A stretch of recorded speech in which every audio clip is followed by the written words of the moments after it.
der Livestream der Nürburgring Langstreckenserie. Präsentiert von Falkenreifen. Herzlich willkommen zur Nürburgring Langstreckenserie. Welcome to the Nürburgring for the NLS, the Nürburgring Langstrecken-Serie.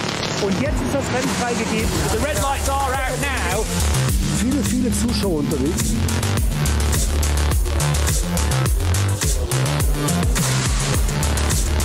I would think that's very, very close. Jetzt kommt er ran, zieht sich ran.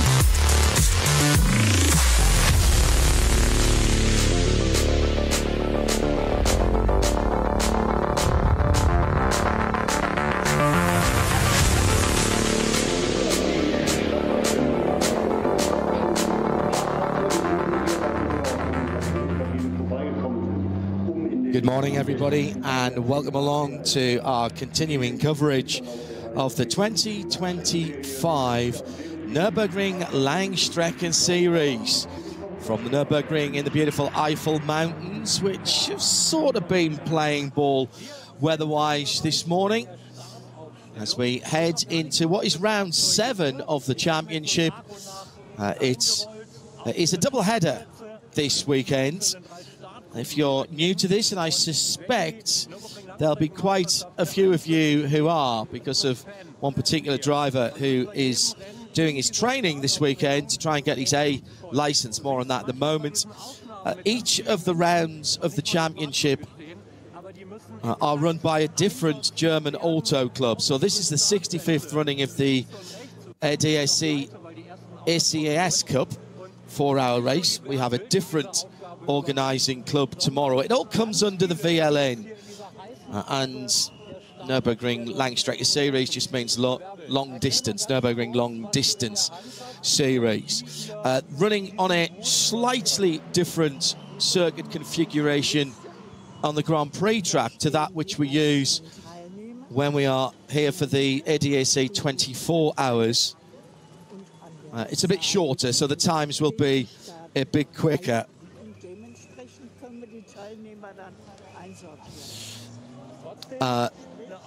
Now bright sunshine, but it was pretty dodgy this morning when we went qualifying.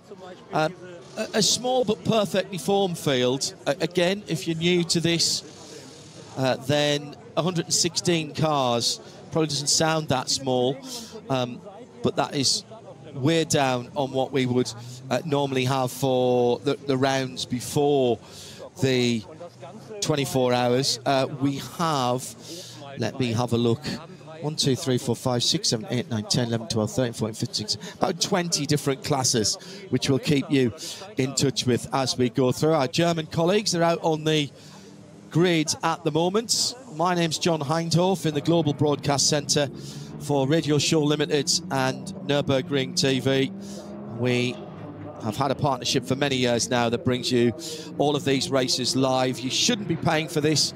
It's available live and free from the official NLS or VLN YouTube page, as well as a number of syndications, including, of course, on radiolemans.co and radio-show.co.uk, where we also have the audio. So if you're travelling around today or tomorrow and you don't have the bandwidth, or indeed you should be looking at the pictures if you're driving in your car, for example, you can hear that on RS1 via radio-show.co.uk. And we have no breaks on the radio, no blocks on any of it. So good morning, good afternoon, good evening, wherever you are around the world. There are plenty of people tuned in as ever, and a big crowd in the pit lane. I'll introduce you to my special guest, who is a veteran of somewhere near 50 races on the Nürburgring and the Nordschleife, of which 23 have been the 24-hour races. Multiple class winner, a multiple winner in different classes as well, and published author now as well. Peter Kate is alongside me. The qualifying this morning, Peter, in less than ideal conditions, particularly for one Maximilian Verstappen, who is doing what all drivers have to do if he wants to drive a GT3 or race here in the future, in that he is doing his permit. You start off with a permit B, and then once you've got that, you can upgrade to the permit A. And he was greeted after his classroom session in his lead and follow yesterday with wet weather, and it was particularly damp this morning. Hi, thanks for having me along. Really appreciate being part of this, at the other end of the microphone, as it were. Yeah, Max was introduced to the Nordschleife weather straight away. You never know what it's going to be like, and looking at some of the highlights here, very, very greasy. Obviously, it's been hot for quite a number of weeks over there, so you get that rain lying on top of the oils from the tarmac, and it just makes things very, very tricky. So seen a lot of cars trying some different lines, trying to find that wet line. Nordschleife is always tricky because it's a combination of old and new tarmac, and it's not always full width resurfaced. So yeah, Max really had to work hard to get to know not just the car but also the track. At the front of the field, the full GT3 cars, small but perfectly formed, entry normally over 20, getting on towards 30 or above if we're at the N24, but just a handful here today, and Julian Adenauer and Joel Sturm on pole position in the 911 GT3R. It's a very busy GT weekend. We've got the European Le Mans Series back over at Silverstone, in my usual stomping ground where the weather is fine. This morning we've got the 1000k at Suzuka as well. So a lot of shuffling of drivers, and one or two of the bigger teams and the works teams not here this weekend. Falcon Tyres, for example, have had to shuffle. Julian Adenauer, as I said, I'm not even sure how he's going to do it. I presume he's going to start the race here and then helicopter it back to Silverstone to qualify, then come back here to do a morning stint tomorrow, and then back out to Silverstone tomorrow afternoon. So Joel Sturm, I would expect to be seen doing the second half of both of the races. A qualifying session that in some ways doesn't count for much, particularly as it has as it's dried up, Peter, but time on the Nordschleife is never time wasted. No, that's right. Every lap's different, but you know, you pick up obviously some feel for the track as you consistently run. Conditions will change, but you know, it's 9-10 minutes in some classes, even 12 minutes since you were last there, so the lap can be quite different the next time around. But every little bit of the track has its own secrets.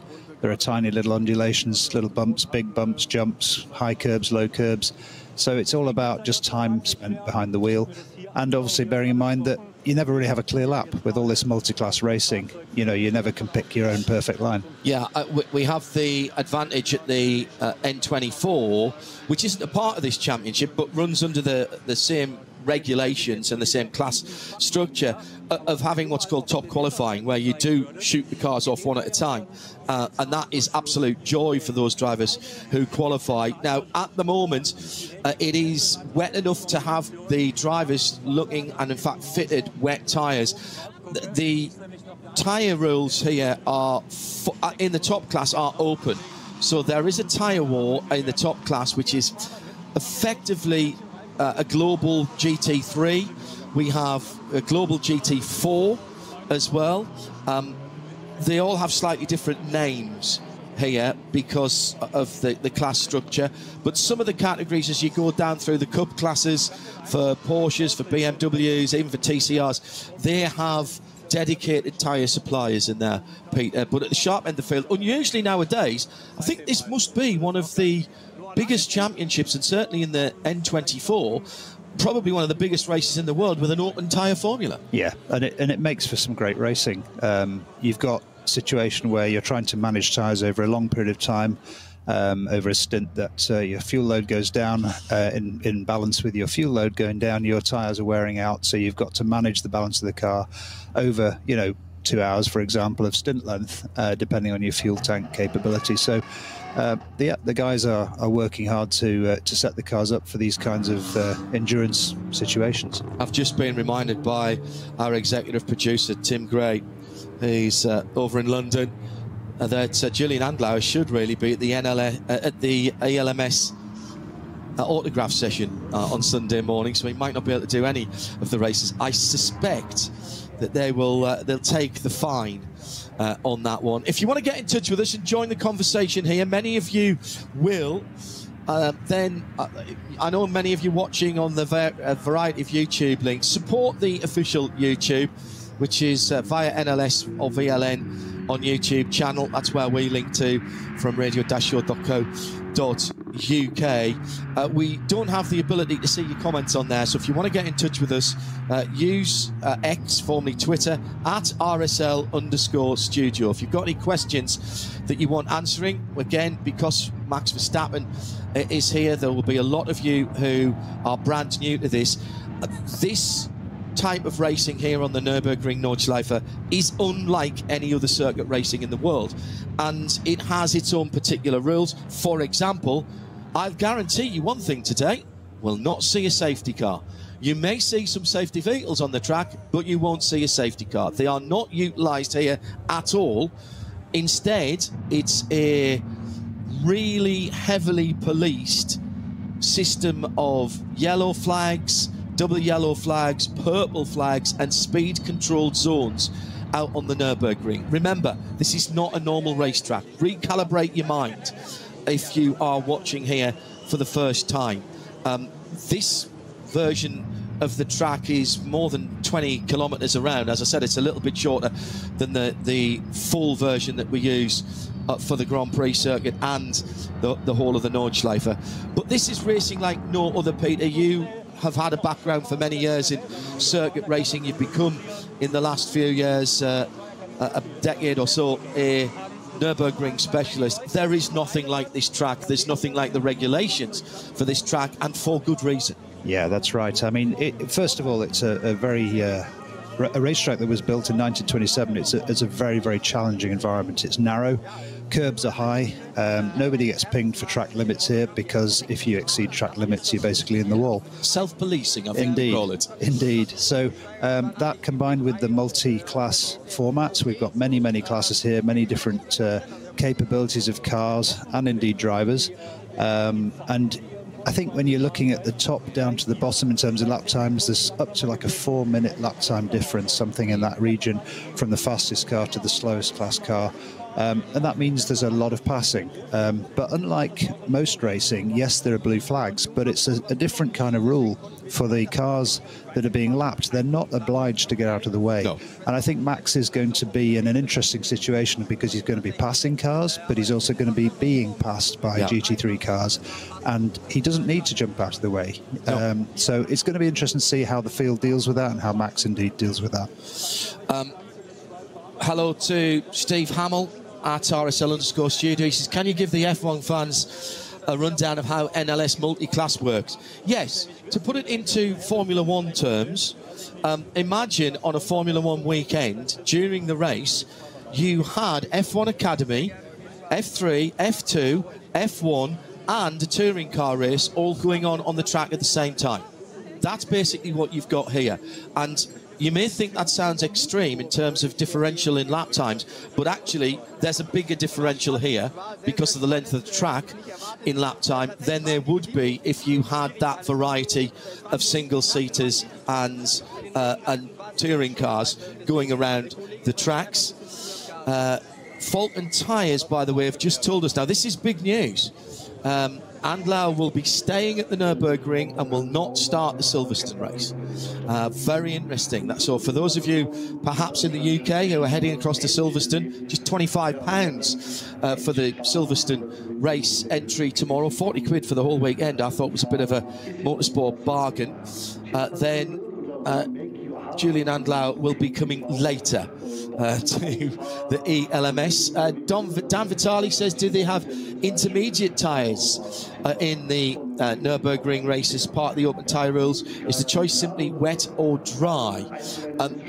In the top class, there is something that looks like an intermediate. It's not necessarily called an intermediate. They're often called drying wets, aren't they? Yeah, or even a cut slick. Yeah, you are allowed. It's much more open tyre rules than you have in any other form of motor racing, Dan. A lot of people will not understand why a driver who is has the highest FIA license that you can possibly get, who is extremely experienced in Formula One, having taken 4 World Championships, had to go back to school yesterday and sit in the classroom and do a test, a multi-choice test, answer questions, and then have his driving assessed whilst first following another car of the same type and then leading another car of the same type with an experienced instructor. Everybody has to do that, Peter. And in fact, actually, there's slightly less stringent rules for somebody who has an FIA international license. But this is not an FIA event. It obviously runs under the auspices of the FIA, as all motorsport do. But this is DMSB. It's German. It's very particular. And so the FIA do not have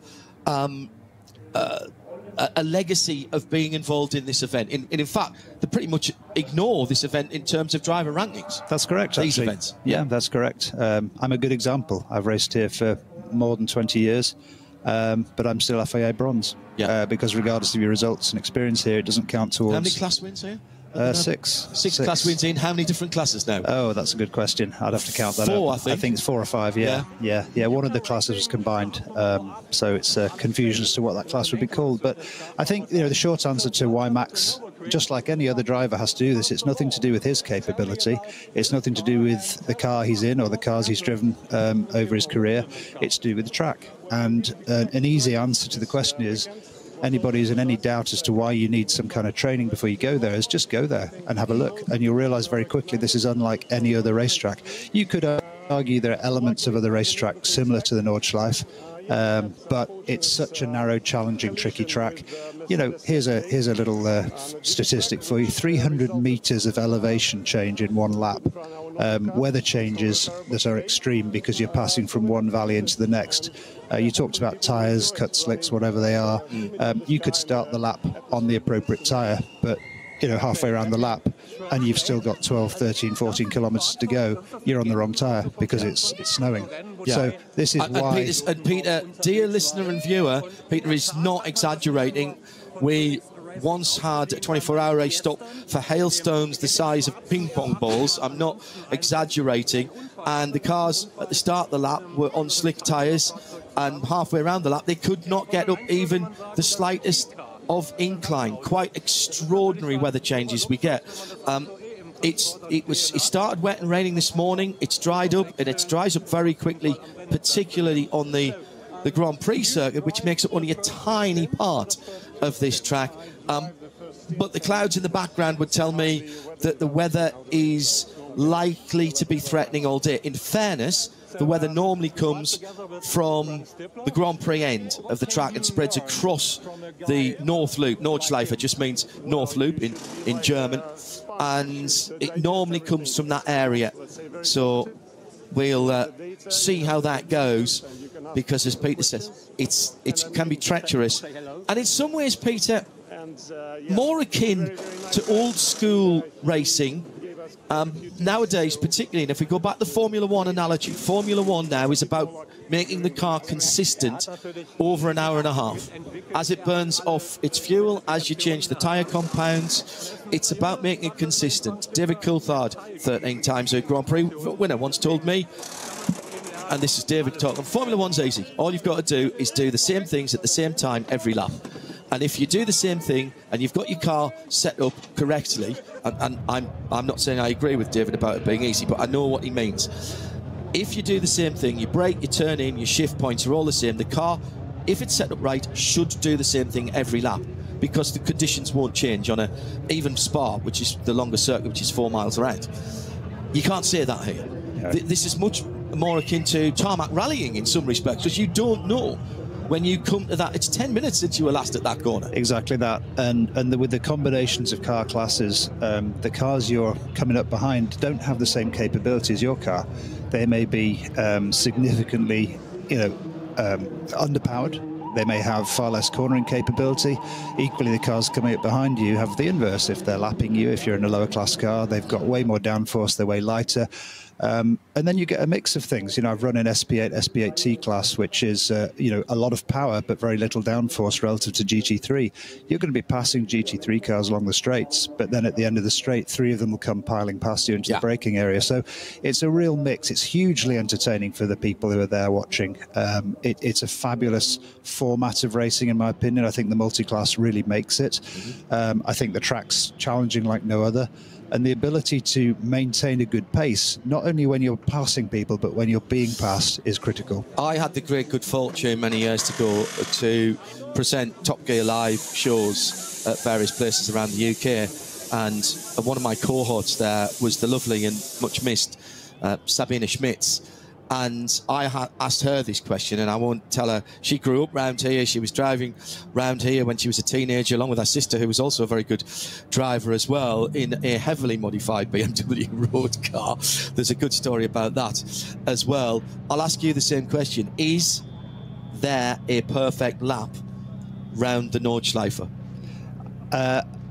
Let me try to reinterpret the question slightly. I don't think there's a perfect lap around any track, but the Nordschleife is the least perfect in the sense that it's so long and there are so many different alternative routes through the track. Not just because, you know, let's say you're in a helicopter looking down on a particular corner, there's obviously an ideal line you could draw onto that corner, but then when you get down to ground level, you've got these little tiny bumps and undulations, you've got surface changes where they've resurfaced a portion of the width of the track. They've maybe put some new white line or new curb in where the previous year it wasn't there or it was flatter. So you've always got to adapt, and I think that's what the endless challenge of the Nordschleife is. A real star of the Nordschleife and of motor racing for many years. This is Frank Stippler, who is in his Ford overalls there, driving with Vincent Kolb this weekend. The blonde lady standing to the left of the car is Eve Shee, his partner, who's a very tidy driver in her own right and will often compete in the Youngtimer race before the 24 hours, which was earlier this year. It was June this year. It'll be May next year. Ford, welcome back to Ford and the Ford Mustang to the Nürburgring.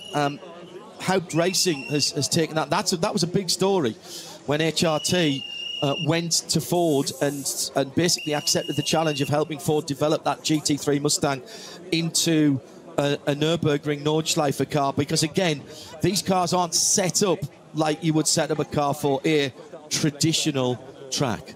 Yeah, I'd love to see someone make a, you know, Ford versus Porsche film instead of Ford versus Ferrari, you know, based on what they're doing here. I mean, for me, you know, motorsport and Ford have always been connected over the years. You know, grew up with the various Fords on my bedroom wall, and I think it's fantastic to see them here doing this. It's a big undertaking, isn't it? It's quite brave. Yeah, and it's not a place to take lightly, as we've said anyway, with the track. You know, you can very quickly embarrass yourself in a place like this, but with Frank on board, it's always entertaining to listen to his onboard live stream if you want to learn some interesting German words. But he's a great talent, and he's also a great development driver, so he can give the feedback that they need, rather than just parachuting a few, you know, very young hot shoes in the car. So I think, you know, we're going to see that car advance with a goal, obviously, next year to go for victory in the 24 hours. What is the thing that any driver, obviously we've got a very experienced new driver to this, but what is the thing that you would say as an expert around here, and I can say that, you'll probably shake your head, but you are an expert around here. You've probably forgotten more about this place than most people will ever know. Julian Andlau, by the way, and Joel Sturm are on pole position in a revamped driver lineup for the two Falcon Porsches. They are running on Falcon tyres as well in that classic motorsport livery. What is the thing that most drivers, I've had a question about what will the Formula One fans tuned in now confuse them this weekend? What would confuse or be most unusual, shocking? What's the thing a driver has to get used to when racing on the Nordschleife? Some people will have done many laps on Gran Turismo, on some of the other sims, might even have done tourist laps around here.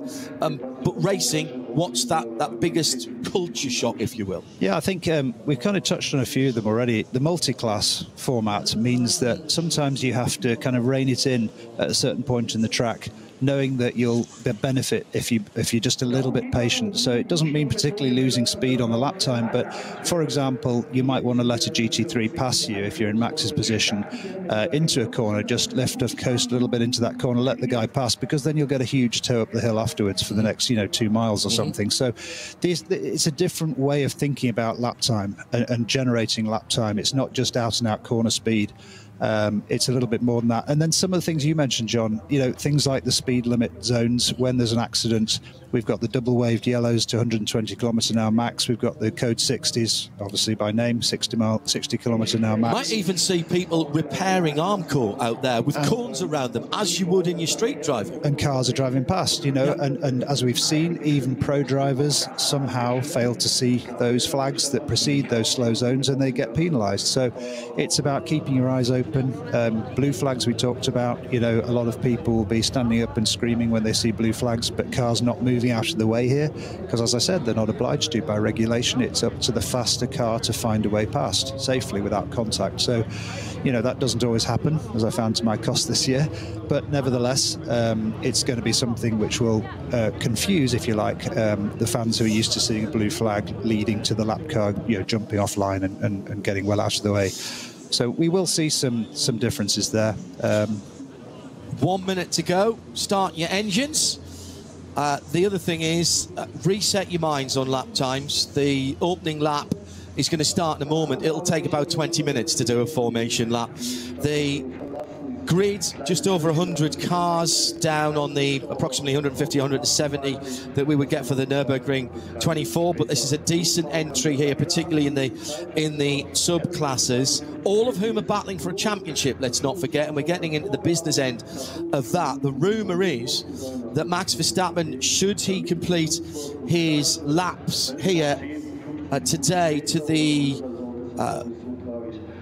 satisfaction of race direction, he's got to do about 14, he has to do exactly 14 laps. He's got another chance tomorrow if he doesn't get them in today for whatever reason.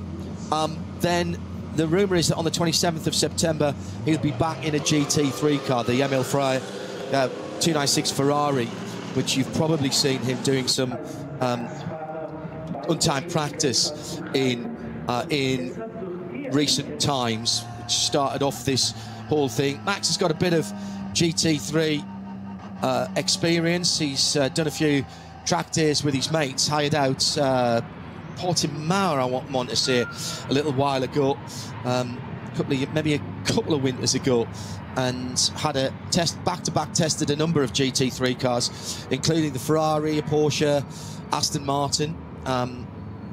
There's plenty of them to choose from nowadays. So that's the 27th of September. We'll have, as we do for every race, it's another Saturday race, another 4-hour race. We'll have full live coverage of that in sound and vision as well.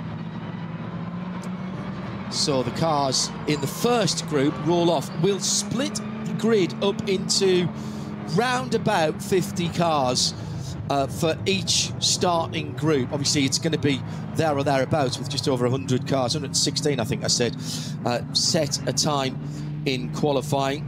And it is the Porsche number 3, the Joel Sturm, Julian Andlau car that will start. That's the Falcon-coloured car. A second Porsche on the outside of the front row is the number 48. A third Porsche, which tells you how wet and greasy it was, which is the number 44.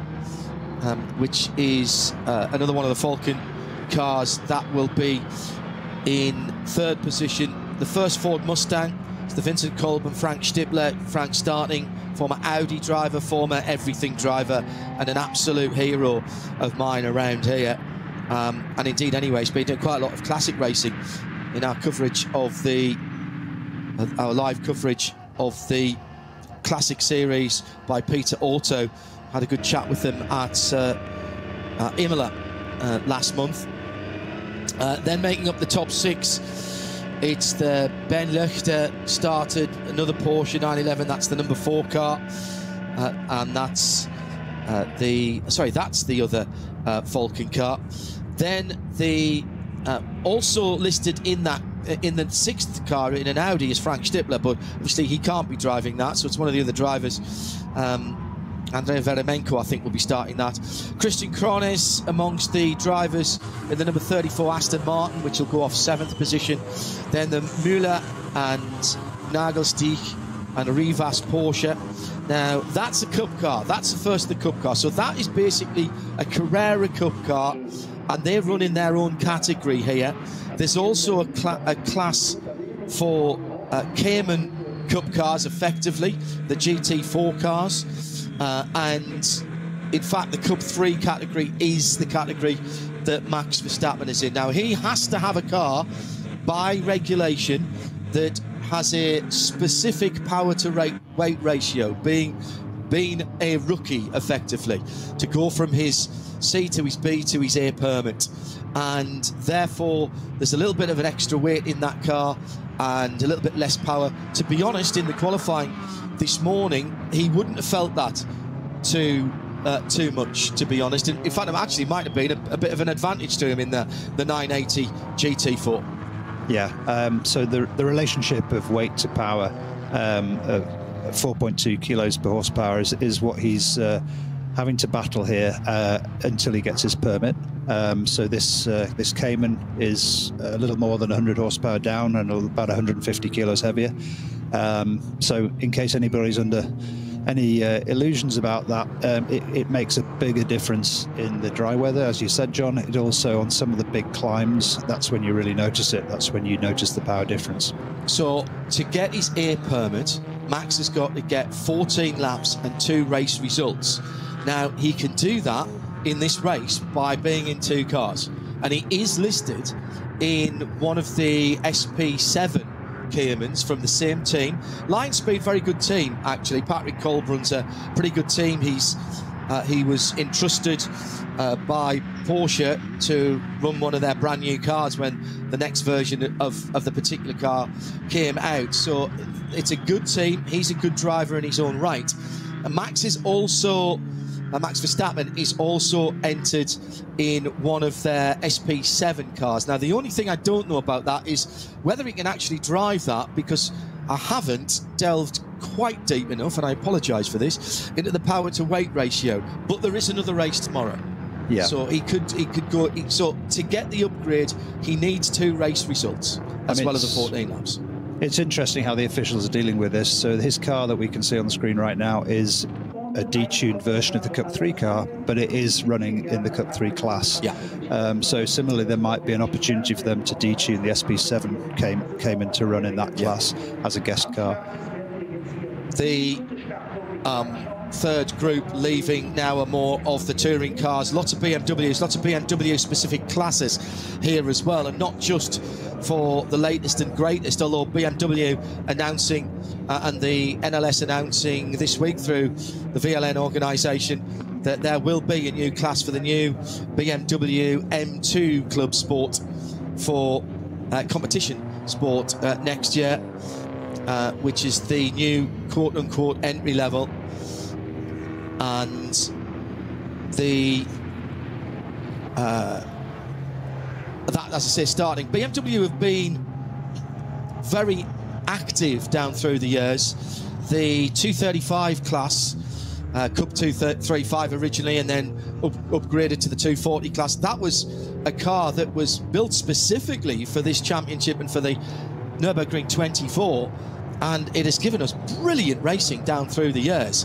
The other thing to remind you is the checkered flag will fall at the front of the field, but 10 minutes later we'll still be watching people coming across the line having their own battles in class. So when the checkered flag falls for the guys in the GT3 cars at the front of the field, please don't disappear, because there will be class battles heading through to their own checkered flag. So 3 groups of cars have left. They will have 3 separate starting grids, and they'll form up coming down the long straight that links the Nürburgring Nordschleife to the Grand Prix circuit. If you do a tourist lap at the end of what's called the Dottiger Höhe, you come uphill through a little chicane, and then you turn hard right down to what's now called Sabine Schmidt's Curve, which is the first corner on the Nürburgring, leads onto the Hatzenbach. The guys will come straight on, just going through the link now, the third of the classes, but coming straight down from the Dottinger Höhe onto what would have been, in the old days, the exit of the Coca-Cola curve and the Grand Prix circuit. We used to have our commentary box right on the edge of there in the days when we were doing the European Le Mans series here at the Nürburgring. In the pouring rain, I remember seeing a young German driver who was going to go on to be something big, we reckoned, in a GT Porsche, unlapping himself from the prototype cars, driving around the outside. And that young German driver was Klaus Graf. A very fresh-faced Klaus Graf in those days. Just to comment, John, about the warm-up laps and the fact that it's such a long lap. So 20 minutes or so to the start line from when they set off.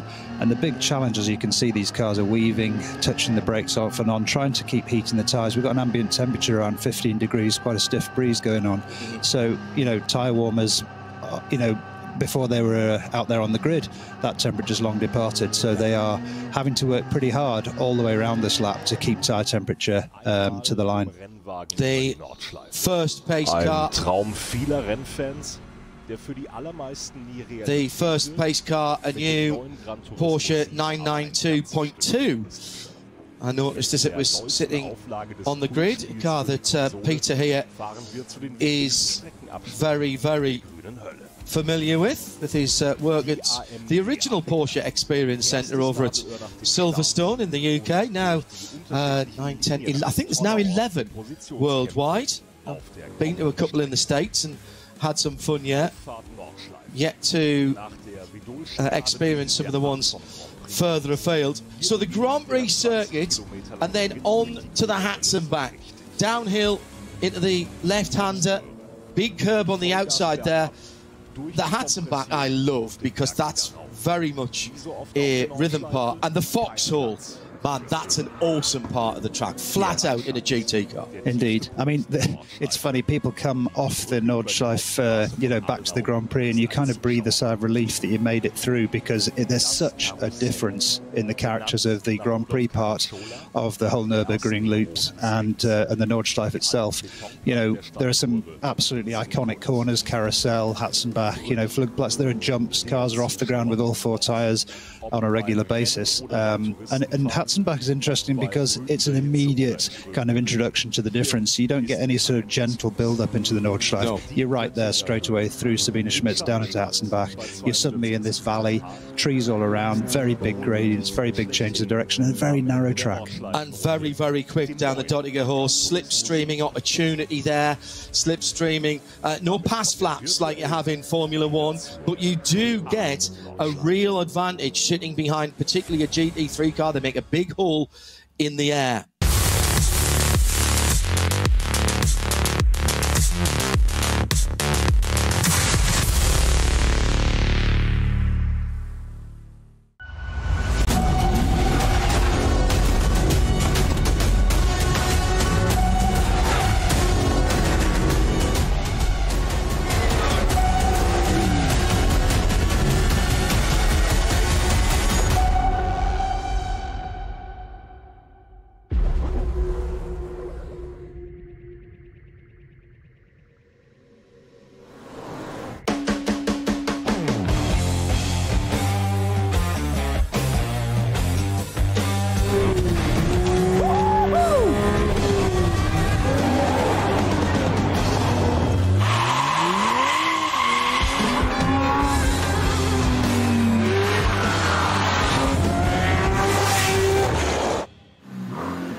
Sie sagen, es ist nur ein Auto, aber wir sagen, es ist Herzblut, Schweiß und Perfektion. Denn wenn du schraubst, dann zählt jeder Millimeter.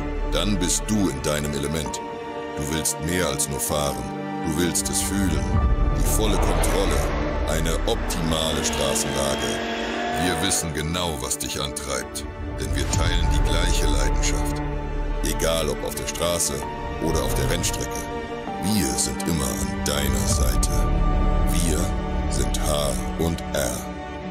Offizieller Partner der Nürburgring Langstrecken-Serie.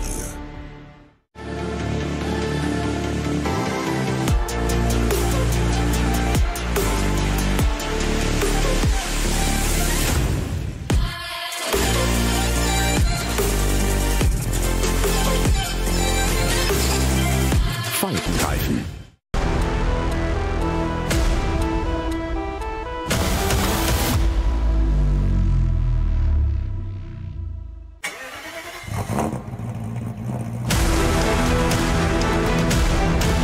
Hol dir jetzt dein eigenes Motorsporterlebnis nach Hause.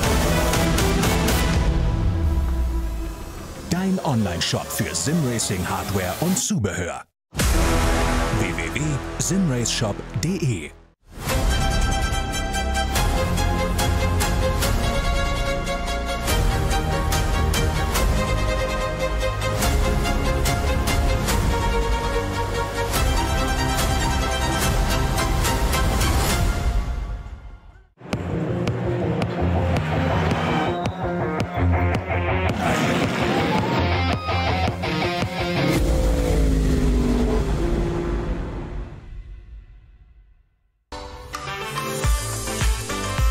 Liebe Fans, Lovely fans. besucht uns auf unseren Social-Media-Kanälen. Follow us. Auf Facebook, Instagram, YouTube und TikTok. Willkommen bei der NLS.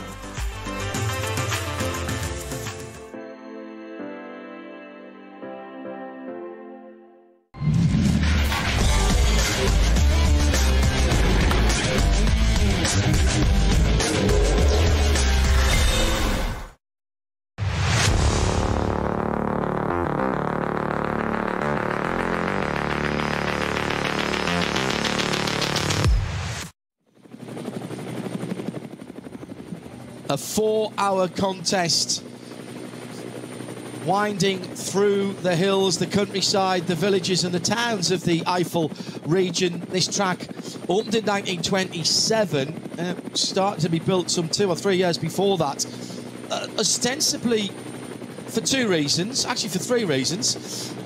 First of all, to take racing off the roads. The old Eifel races around here, the Eifel Rennen on the roads, were getting very, very dangerous in the mid-1920s. Secondly, as a quantitative easing project to provide some work for local artisans, the sort of infrastructure project that probably would never get started, never mind finished today, anywhere in the world. And thirdly, not necessarily as a full-time racetrack, but to provide a test facility that mirrored the local roads and conditions for the then nascent car industry here in Germany.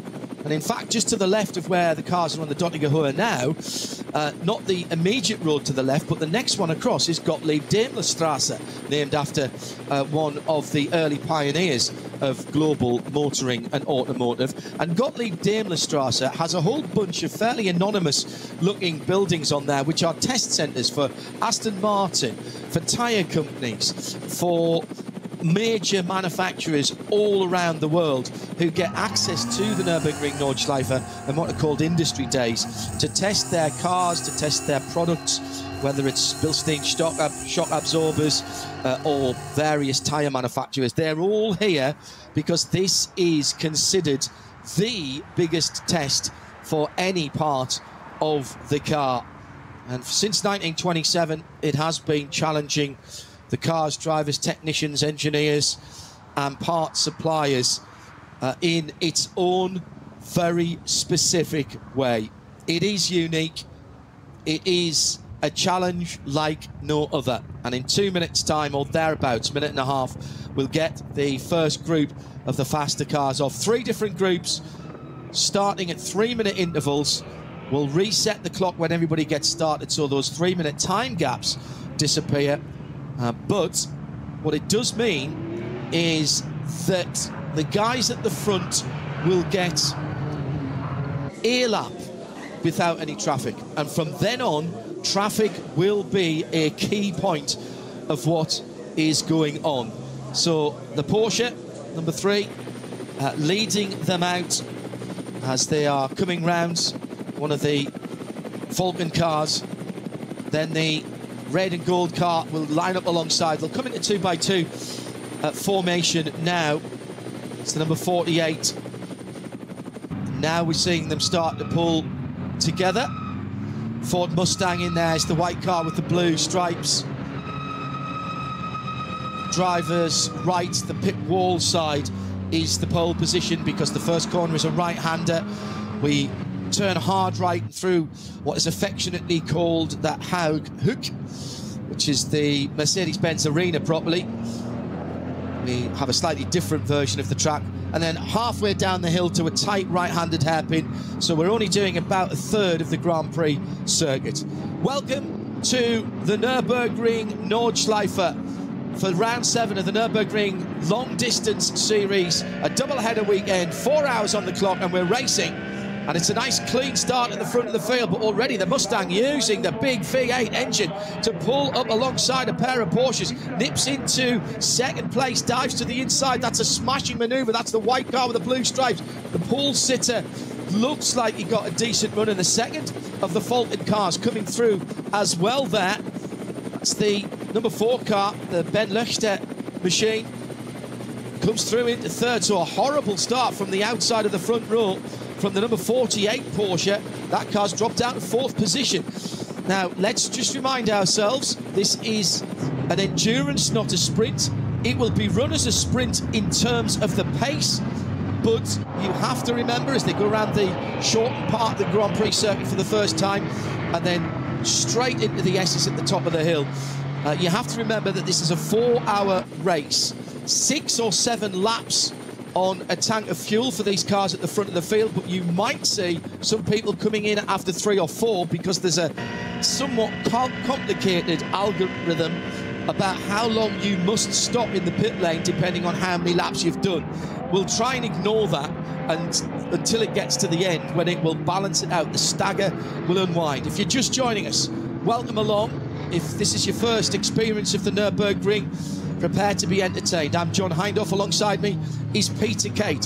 First set of cars off, no dramas at turn 1. The second group of 50 or so cars coming to the line. And this is where you would normally be, Peter. And indeed, this is where Max is as well in the number 980. That's right. I was just noticing still, you know, the Mustang weaving, trying to get some heat in the tyres. These cars approaching the line. As soon as the lights go green, they can go.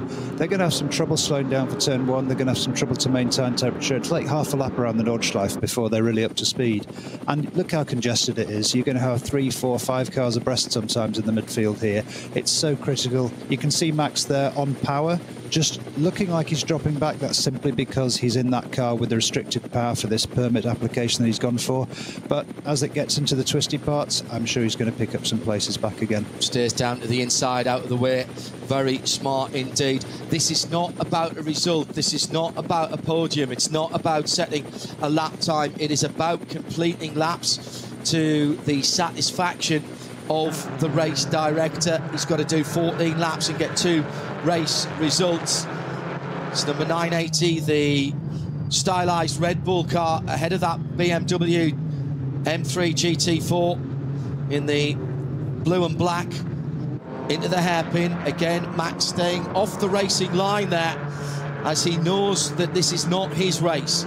His race will be the 27th of September. Should he get through this unscathed, he'll be in a Emil Frey run GT3 car, mixing it with the guys who started 3 minutes ago. Right now, it's about fulfilling the regulations. Front of that group is one of the Porsche Caymans.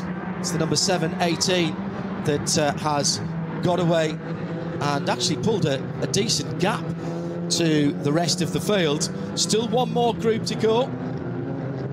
And for the first time in race trim, Max Verstappen is on the Nordschleife, heading down to Sabine Schmidt's curve and onto the Hatzenbach for his first racing laps on the Nordschleife. Do you remember your first racing laps on the Nordschleife, Peter Kate? Yeah, I remember them. It was in a car that unfortunately had been damaged in qualifying, and so we were running a standard road car diff, and it was a bit of an understeering nightmare. But looking at Max here, you know, as we said, he's going to start picking up and pressuring the cars around him and through the twisty parts. The challenge he's got is the edges of the track look still damp to me. Just on that outlap, you could see it. Well, we saw on the grids that some of the cars, even at the sharp end of the field, were still running wet weather tyres. It looks dry-ish, but the problem with a track of this length is you will get different conditions all the way around the circuit, and you have to be there or thereabouts everywhere.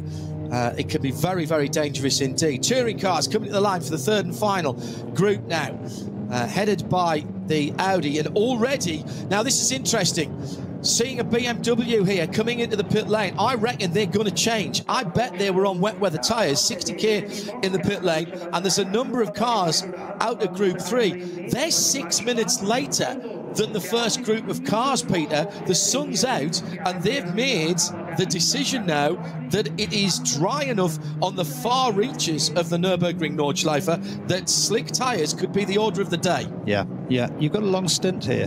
These cars are going to be doing 7, 8, 9 laps depending on their fuel tank capacity and range. So that's an hour and a half for these cars. An hour and a half, and you're going to be looking at, you know, the average here. So it may be that you have to be a little circumspect in the early laps. You know, your tyres are cold anyway, but you've got to watch. You're going to lose some time on the first lap because of traffic. You're not going to set your quicker laps right now, full fuel with all the traffic around you. But you want to think about those latter parts of the stint and have the tyres that you need for that.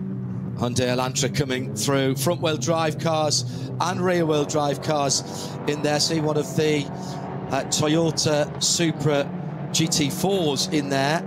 Now that's a rear drive car. A couple of the more standard looking Caymans, even without the racing rear wing.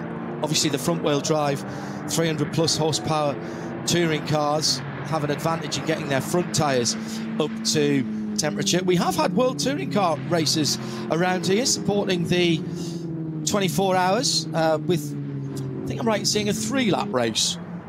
We had them round here. Recalibrate your mind completely. This Audi is a great story. It looks pretty standard, doesn't it? And that's because it's pretty standard. Actually, the guys who run that car are massive, massive racing enthusiasts. They prep the cars themselves. It's a second-generation effort, and they have been running here for many, many years. Had a good crawl around that car at the Nürburgring 24. And kept an eye on it. It won its class at the Nürburgring 24, and it will absolutely be in the position to do that as they come round here.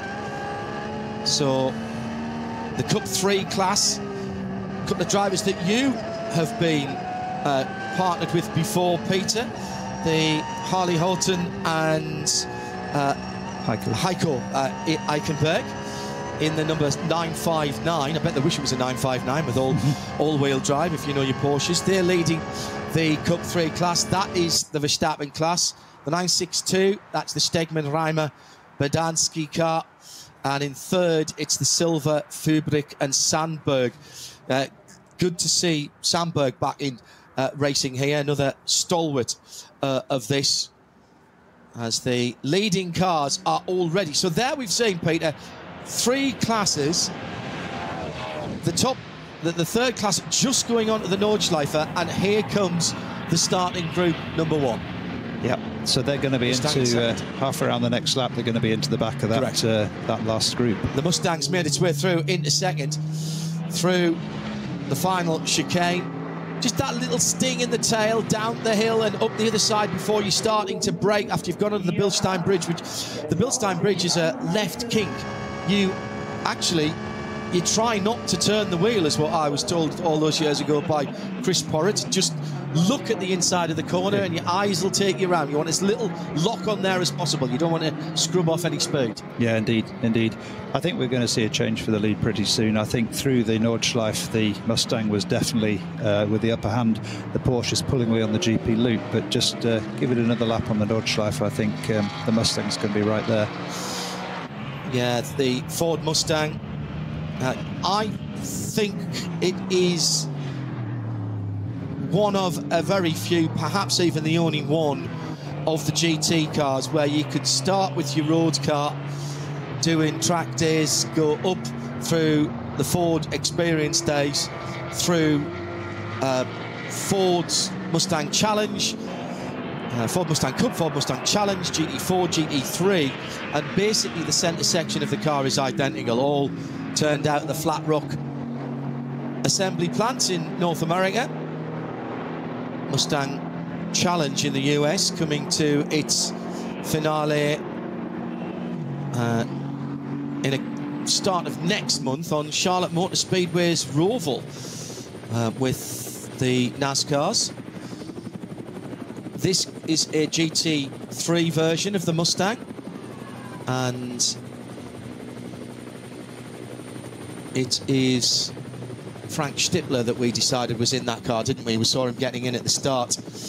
Meantime, as the cars come through the 5 timing loops, looking down on one of the Mühlner Motorsport blue and white cars, and then the very easy to spot Red Bull livery car. I suspect we'll be seeing more of Cup 3 than we normally do this weekend. The Lion Speed car went across the line in 45th position and 6th in its class. Will have lost some positions. That's one of the Mühlner Motorsport blue and white H&R supported cars just ahead of it. This very much looks like yesterday afternoon when I was watching Max Verstappen doing his follow laps. Had to follow a similar car around and then was waved by to do some leading. 8 laps completed yesterday, passed his exam in the classroom. And that is not a foregone conclusion, by the way. As we've mentioned, it's a very, very different set of regulations than that which Max will be used to in Formula 1. And there are some specific regulations to this particular circuit, Peter. And you've got to redo your test every year, don't you? The classroom part of it, yeah, at least. Indeed. And it's not the easiest of tests to do, particularly if you're not a native German speaker, because the questions that they ask are translated direct from German, and it's not always exactly straightforward what the correct or the best answer would be, but it's a combination of questions and video type analysis, and it's very, very important because a lot of people who come here may have a huge amount of experience elsewhere, but this circuit, as we've said many times, is unique, and the multi-class system is unique, so the rules for passing, for dealing with traffic, for dealing with the code 60 or 120 speed limits are unique here, so you really need to know what you're looking for before you get into that kind of situation. Number 948 is the Luxembourg sponsored machine of Black Falcon. They've got a huge amount of experience here, and that was a position just lost there to one of the Audis coming through. I think that was the Equipe Vitesse car with the number 50 car coming through. So 8:33 for that Cup car. Again, 992 GT3 Cup is what you would see in Porsche Carrera Cup around the world and Porsche Super Cup. Just coming now, is there a yellow flag down there? No, just coming down the hill to the bridge, which goes over the main street of Adenauer. Just either side. Big party there on the Nürburgring 24 weekends to close the street off and have the cars driving through. Always a great atmosphere. Now climbing up towards the infamous, and people call it the Niki Lauda corner now, effectively the corner that ended Formula 1 here when Niki Lauda had that horrible, horrible incident that nearly cost him his life. And it's a tricky corner. The trees there from the Lauda curve through Bergwerk and up the hill tend to overhang the track. So when it's been wet as it was this morning, that damp tends to hang around for far longer in that section than it does in the more exposed areas of the track. So, you know, as the cars pass through there, you're going to see the guys, even though they've got their tyres up to temperature, they're running on slicks clearly. That's where, you know, it starts to get a little tricky. Hello, if you're just joining us, the leaders have completed a lap and we are 15 minutes in. It is not your standard racing circuit. Thanks for joining us here on the Radio Show Limited network of channels and on the Nürburgring World Feed. VLN, every single race live for you, free for you across the world. Front of start Group 3 with that red Audi, the S3 touring car effectively. Now, Ferrari 296 GT3 heading up the hill, just come out of Bergwerk through the sweeping left-handers, climbing all the time here, so crucial to keep the minimum speed up. There's a couple of corners coming up with your left-handers where you absolutely cannot touch the inside curb. And this is Klaus Abelen, who made history with us. I don't think this is the same chassis that won a couple of years ago. First ever win for Ferrari in all of the history. Huge achievement for Klaus, who did it without any factory drivers. Klaus, a local businessman, has his race shop pretty much within driving distance of the front end of the Nürburgring Nordschleife, and his business is meat products, and you'll see them all over Germany, and that's the sponsor Frikadelli. And of course, for many years and until her untimely demise, was the other half of Sabine Schmitz. They met through racing. Sabine is still the only female to win at the Nürburgring in that BMW many years ago. And Klaus Abelen, having missed most of last season and the early part of this, he's been concentrating on his historic driving where he's got a couple of lovely old Porsches, including a very rapid 962. Talking to us early in the week, telling us that this is the prelude to a much improved and extended NLS and N24 outing for this car next year, where he promised us an all-star driving team. Now, if Klaus says that, he will not under-deliver. I will tell you that now. Now, is that a change of lead then as they go through? That looked to me as though the Mustang has gone through in the lead there. I think it was actually separated by a back marker. I think the Falcon car put that BMW between them. Correct. Smart move, because I think the Mustang down the Dottinger had a big speed advantage on the first lap. So keeping that that back marker between them was a good move. Yeah, he is the Ford in the sandwich. He's the filling with the two Porsche Falcon cars as the slices of bread, and this is the battle a little bit further down for 5th and 6th. Just lost a winglet there, I see. That's Christian Cronjes in the Aston Martin. Now, how important are those aero devices then on these GT3 cars that Christian's just peeled off the right-hand side, one of the right-hand side on the Car Collection Motorsport blue car ahead of him? Yeah, they're important. I mean, the dive planes or canards, depending where you come from, they'll make quite a difference at high speed. It's really the high-speed braking areas, just to knock the speed off into some of the faster corners, and to carry that speed through. For example, the corner you were talking about earlier, John, the Dottinger straight is preceded by Galgenkopf, very, very fast, right-hander downhill. That's when you need them. On the formation lap, that Porsche, the Car Collection car, with Alex Fontana behind the wheel, was exceptionally slow. And it's picked up now, as we've just been talking about, battling for position at the sharp end of the field. I think that was a complete reset by Alex there. He stopped the car. Let's see if the lights go out. Well, the lights didn't go out, but he certainly made some adjustment. And I presume he retook his place in line, because he's right up there scrapping. This is number 44 we're talking about, scrapping and holding on to 5th position. He is allowed to recover his place as long as he doesn't fall behind the last person in that group. Right. So that is one of the few rules that's similar to quote-unquote normal circuit racing.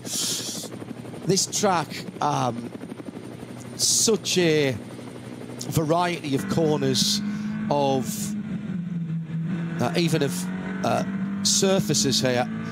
So this is the 777 Audi, the Sharky racing car that we were talking about. And coming through Brunchen now, often called YouTube Corner because it's a good place to stand there. And still not comfortable loading up the outside wheels on the curbs there. Normally, as you come through that right-hander and start to climb the hill, there's block paving just on the left-hand side of the red and white curbs, Peter, and you'd normally be all over that. Yeah, car to car. Some of them can do it in qualifying. If they do it every lap, particularly TCR, you know, they can knock their suspension out. They have to be a little circumspect in the race. In a VLN or NLS race such as we're watching, it's less of an issue. But in a 24-hour race, certainly hammering that curb every time, particularly if you're then hard on the gas off the curb, is when you start damaging drive shafts and such like. Now, hearing that also Klaus Abelen was a little bit late on parade, actually, in that Ferrari 296. So that's why, if you've got the timing is available. If you just search VLN or NLS Nordschleife, it's on the front page, the live timing, and the ticker's on there as well. It is in German, but you'll be able to read most of it. Klaus Abelen then started way outside the top 50. He's already up to 46th and 4th in the SP9 AM class. We'll give you some updates in the variety of classes as we get through them. But they're all fighting for their own races out there. There's close to 20 different classes here this weekend in the 116 or so starters that we had, and we've got a penalty coming in as well for the Valkenhorst Motorsport Aston. I think that must have been for that contact. I'll wait to hear from race control about that. What were you noticing, Peter? I just looking at the excellent battle in Cup 3 at the front there, which is the car I was in the 24 hours. Actually, that's why I had my eyes on it. Harley Horton driving the 959. That's the silver, yellow and black car? The one behind. Sorry, it's the Milner car, isn't Indeed. it? Yeah, and he's looking like he's going to have a go at the car that's right in front of him, the 962. And that's the W&S Motorsport car. Max in elegant isolation, exactly as he would like to be. Probably humming tunes to himself at the moment. Track limits there as he on the Grand Prix circuits. That won't be being looked at for anybody. Headlights on. And look how standard that car looks if you go down to your local Porsche dealer and you're fortunate enough to be able to get on a list for a GT4. Actually, you'd have to be quick because you can't do that now. They've just stopped making them.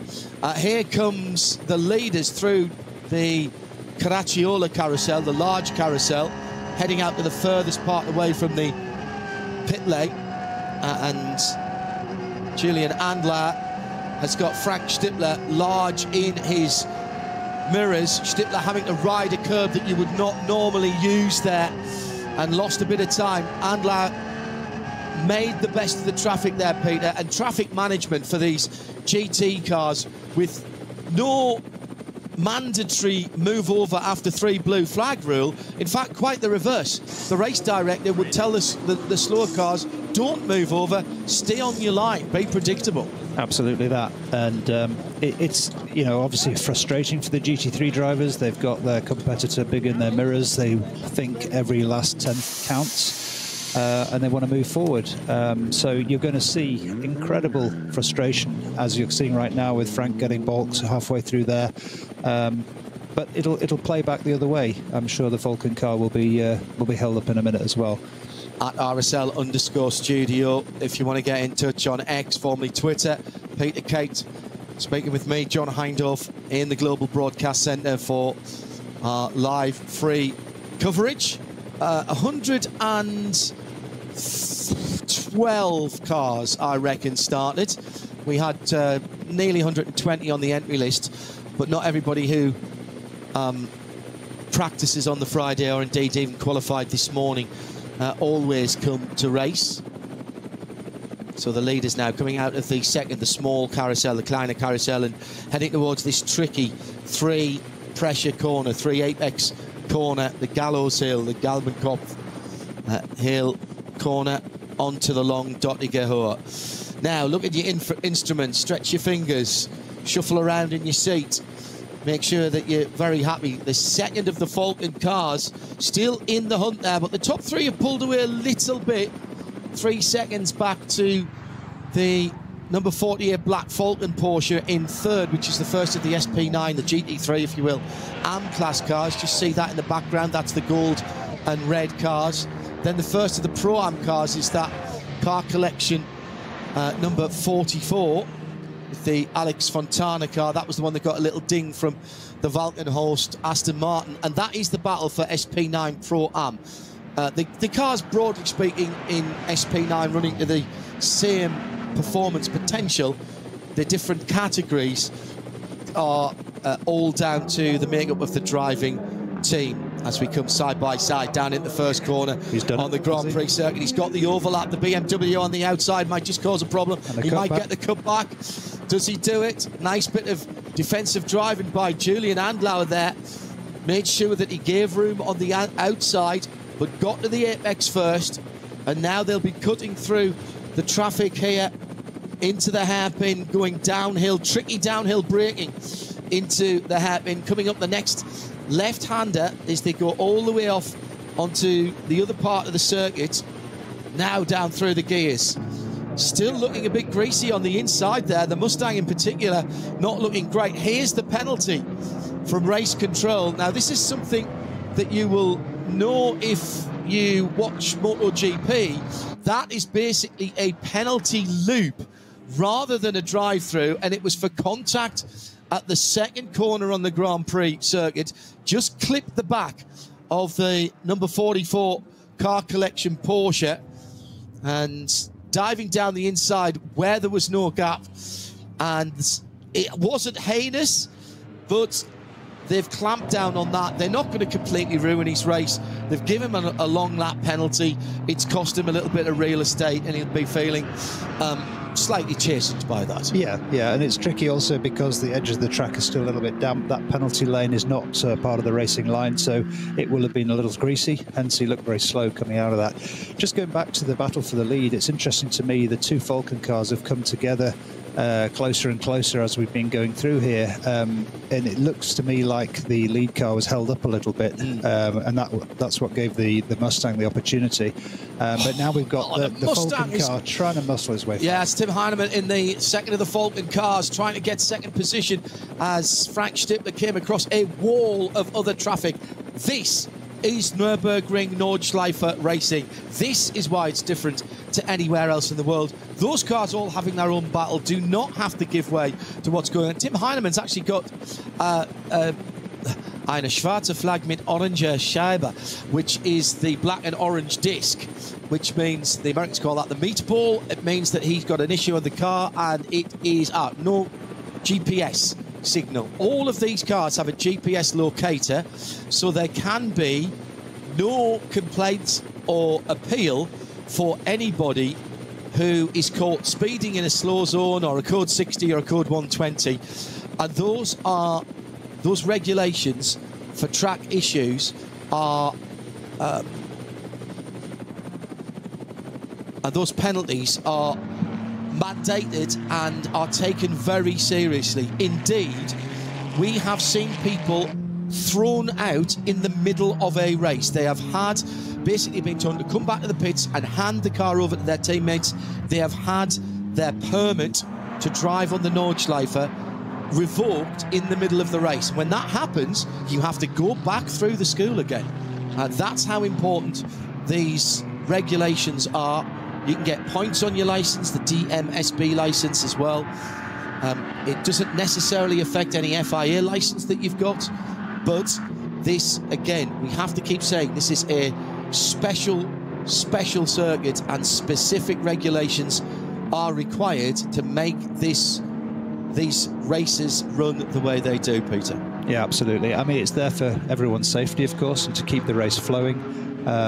They could adopt different rules with safety cars, as you mentioned, but it tends to interrupt the racing, especially if it's a lengthy safety car, as we've seen, say, at Le Mans.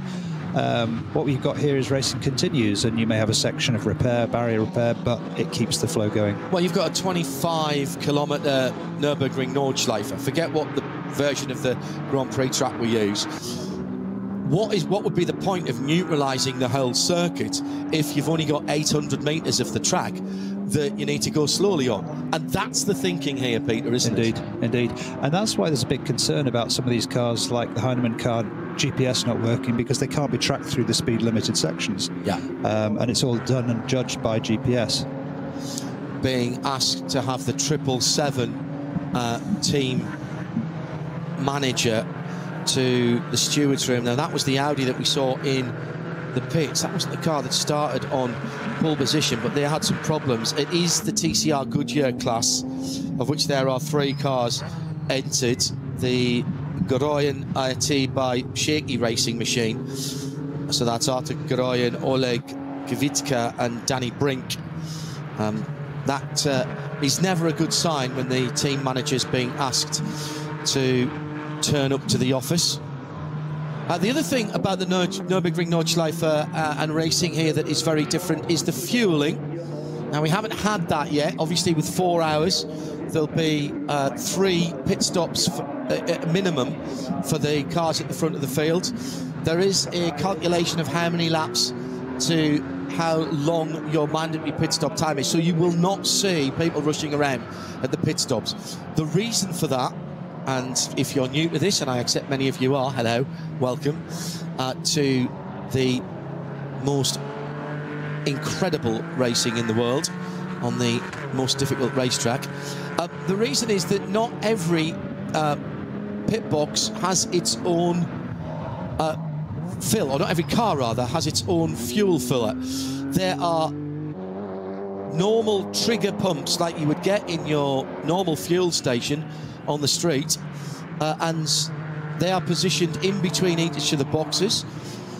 Each box can have up to 8 cars working in it. There won't be that many. I think there'll be 4 or 5 in most of the boxes here with the number of cars that we've got, and you have to share. And there's a bit of a gentleman's agreement about how that works, but the reason that you have a minimum pit stop time is quite clearly not all of those standard pumps will pump at the same rate. So to not disadvantage anyone or give advantage to anyone, if you've done 3 laps, then there is a mandatory minimum pit stop time. If it's 4, it's a bit longer. If it's 5, it's a bit longer. It's 6, a bit longer, until we get to the end of the race. And then your last pit stop, you're working back from the end of the pit stop, of the checkered flag rather, to your pit stop rather than from your last pit stop. It's a bit complex, but honestly, it works and it makes it fairer for everybody. It also brings in an element of strategy, because if you're in a class, a kind of a one-make class, and you realise that everybody's going to stop after lap 7, it may make sense to stop after lap 6, even though you've still got some fuel in the tank, just so that you're not waiting for a pump. It shouldn't be you're waiting for a pump, but there are more cars than pumps, so you do actually end up with... And you will actually get a slightly shorter stop doing that, if you can still make it to the end. We see in these 4-hour races, it's a bit easier in the N24, because everybody will pretty much do a full fuel run to start with. And also, of course, the amount of fuel that you put in depends on when you stop as well. So there's a sliding scale for that.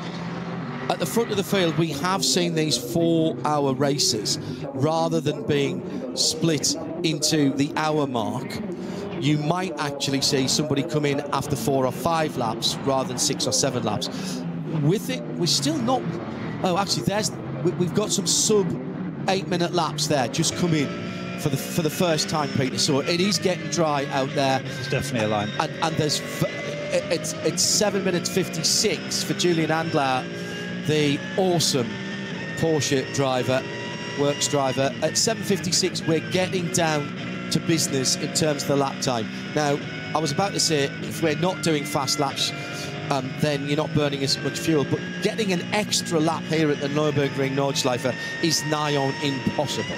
Yeah, absolutely. Just in case people are very much aware of what Nordschleife lap record times look like, the reason that 7:56 is quick here is because we've added on, of course, the whole Grand Prix loop. Yeah. So when we're looking at the well-published car manufacturer laps around the Nordschleife, that is the Nordschleife only, it's missing the additional 2.5 miles or so of Grand Prix loop that is tacked onto this particular format.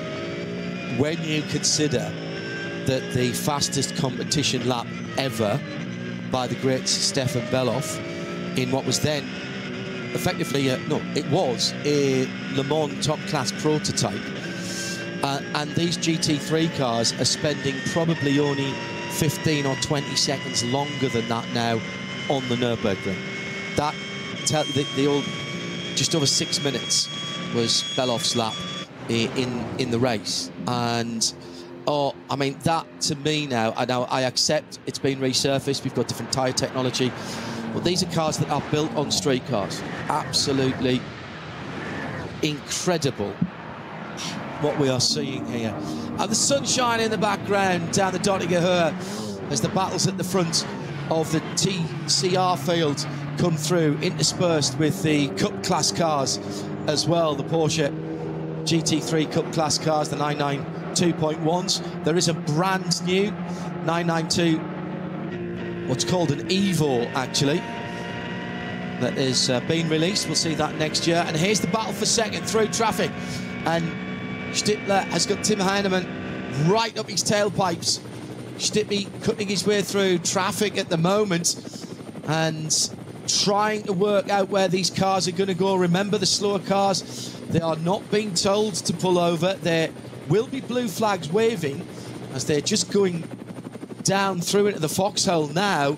And there's one line here, and this, even in a road car on a tourist lap, is absolutely terrifying, Peter. Absolutely. Sixth gear, you know, flat out through the compression at the bottom. You can practically feel your jaw hitting your knees as you go through it, and then up in through the left, and the left has a high curb on it now, yes, which you can't take, so that makes that corner tighter. Then straight down into a second gear, left, right, here, Adenauer forced, and then accelerating out into the sunshine where it's a little bit drier.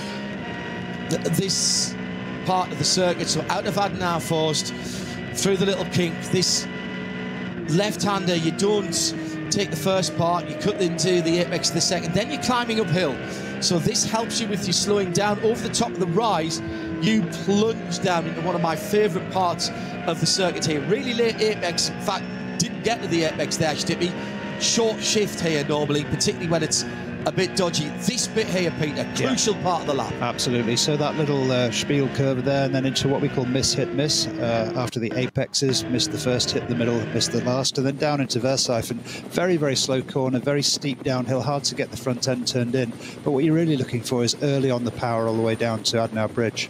Is the braking point still a little road on the right-hand side that comes in about there? Yeah, I mean, you try to. Some cars, it's harder. It depends on the weight of the car and the speed you're approaching. But it used to be a nice change of surface just as they came through that right-hander that you could gauge where you were lifting. Not even really a full brake there, but that's all been resurfaced recently, Indeed. as a lot of it has. Indeed, indeed. And as I said earlier in the broadcast, I mean, we've got some full-width resurfacing, but some is only half-width on the apex side. And you've got to know what you're looking at, because there's additional grip, obviously, from different ages of tarmac. But if it's wet, it doesn't mean that the newer tarmac's necessarily grippier. So Stippy has, for the moment, been able to repel the attentions of Tim Heinemann. And I just wonder if they've managed to somehow kick-start the car that the GPS on that car that he shares with Ben Löchter. Can't see it. No, so it's not showing on our GPS. If you are equipped with an Apple device, if you look up GPS Auge, GPS I that is in German, A-U-G-E, then you will be able to follow all the GPS signals if you want to particularly follow Max Verstappen and see his progress around the whole of the circuit. You can isolate that car by putting in number 980. And as I said, there'll probably be more interest in that class than normally, the Cup 3 class, although it generally gives us a decent run. He's running as guest in that class and 14th at the moment. Qualified 6th in the line speed cars, dropped back to 14th. This is not about his position. It's about getting the laps in. He's done 3 of his mandatory 14 and 2 race results. His best lap is a 9:02.8 against the best lap in the class of, let me see, it'll be up here somewhere. Yeah, it's Harley Horton. So now, so did Harley must have started the car then. Yep. An 8:41.1 and a 9:02.8 for Max.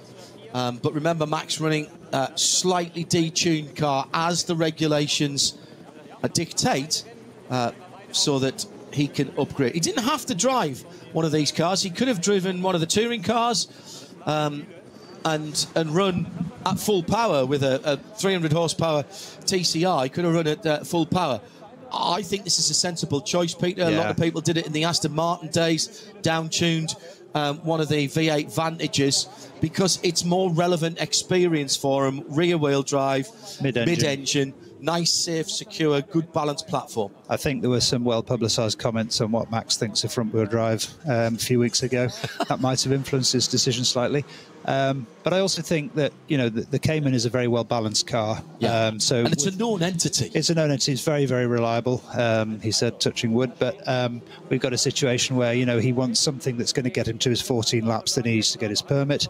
He doesn't want to have something that's, you know, is going to fail on him, but it's also something that will be relatively predictable, whether it's wet or dry. Hearing from out in the country that the Franz Linden, Rutger Schichten, Alexander Fehlenbach, number 955, Cayman GT4 Club Sport, have come to a halt in the Kiddebach Hut with a technical defect, is all I can tell you at the moment. That is a long way from home, that car. And two teammates of mine from 2023 in that class, and Alex in particular, very, very quick. Now, that is not necessarily the end of their race. Again, I'm very cognizant that there are people here for whom this will be their first experience of watching this type of racing. And that car could be towed back. And it could be towed back, if it's able to, on the track. It could be put on a flatbed and brought back on the track surface. It would be covered by a follow car and some white flags showing that there's a vehicle, slow-moving vehicle on the track. It is encouraged to try and get cars back into the race here. Probably not going to help them in a 4-hour race other than to get some more laps around the Nordschleife. But the general mantra here is different from, say, the Le Mans 24 hours where no outside assistance is allowed. That would disqualify you. The philosophy here, Peter, is if you can get it back and fix it, do that and get back out in the race. We want to see you out there. Definitely, and some of the earlier races I did here, we had a map in the car showing the exits that we should try to get to, where the team could actually meet us and fix minor problems trackside, so that we could rejoin. There are other areas where it's inaccessible and you're basically trapped and stuck. So that was always the goal, to kind of roll the car down to an exit point. At RSL_studio on X Twitter, if you want to get in touch with Peter, Kate and me, John Hindhaugh. So the battle between the Aston and the number 44, that's the Valkenhurst Aston and the Car Collection 44 Porsche, after the fastest lap of the class in the SP9 Pro Am by Christian Kronz.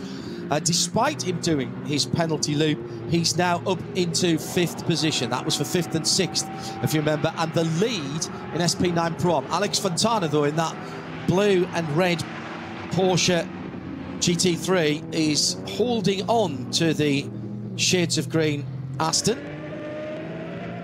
And that, I mean, you've got experience of the Aston, the previous version to that Indeed. Car. Yeah. And that's a front engine car, but we kind of call it a front mid-engine car, because it's pushed a long way back, that front engine, isn't it? Same that's as right. That. Yeah, that's right. Beautifully balanced car, and it was developed over such a long period. Lots of input, Aston Martin ProDrive, over many different series, and it's been a very successful car for them in many championships. But you know, for me, Aston, I have a soft spot for Aston, of course, being British, and to see them succeeding around the Nordschleife is something very, very special. This is very interesting. With just on 44 minutes gone, or 5 laps completed, we are seeing the first of the stops. Jutta Racing have brought the number 8 Audi in from SP9 Pro Am 3rd position. So that looks a little bit like an early stop, but remember they had the formation lap, and they are now playing the timing game. So keep an eye on that number 8. They've made their pit stop first.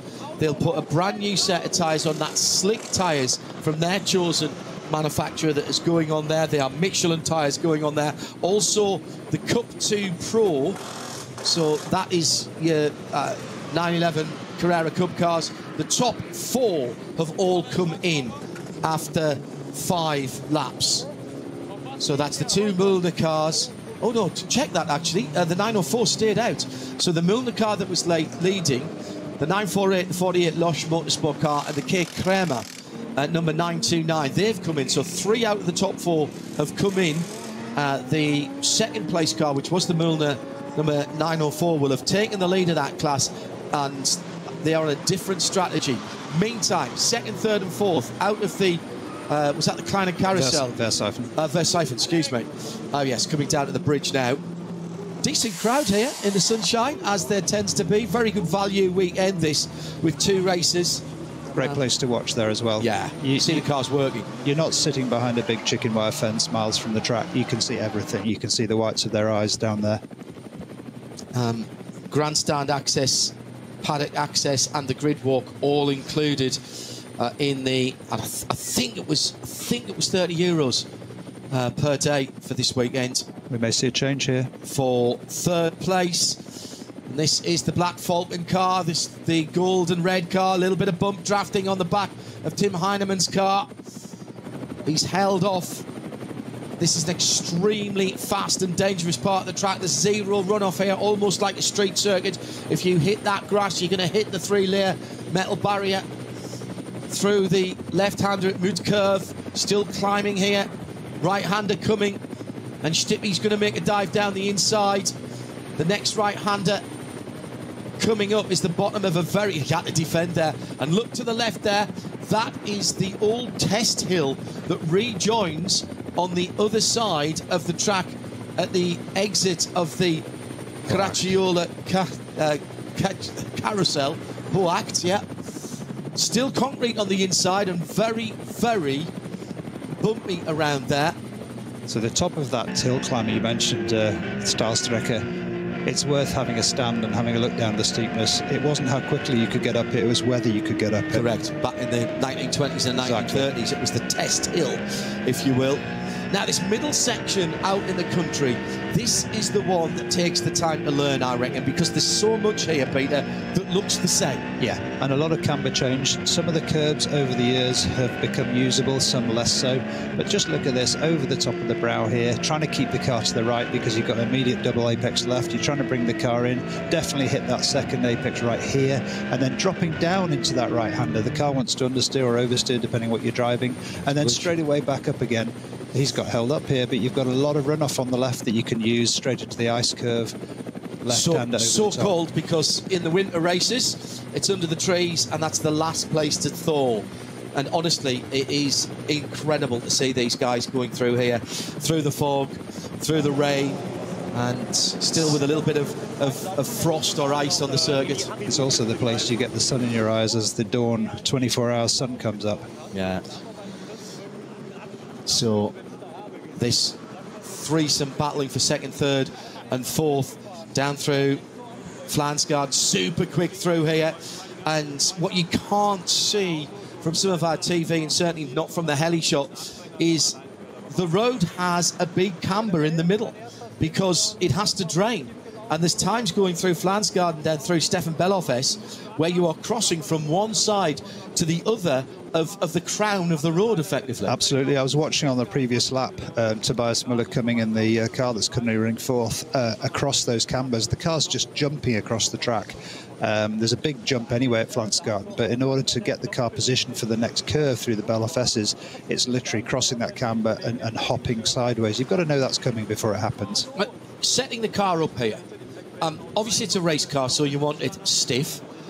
But too stiff round here is a recipe for disaster. For sure, for sure. And in fact, it's funny, you know, my very early days coming here with British teams who were very, very successful with their cars on, let's call it standard circuits, doing a lot of testing at, say, Silverstone, Donington, wherever. They come to the Nordschleife and the car's nearly undrivable. First thing they do is soften it up, and that just turns it into a great big jelly. So what you've really got to do is work on the multi-rate suspension damping. You know, German teams have been doing this for a long time. A lot of fantastic damping technology these days, and it makes such a difference for sure. Max Verstappen now having completed another lap in that 380 in the Cup 3 category.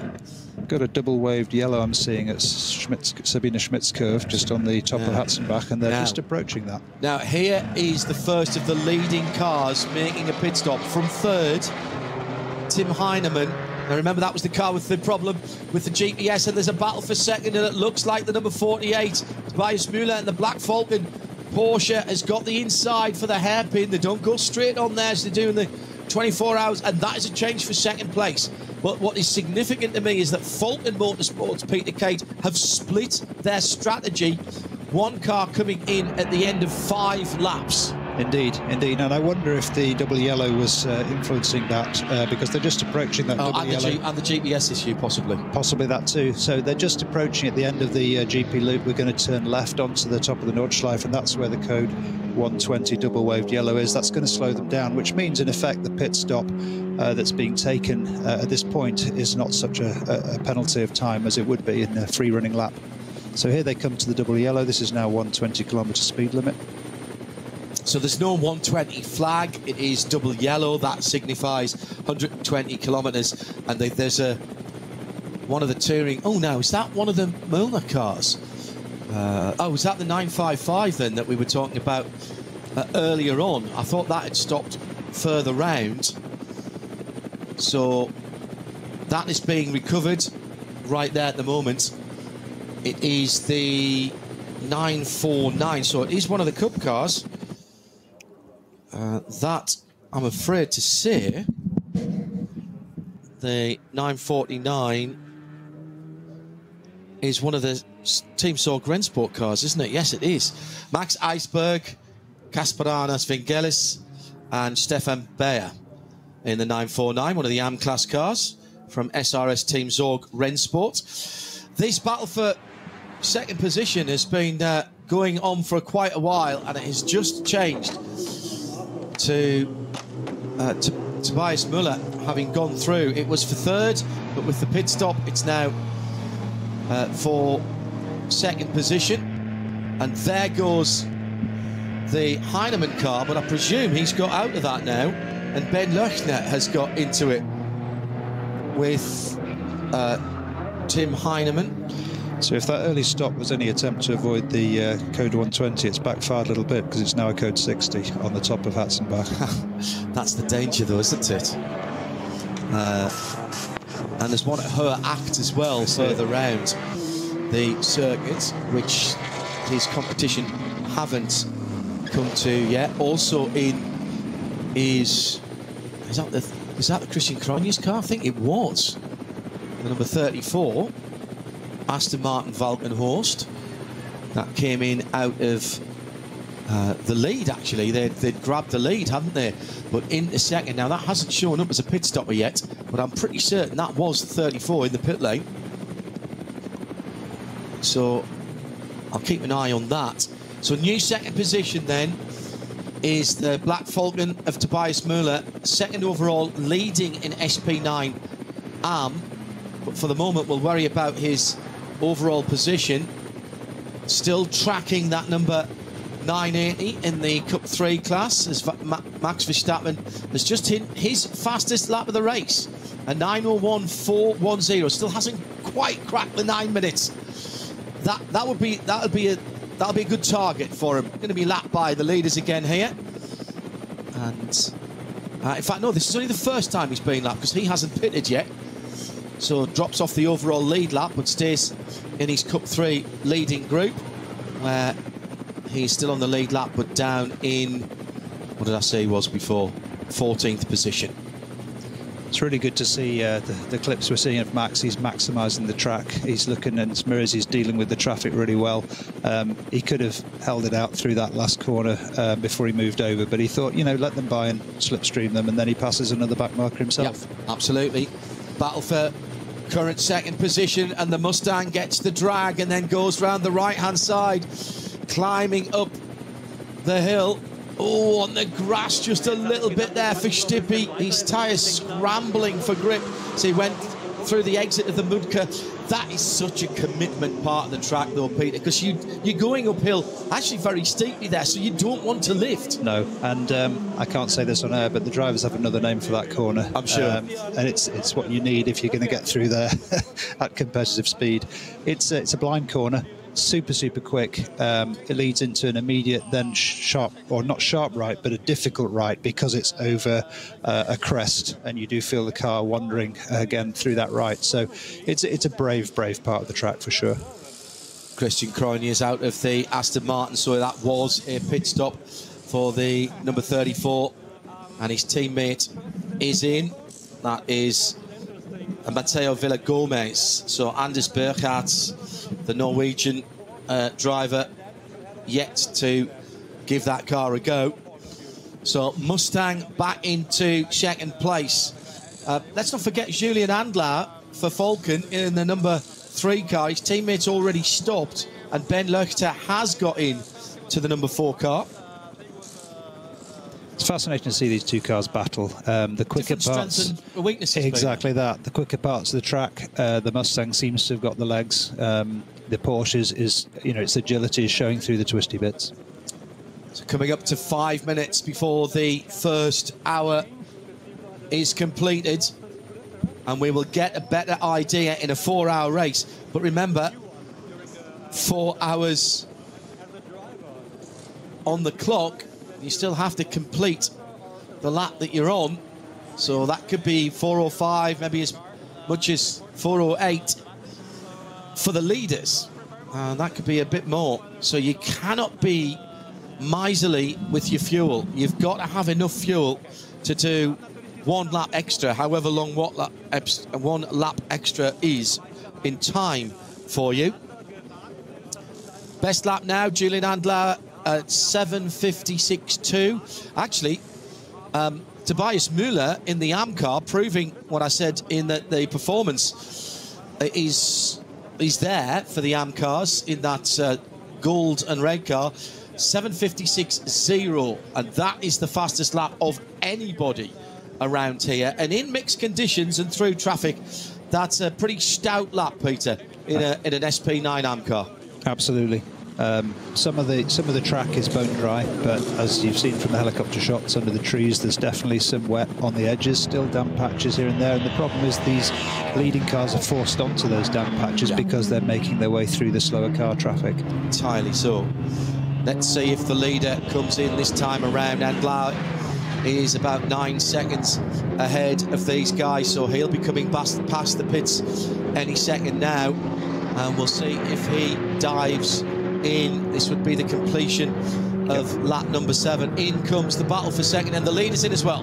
Just come in ahead. So the top 3 down to 60 kilometers an hour, and so Julian Andlauer staying in the car that he shares with Joel Sturm. Andlauer on Porsche duty at Silverstone in the European Le Mans Series as that championship makes its return to the UK for the first time in a few years, possibly as a precursor to the FIA WEC coming back to the Midland circuit.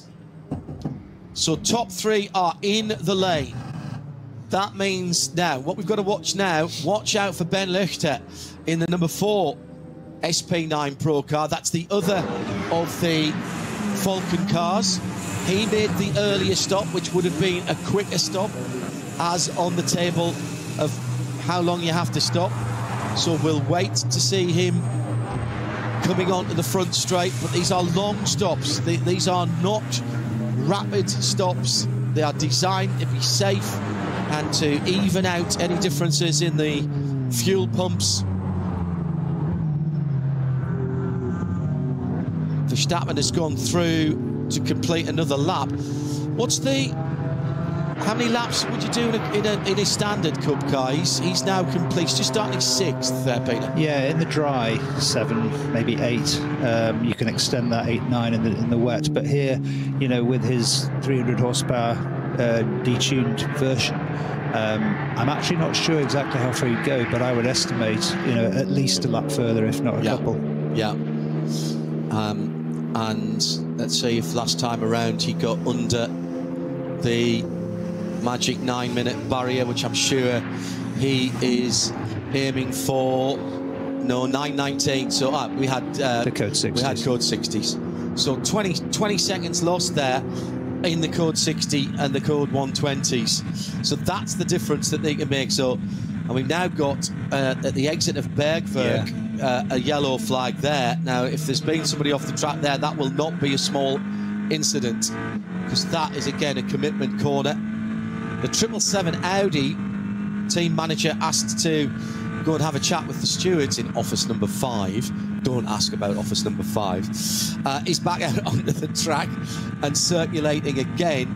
That's the 777 RS3 TCR LMS, but they've dropped somewhat out of contention in their TCR class, having dropped a couple of laps to the leaders. Looks like the Bergwerk yellow flag has gone, so it must have been a quick incident. Yeah. But we're certainly still seeing a long code 60 at Hohe. Now 3 marshal stations with the code 60 in that section. So there goes the leader, as it was when he came into the pit lane. So that now is on to his 7th lap. Check that. That's onto that's 7 laps completed, my apologies. Yeah, so onto his 8th lap. So they might be able to, I'm not sure. Second place, however,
Sie sagen, es ist nur ein Auto, aber wir sagen, es ist Herzblut, Schweiß und Perfektion. Denn wenn du schraubst, dann zählt jeder Millimeter.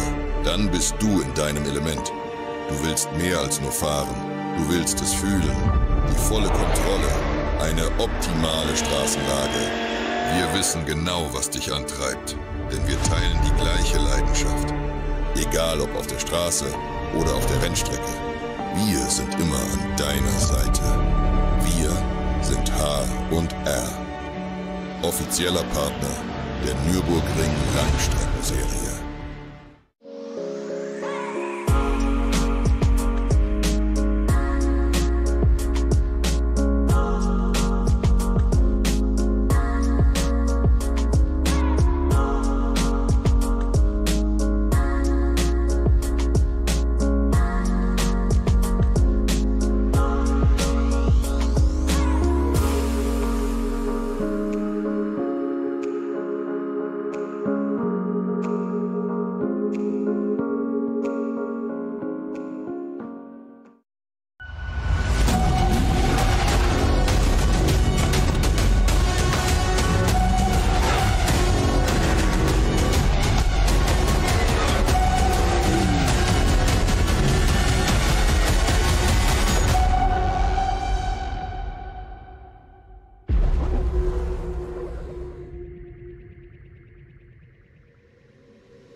Liebe Fans, Lovely fans. besucht uns auf unseren Social Media Kanälen. Follow us. Auf Facebook, Instagram, YouTube und TikTok.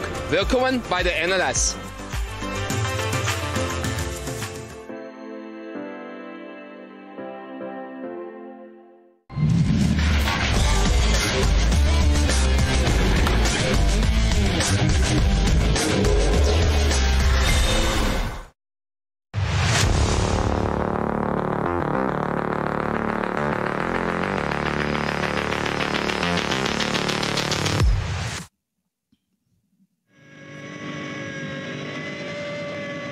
First hour and first pit stops completed for the front of the field in the 4-hour competition for round 7 of the Nürburgring Langstrecken-Serie. Hello everybody, good afternoon, wherever you are around the world. Good to have your company. Peter Kate and me, John Hindhaugh from the Global Broadcast Centre. Still work going on at the start of that Haxen back, recovery of that Zog machine on the right hand side, everybody getting back up to pace after it. Drama at the front of the field for Haub's racing team. Frank Stippler coming in to his first pit stop in second position, and the number 6 Mustang has not yet left the pits. It's been there for half a lap now, and that's a very long time. And conflicting information about the lead car, the Adenauer and Jules Sturm cars, whether Julian Adenauer is actually here this morning. He's been listed in the car since the start. Ben Löchter, I think, has gone through and leads the motor race. It won't reflect that on the timing at the moment, but I think that shorter pit stop, Peter, has put the Falcon number 4 car in the lead. Won't be able to tell you that until I see the relative positions. You might be able to look it up on the on the GPS. The problem is the number 4, the 4 car had a problem with its GPS. Exactly. Didn't it? Yeah. But we'll see on the timing screen as they come through. Interesting observation there, just going through the code 60 up through Hohe Acht. What you saw is the Vulcan car right up behind a slower car. The GT3 SP9 cars tend to have a very, very accurate speed limiter, so they can run right up to that 60 km/h speed limit. The car in front in the lower class clearly was running a little slower out of caution than the 60 limit, just to make sure they didn't get any penalty. Led to a lot of frustration from the Porsche right up the backside of that slower car, obviously losing critical time. So it's really, really important if you are in a code 60 or if you're in a 120 km/h speed limited section of the track to be absolutely on that speed, so that you don't lose time and you don't have the cars behind you closing up unnecessarily. It's the voice of Peter Kate, a multiple class winner in various different classes in the Nürburgring 24-hour race. Raced in the NLS well over 40 races around the Nürburgring Nordschleife. And traffic, as ever, and the management of traffic is always going to be a determinant here. And Julian Adenauer for Falcon. Bit of a reshuffle for Falcon with Porsche drivers being redistributed around the world for a variety of races, endurance races in the GT3 formula. So just 2 drivers for all of those. Now we've got a Cayman in the pit lane with the luggage compartment open at the front. No engine there. I think that's the 980. That is the Verstappen car. In with an issue. I'm guessing it's a brake issue, and they're doing something, maybe bleeding the brakes. They've also got both rear wheels off there, and that car is going nowhere at the moment. In fact, 3 of the 4 wheels are off. Verstappen staying in the car. Now, this is exactly what he doesn't need to be able to get his 14 laps and 2 race results in. I reckon he completed 6 laps. He's staying in the car, though, so... That's hopeful. It's hopeful. Looking at the lead here, at least on GPS, we're looking at the 3 car, and the 4 car is now showing on GPS. The 6 car, which is the Ford Mustang, is still in the pit. So essentially a lap down. So is the 4 ahead of the 3 now? It looks like the 3's ahead of the 4 on the GPS. Oh, okay, right.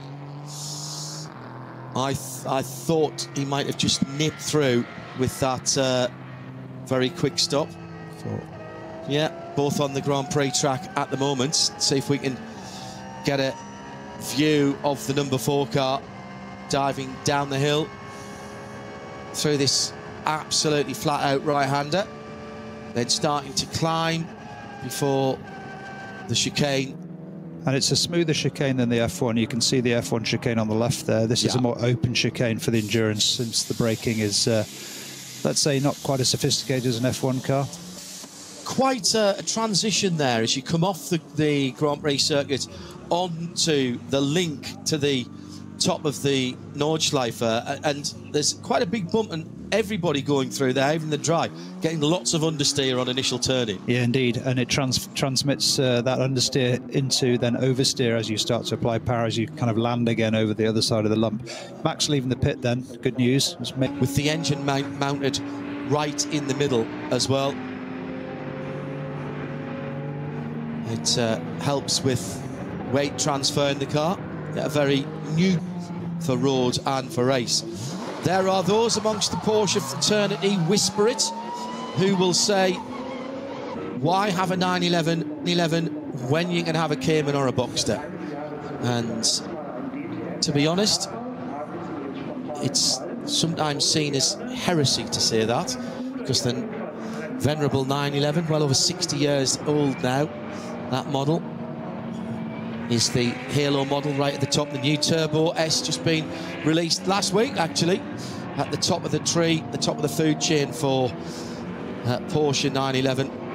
But in terms of miles, smiles and outlay, you'll go a long way to beat one of the mid-engined Porsches, although I've got a soft spot for the front-engine transaxle cars, being the owner, as I am, of a 968 Sport. 3-litre 4-cylinder 6-speed manual. Very underrated car. I'll keep saying that, and hopefully the values will go up a bit, Peter, you know. Absolutely, absolutely. It's interesting. I mean, you know, when you have such a sort of iconic car maker as Porsche, and they've produced these different cars over the years, you'll never get the same answer for anyone as to which one is their favourite. They all have their own merits and disadvantages. In fact, if you ask 10 Porsche owners, you'll get 12 different views. Yeah. To be honest, the only thing I will say, and Porsche, BMW, and I know you drive a BMW on a daily basis, they have been very good at being able to make all of their cars, whether in Porsche's case it's 2 doors, 4 doors or SUVs, they are distinctively Porsche when you sit in them. And when you drive them, there's a certain DNA, isn't there? There is an absolute DNA from what you see in front of you on the dashboard, what you see as over the front of the car, how, I mean, even the current 992 Porsche back to the early 930s and the early 911s, and I've got a 993. You look at that and it's different, but it's similar enough that you can say, oh yeah, I can see the top of the wings there, and the bonnet's in the middle, and there's those 2 creases down there. Very, very interesting the way they've done that, and being able to transplant perhaps the characteristics and the character of the cars, whether it's BMW or Porsche, of even their more sporty cars into their more demure cars, let's say, or ones with slightly less sporting intentions. More practicality. More practicality, absolutely. It's very clever how they do it. And to me, the real stars of streetcar automotive engineering now are the ride handling and suspension engineers. Completely. I have no idea how they can make a 2.5-ton Porsche Cayenne, for example, that sits nearly 6 feet off the ground at its highest point, take it onto a track in controlled conditions, and you can absolutely flat drift that car. Definitely. In the Turbo GT or something like that. Incredible stuff. I was out in an all-electric Porsches and BMWs Genesis that I was driving recently, weight down low, 21-inch rims, and you think 21-inch rims, that's going to be crashy. Ride like a magic carpet. They are actually, I think, they are black magic workers, those guys, and fair play to them. A lot of it, in fairness, is technology transfer from what we're doing here in motor racing. Yeah, and I was just about to make the point that the Nordschleife, which you mentioned earlier, with the industry pool and all of the testing that the car makers do around here, one lap round here simulates an awful lot of standard mileage out on the public roads. There's so much variation of gradient camber, low frequency bumps, high frequency bumps. You know, there's a lot here to learn, not to mention the weather that at the moment seems to be holding pretty stable. We've got nice sunny, bright conditions. But yeah, that's where these ride and handling guys really earn their bread and butter. Now, the GT4 Supra, very slow indeed. This is the 160 Looks car. like a puncture or something. I would say it's puncture or suspension damage. The steering wheel turned to the right. The Toyota Supra GT4s built, that is Koyama, the Toyo tyres with Ring Racing, and that's a left rear tyre issue. Now, I'm not going to say that the wheel's coming off, because if he's managed to get all the way around the Nordschleife with a loose rim, he's done brilliantly well, and he did come in off the Nordschleife, not through the cut through into the back of the pits. GT4 Toyota Supras, all the chassis and cage work done by WRT up in Belgium. So the 90 minutes drive from where we are at the Nürburgring this weekend. Here's the Dupre Audi S3. Now, this is the car that I was mentioning that was on pole for Group 3. Pretty much a bog standard car, not even a big back wing on that. They actually were so successful that the class system was changed because of them. Because in the N24, front-wheel drive and four-wheel drive used to be put together, and that is a bog standard street four-wheel drive RS3, and they've done such a good job in preparing it and driving it, and it is one of the Dupres is driving that machine as well, the second generation driver, and they now have had it changed. The classes have changed over so that the front wheel drive part of that class has changed over. Verstappen then 12th position after his pit stop in the class for Lion Speed. Just trying to find what class that's been put into. It's VT2, isn't it? There it is. And they are going nicely in there. So into the pit itself for the Toyo tyres and ZF supported Supra, and that car it's been pushed right to the back of the garage. They are long and wide garages here, Peter, and they're being pushed there so it's not to inconvenience anybody else that they're sharing with, because that is not a garage that they have to themselves. Correct, and obviously positioning the car like that suggests there's some work to be done here to fix whatever went wrong. It looks like a suspension issue. They're having a good check around that left rear area, but yeah, the cars in the 24 hours, certainly where there are even more cars than the 112, 113 today, you can have up to 6 cars in each of these garages, and it can be quite a nightmare if 2 or 3 cars come in with a problem at the same time. But certainly a lot of respect between the teams to be able to operate like that. And there have been great friendships built by who you've been sharing with. In fact, there is a car, it's quite a limited edition car actually, the Aston Martin Signet, which came about because the man at the head of Aston Martin at the time, who was Andy Palmer, and the man at the head of Toyota, Dr. Betts, excuse me, yeah, and okay, Toyota, man at the head of Toyota, formed a friendship, and the Toyota Aygo was re-engineered and rebadged as an Aston Martin. So that was right at the end of the lap then. I didn't see contact there for that number 160 Toyota Supra. So I wonder if that suspension just gave up there right in in the middle of that final chicane. It's not the place where you really want that to happen. No. Even the smaller class cars are knocking on 250, 260 kilometres per hour by the time they get to the end of the Dottinghurst Straight. It's a slightly downhill straight. As I mentioned, it's almost 3 kilometres from start back to the end of Tiergarten, which is a very tight or ever-tightening series of left-right corners at the end of that straight. So if you do have a suspension problem at that point and you're arriving at that kind of speed, it certainly catches your attention. I was going to say that, well, if he wasn't warming up already, the Japanese driver there, he certainly will be now. Just hearing that we've got another stationary car out on the track, and it is the 605, and that would make that the only car in the H4 class, which is one of the M3 E46 BMWs, the over 2000cc and under 6.2 litres for those engine sizes. In comes Klaus Abelin. Now, is that his first pit stop? Can't be, surely. Looking for the machine, and here's another puncture coming in down the long straight. That is another one of the so that is the 165 Cayman. Yeah, I think it is Abelin's first pit stop. It's just now clicked onto it. So he's got 9 laps, so he's running to a pace, so that's an hour and pretty much an hour and 21 minutes. Not running at full pace.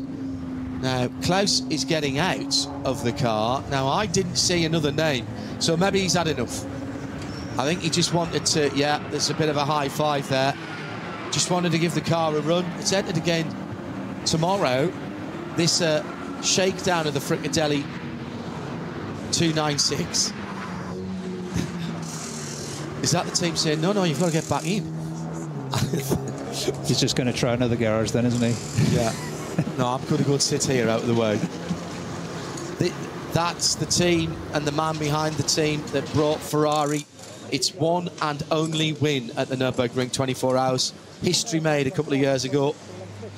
No Ferrari works drivers. He had works drivers, but none of them were Ferrari works drivers. Earl Bamber among the drivers there. Rinaldi Racing helping them out. And that is, if that isn't the actual car, the Frö beer sponsored car, then it is an absolute clone of the car that won. It is in exactly the same Rinaldi Frö racing livery. The party was impressive, is what I heard. We were packing up and wearily disappearing back to our digs to... Was that, I think it was the same weekend as the Indy 500 that year, and we went back to our digs, which was just round the corner, actually inside the circuit, and managed to catch the Indy 500 at the end of it. So still the 2 Falcon cars. It is 3 from 4, 22 seconds between them now, we can tell you. With new third place is another Porsche, Black Falcon. That's the red and gold number 48.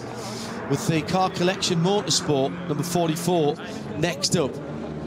And now Tiergarten has a slow zone upgraded to code 60. So that'll slow the lap times again. They're just approaching right now, the leaders. Right. So if you are just joining us, hello. We are not yet at half distance. Been pit stops for all bar the odd 1 or 2 cars. The leading SP10 car, the Avia Porsche WNS Motorsport car, has not yet stopped. And that is the highest placed car, up in 19th position and leading SP10 Pro that has not yet stopped. The Cup 3 Pro 944 Porsche 718, that has not yet stopped. And the Cup 3 AM class car, the 977, that has not yet stopped yet, but mostly everybody else has. In fact, some have stopped twice, including the Jutta Racing Audi, but that was an early stopper from memory, I think that was the first car that came in after the completion of, I want to say 4, but it might have been 5 laps. I'll just check that up. And the guys down at Fricatelli Racing only test laps today, and it will be the last GT3 race ever for Klaus Abelin tomorrow. Well, that is the end of an era. As I say, he's been doing sterling work in his historic Porsches and in the Peter Auto series, which is now called the Classic Le Mans series.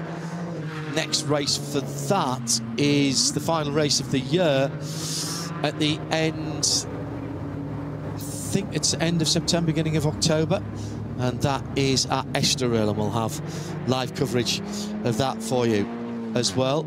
So that Avia machine that we said had problems on, that's the end of the Hatson back, isn't it? No, it's not. It's the end of the lap. That's Tugard, that's the code 60.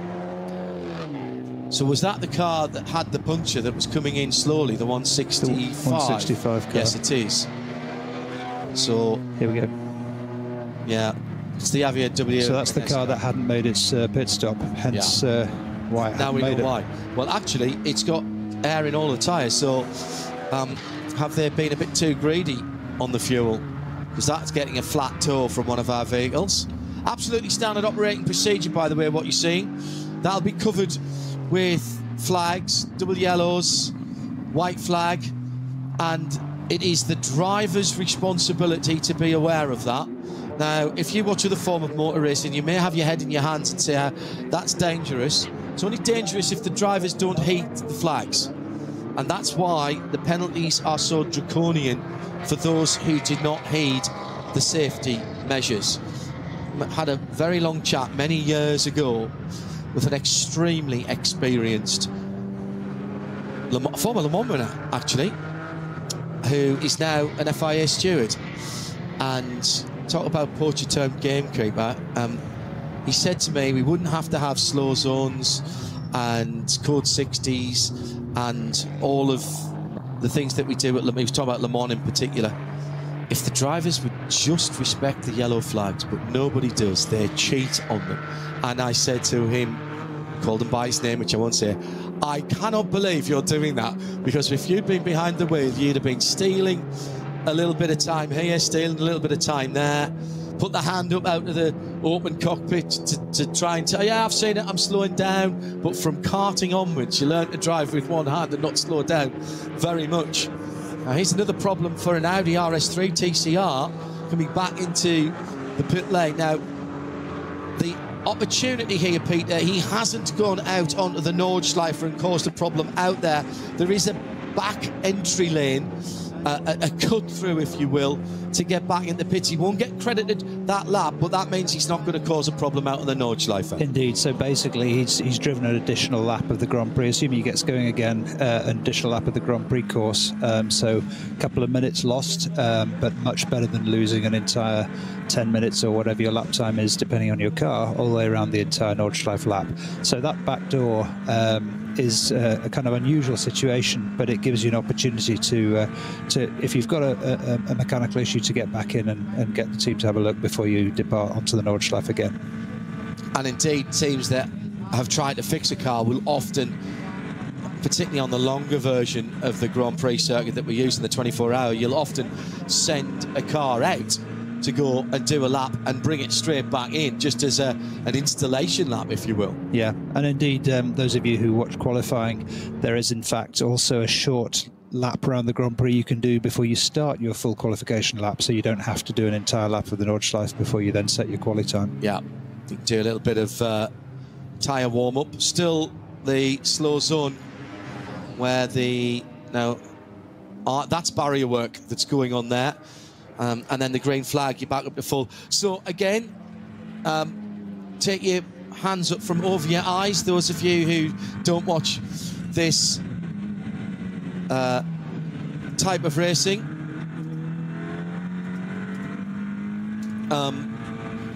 the guys are going to work there with the truck with the trailer. There'll be new lengths of steel crash barrier there.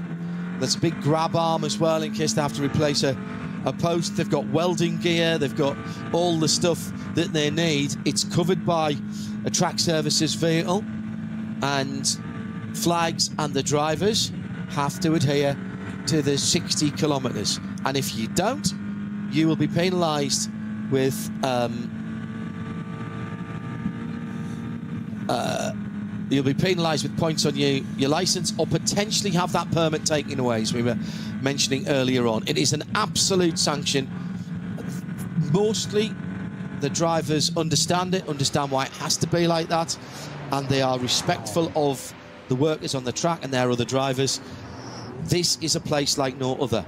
You cannot be cavalier about safety here. No. It's interesting. The standard of driving here generally is very high because people understand the implications of taking a risk. You very rarely see, perhaps other than on the Grand Prix loop, people taking risks up the inside, just showing the nose. You know, they make a very definite pass. Correct. To be sure that they're not going to put the other guy into the wall. Well, hearing from our team down in the pits, and thanks for passing this along, our German colleagues, the Haupt Mustang GT3, a clutch problem that happened as they were restarting the car after the pit stop. They are trying to correct that at the moment, and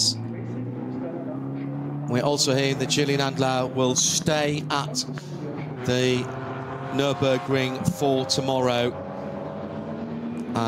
and drive for Vulcan again in tomorrow's race. So he is driving today, he will drive tomorrow.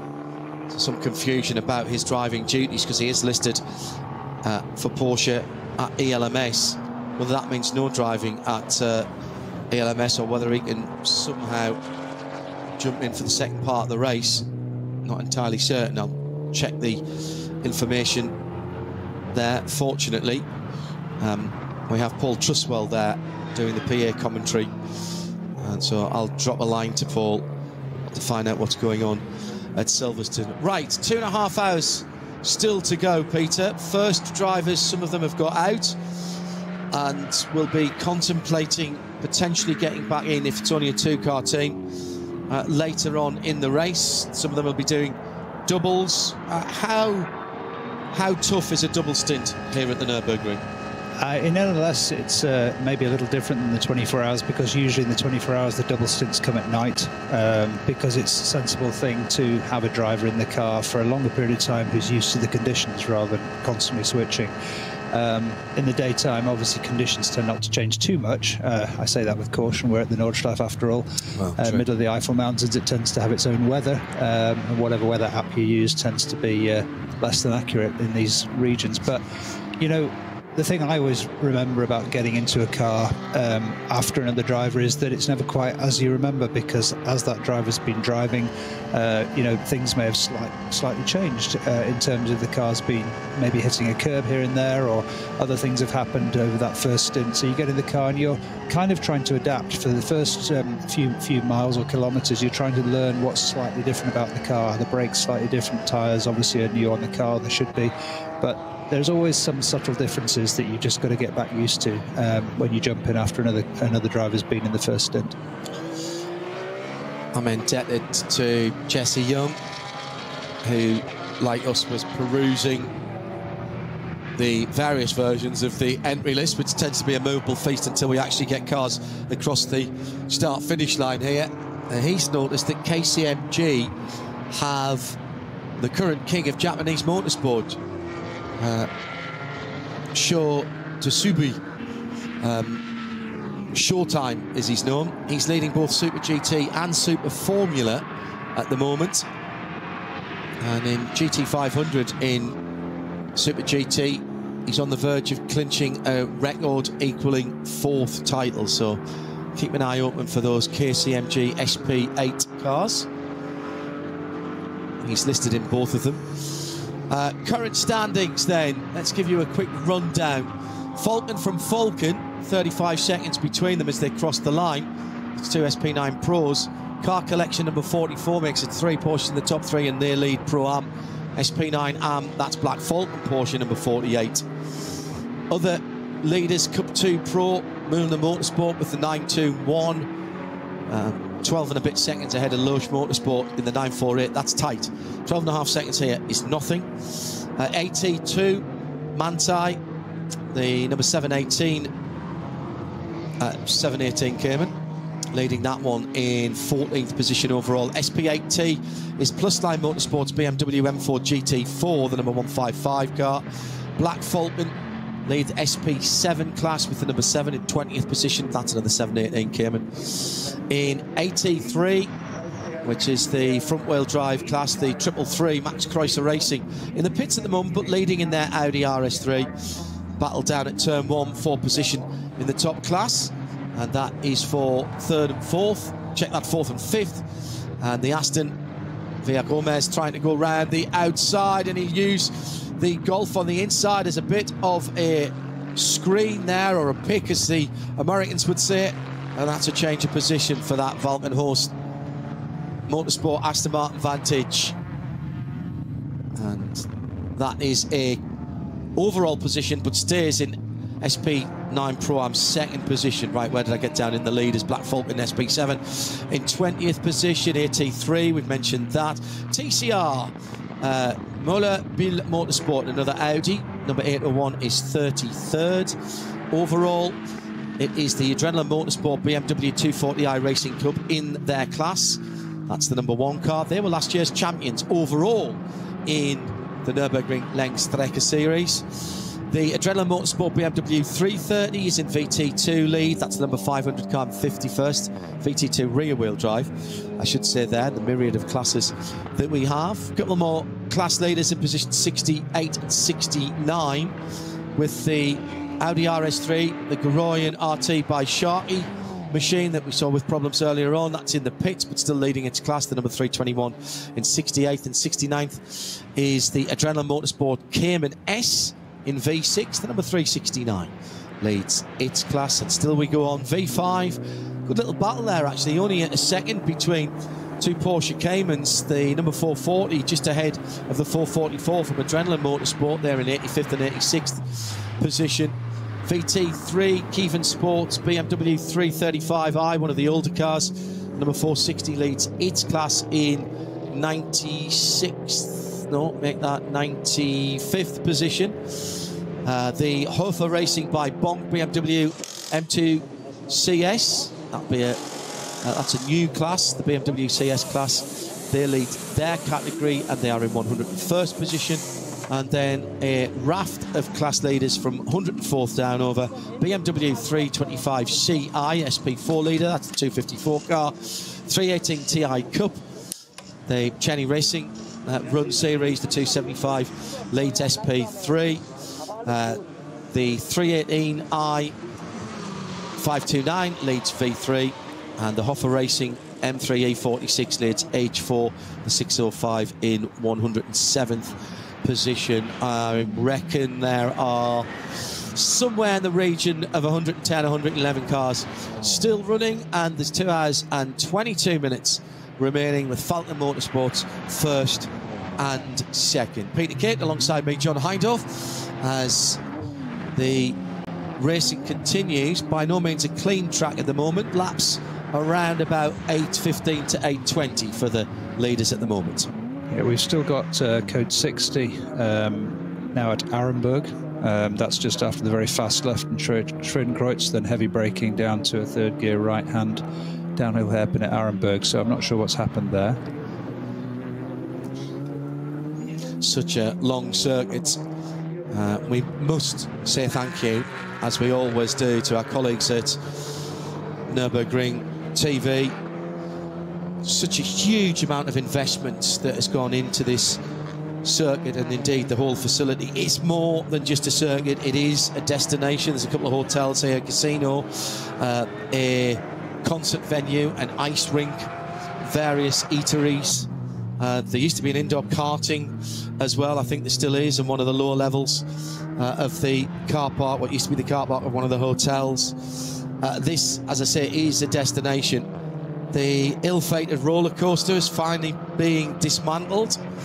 Funny enough, I was at COTA, Circuit of the Americas, last week, who were building 2 roller coasters, making that place into a theme park. But the major investment from our point of view is that the whole of the Nordschleife, now for at least a couple of years, I think, there is fibre links all around for the broadcast. So the ability for us to be able to turn up, and for the production company to be able to turn up and just plug in their cameras on a Thursday and a Friday for Friday practice and then Saturday qualifying in the race, or indeed a Sunday as well.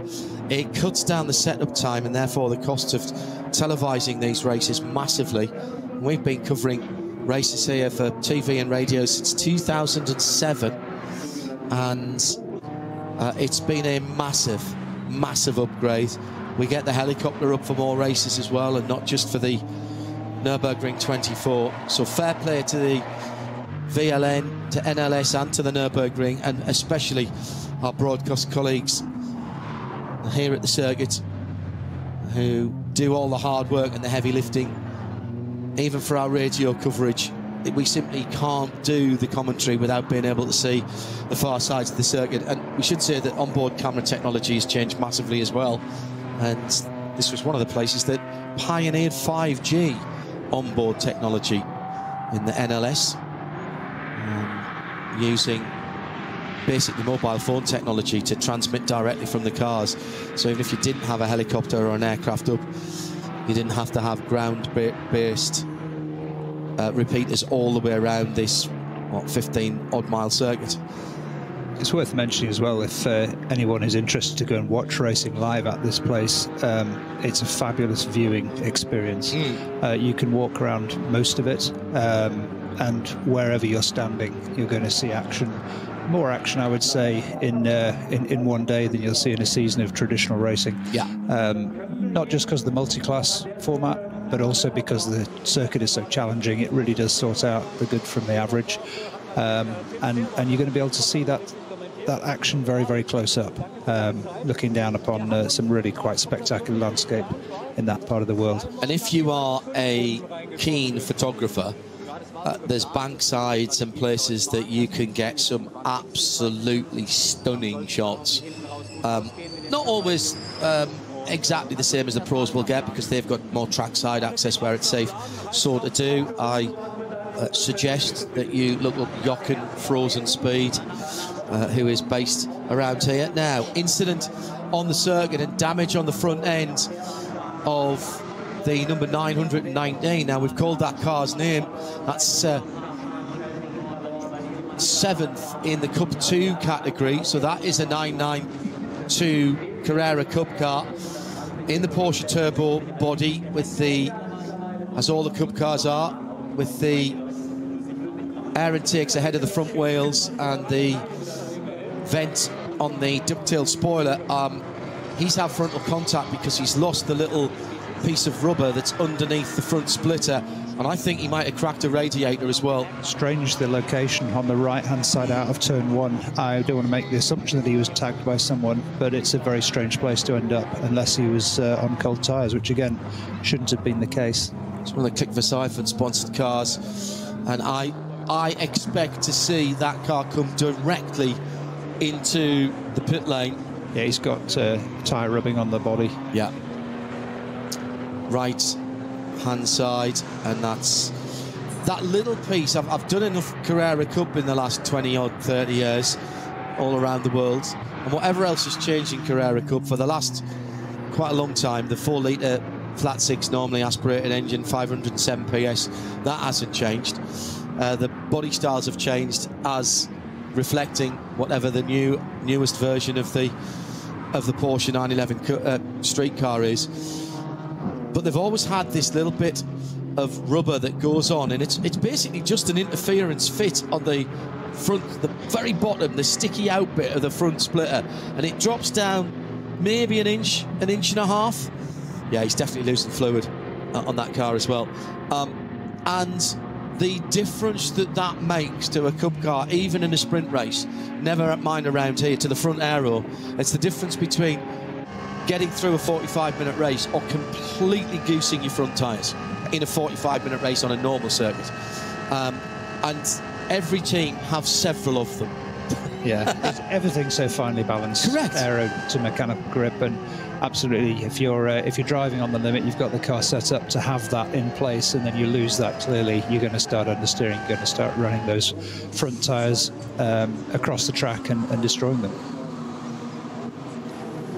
The Mustang still in the pit lane, having completed its first stop. They're just checking the Yokohama tyre pressures there. Remember, in GT3 at the front of the field, in SP9, a number of different tyre manufacturers competing against each other.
Sie sagen, es ist nur ein Auto, aber wir sagen, es ist Herzblut, Schweiß und Perfektion. Denn wenn du schraubst, dann zählt jeder Millimeter. Dann bist du in deinem Element. Du willst mehr als nur fahren. Du willst es fühlen. Die volle Kontrolle. Eine optimale Straßenlage. Wir wissen genau, was dich antreibt. Denn wir teilen die gleiche Leidenschaft. Egal ob auf der Straße oder auf der Rennstrecke. Wir sind immer an deiner Seite. Wir sind H&R. Offizieller Partner der Nürburgring Langstrecken-Serie.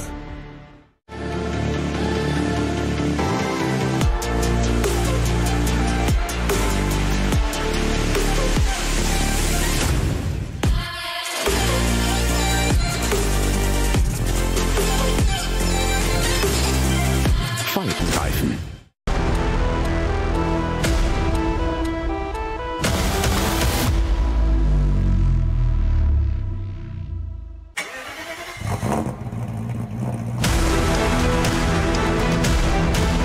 Hol dir jetzt dein eigenes Motorsporterlebnis nach Hause.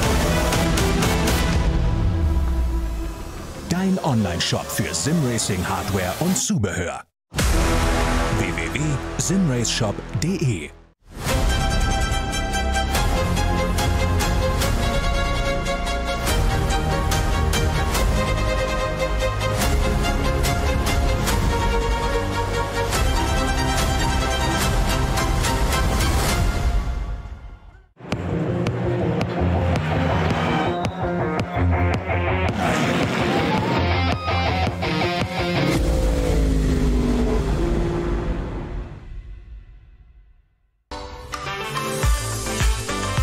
Liebe Fans, Lovely fans. besucht uns auf unseren Social Media Kanälen, Follow us. Auf Facebook, Instagram, YouTube und TikTok. Willkommen bei der NLS.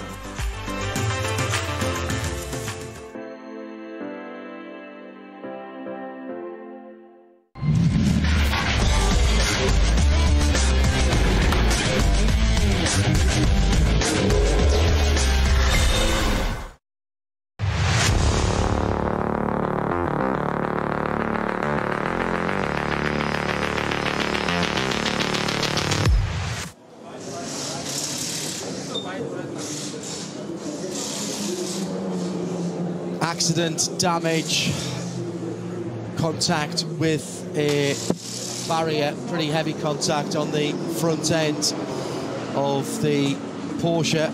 That's one of the, I think it's one of the Milner cars, isn't it? Yeah. Taking off that front splitter, front end. Can't see the bonnet, so I can't work out whether that's a Cup car or a GT3 car. I think think it's a cup car. I think it's a cup car. Yeah, I think it's a cup car. I'll tell you as soon as they take that bonnet off, because you'll be or that front end off, because you'll be able to see the other radiators. Yeah, it is, because the GT3 car, that middle radiator, which I can now just see under the mechanic's hands, that is tilted back and further back out of harm's way. So that is one of the cup cars. Now, is that the car that was getting towed in earlier on, or is that another incident? That could be... well, the SRS Team Rennsport car is the 901. That's a Cup 2 Pro-Am car. That's hit something really hard. They've even managed to get paint on the headlamp unit, so that's gone into the tyre barrier and displaced the tyre bundles, hasn't it? Yeah, yeah.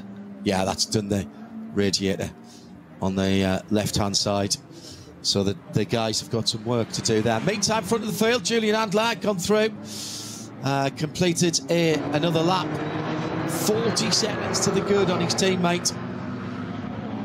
And at the moment, the Falkman Tyres team, which do run on Falkman Tyres, this is a huge part of their streetcar tyre development. They are another one of the teams supported and indeed run by the tyre company for the benefit of their tyre development. Started off in American racing, it's got to be nearly 20 years ago. They had a Porsche and a Ford GT at that point. I seem to remember them taking victory in the wet at VIR. And then I've got a feeling their first dry victory was on the streets of Baltimore, around the back of Camden Yards. Went there a couple of years. Ryan Sellers, one of the drivers in that team. They got rid of the Ford GT and concentrated on the known entity of the Porsche 911, and have subsequently grown in confidence. They have their development centre on Gottlieb Daimler Strasse, which is the street that runs two back and parallel to the Dottinger Höhe, and they run their development programme with tyre tests around here at the Nürburgring Nordschleife. Send the data back to Japan. The tyres are then manufactured and air freighted back out again. Another car being towed back there just after the back of Bergwerk, heading up these left-handers up the hill. Black Falcon. Now was that a pass for position there?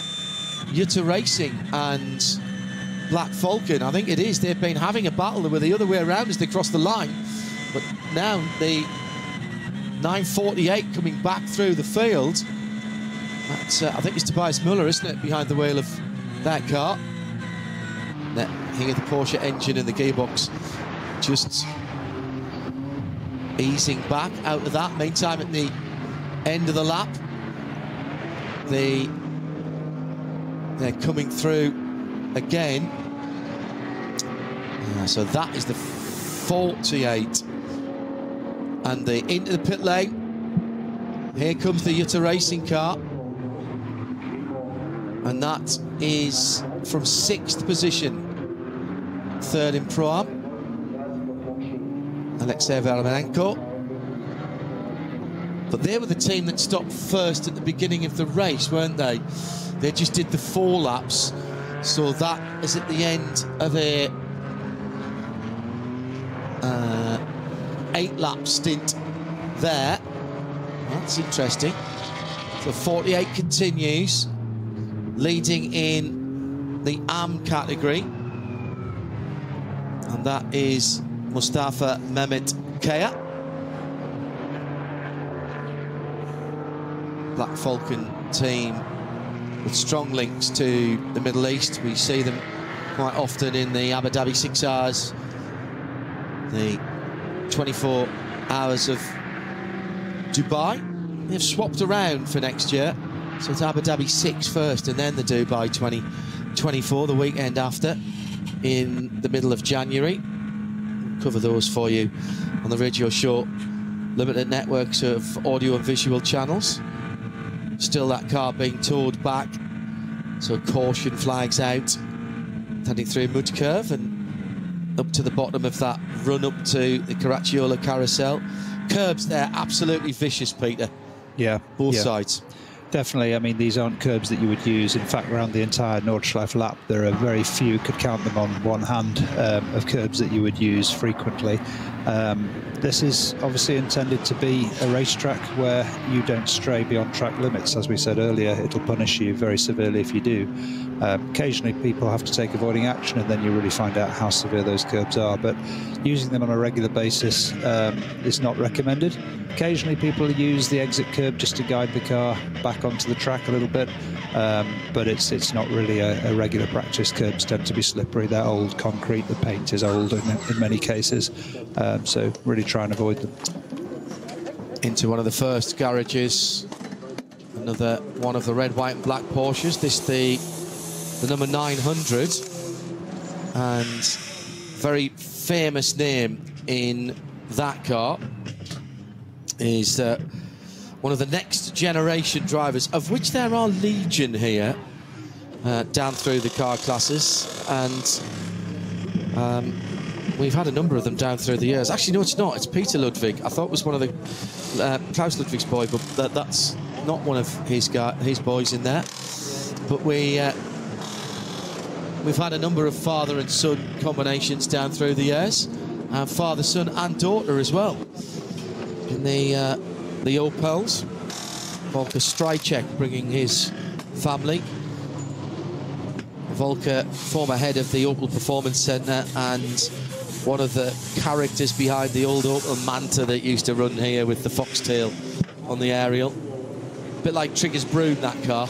Not entirely sure how much of the original car was left. It was quite heavily modified anyway in terms of the engine and the running gear, but it did have some very big accidents. I remember one year they'd taken a sledgehammer to the back of it to get it back out on the track. It runs now in the Youngtimer, in the Classic. It's come out for the big race. Passing of an era, that one. You'll have raced against that car, at least when that car was in the race. Many times, and you're quite right. It looked fairly standard, but it definitely wasn't. It was driven very well, I should add. Volker was always a good driver. But the Manta has a certain place of affection in German hearts as a car. I'm noticing the number 6 car is lapping at normal pace right now. That Mustang is back out after that very, very long pit stop. So a clutch adjustment, I would have said there, rather than replacement, because even the Haupt guys couldn't have got that done as quickly as that. Dropped, I think, 1 full lap, possibly 2. Actually, yeah, I think 2. Yeah, I'm scrolling down. I think it's dropped outside the top 100. Yeah, there it is, 106. So actually dropped 3-4 laps to the lead. Yeah, which is, that's 40 minutes, isn't it? Yeah. So you're not going to get that back. Good news for VER 33 fans. Max, who has stayed in the number 980 GT4 Cayman, and he's clocking up his laps. He is 9th in Cup 3 at the moment, but that doesn't matter. This is a different type of test for Max. This is not about his pace, it's not about the car's pace, it's not about where he finishes, it's about the fact that he finishes and shows himself to be competent, to not be getting in the way in a slower car. And you might think, well, why is that important? Because those are the rules. He's doing exactly what he needs to do. Yeah, and I think this is I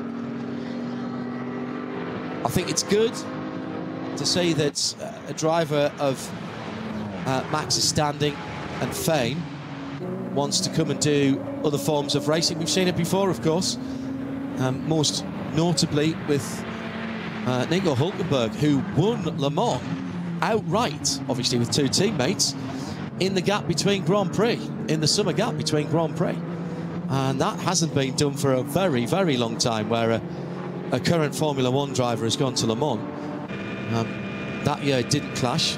Next year it will again with Canada, so that can't be done. And that was awesome. And good to see that Max is interested in other forms of motor racing. He's made it absolutely clear that long distance racing, both here at the Nürburgring in GT3 and potentially at Nürburgring and also Le Mans, should I say, is on his radar. Into the pit lane then for, this is the number 4 car. Stopped a lap or so earlier than its teammate last time. Ben will get back out. Ben Lechte getting out of the car. He's got his name on the back of his overalls, so that's easy. There's only 2 drivers, so it'll be Tim Heinemann who's getting back in again.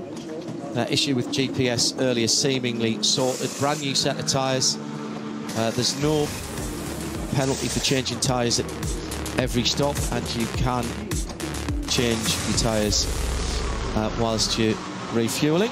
In fact, they'll do that and put it on the trolleys and move it around. So half distance then in the first of 2 race weekends, 2 races this weekend, rounds 7 and 8 of the Nürburgring Langstrecken-Serie. Very wet qualifying this morning, and the track still damp enough for most of the cars at the front of the field to at least go to the grid on wet weather tyres and possibly even do their first stint on wet weather tyres. The Mustang got the best of the start, jumping up to 2nd position early on in the hands of Nürburgring specialist and veteran driver Frank Stippler. Frank, I can drive anything quickly. Stippler, I think, is his actual full title. 3 starting groups, around about 30 to 50 cars, a little bit over in some places. Max Verstappen in Group 2, in a car that has to be under a certain power to weight ratio. So rather than take one of the lower class cars, he took a Cup 3 car that had to put a little bit of weight into it and also put a restrictor into the car to slow it down, so that's why he's not quite as quick getting up to speed. First penalty of the race going to the Valkenhorst Aston Martin that had to come through the penalty loop for slight contact when battling for 3rd and 4th place. And that battle with a number of the different Porsches continued for Frank Stippler, battling for 3rd, for 2nd at various points of the race, including with the Black Falcon team in the gold and yellow car. Pump fuel being measured, and you actually get charged for that at the end of the race. I kid you not. You get a little bit of, you get a receipt for each of your fuel stops. Problem for the 160 Toyota GT4 that had suspension damage, but right at the end of the lap, so could limp in and get some remedial action. Valkenhorst Aston looking very strong in the first part of the Grand Prix circuit, and a couple of people celebrating birthdays who had chocolate and cakes. Not making it to the global broadcast booth, I should add. However, the good news is that for our afternoon tea this afternoon, I have brought along, well actually it'll be Sacred Coffee, I have brought along some of the responsible adults' homemade biscotti. So that will be what we'll be celebrating before our evening meal tonight. So as it stands then, with 1 hour and 57 minutes to go, to the 2 Falcon Porsches that lead from the Porsche of Car Collection Motorsport, then the Aston Martin Vantage in 4th position.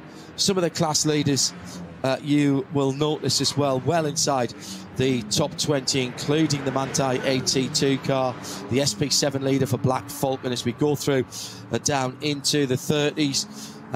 Moller, Bill and Max Kreuzer Racing are leading their class in 28th and 30s. Outside the 30, AV Racing by Black Falcon leading their BMW GT4 Evo. That is the SP10 AM category in 32nd position.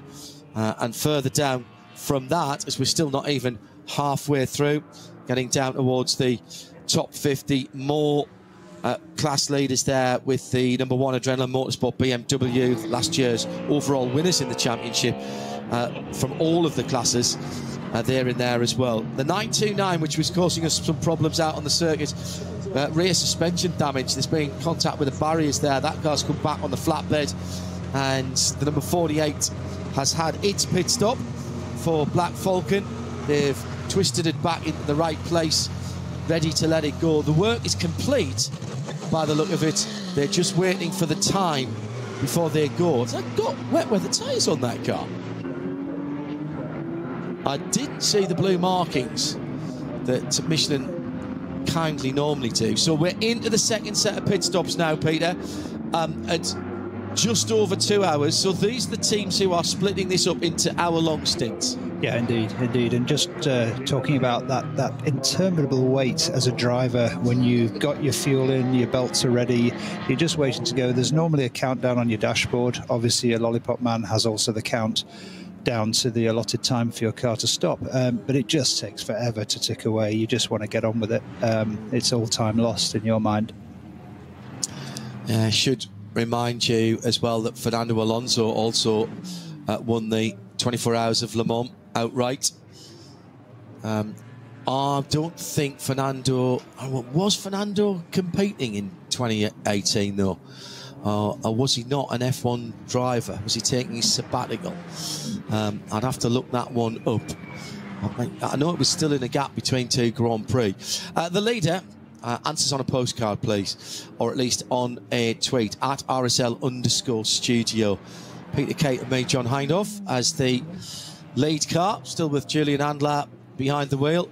He's battling on the far side of the circuit, and that is one of the 911 Cup cars, who steered to his line until he could give just a car's width, and that's all the GT need. The GT3 needed superior handling because of the additional aero, but actually, so we're coming into the Kleiner Carousel, but actually, it's good that he's got through there, Peter, because that Cup car is a bit more slippery down the tube, so exactly. Down the long straight, it would have been a bit of a chore. Yeah, and I was interested in the qualifying times and testing times. The Cup 2s are actually really very close, and in fact ahead of some of the GT3 cars in those lap times we were looking at. And it's always very, very difficult down this long straight.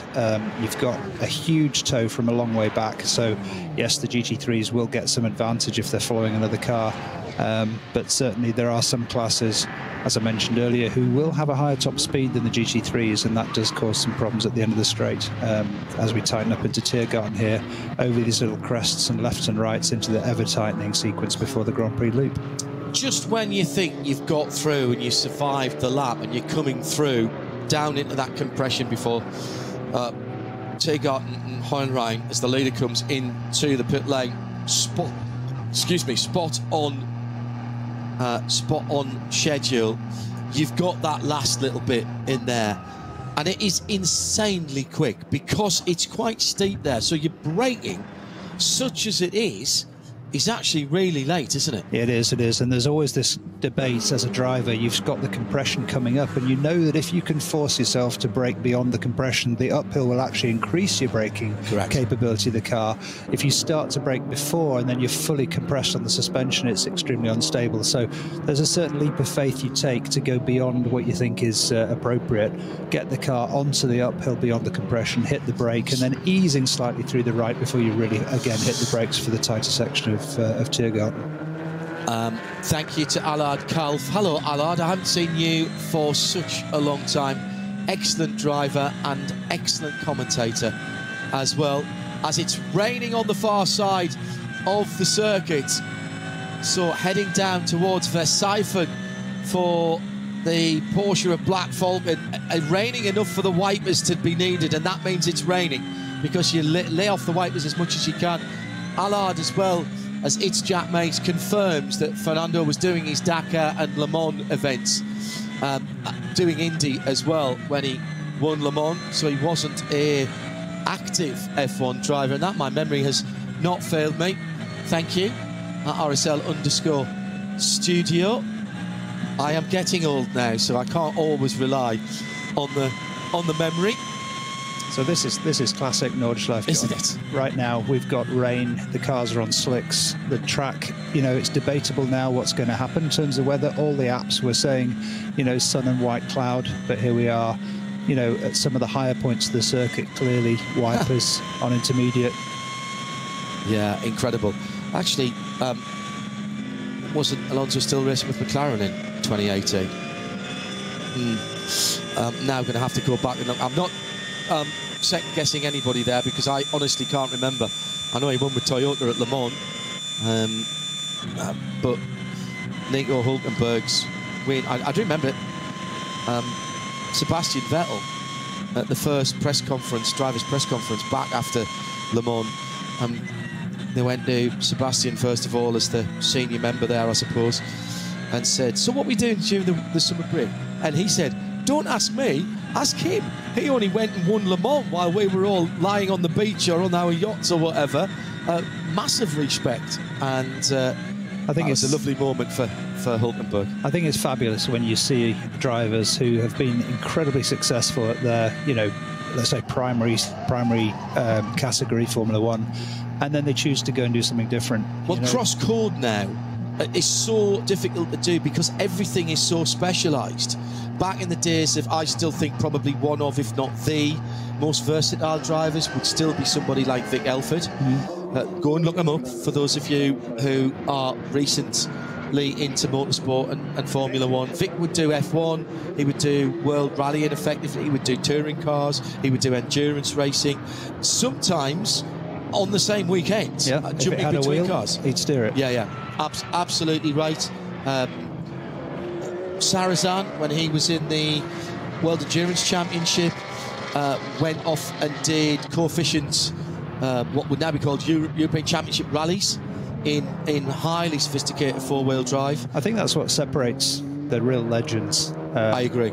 You know, you can go back to Fangio, you can talk about Jim Clark, you can talk about any of these guys, multidisciplinary experts who just didn't really care what the category was. It's all about the competition. It's so difficult nowadays, though, because all of these, so, you know, you could go and jump into a Mazda MX-5 race. The Whelen Mazda MX-5 Cup that I commentate on in the States is tremendously competitive, and you think, so we've got a problem here for the Keller 969.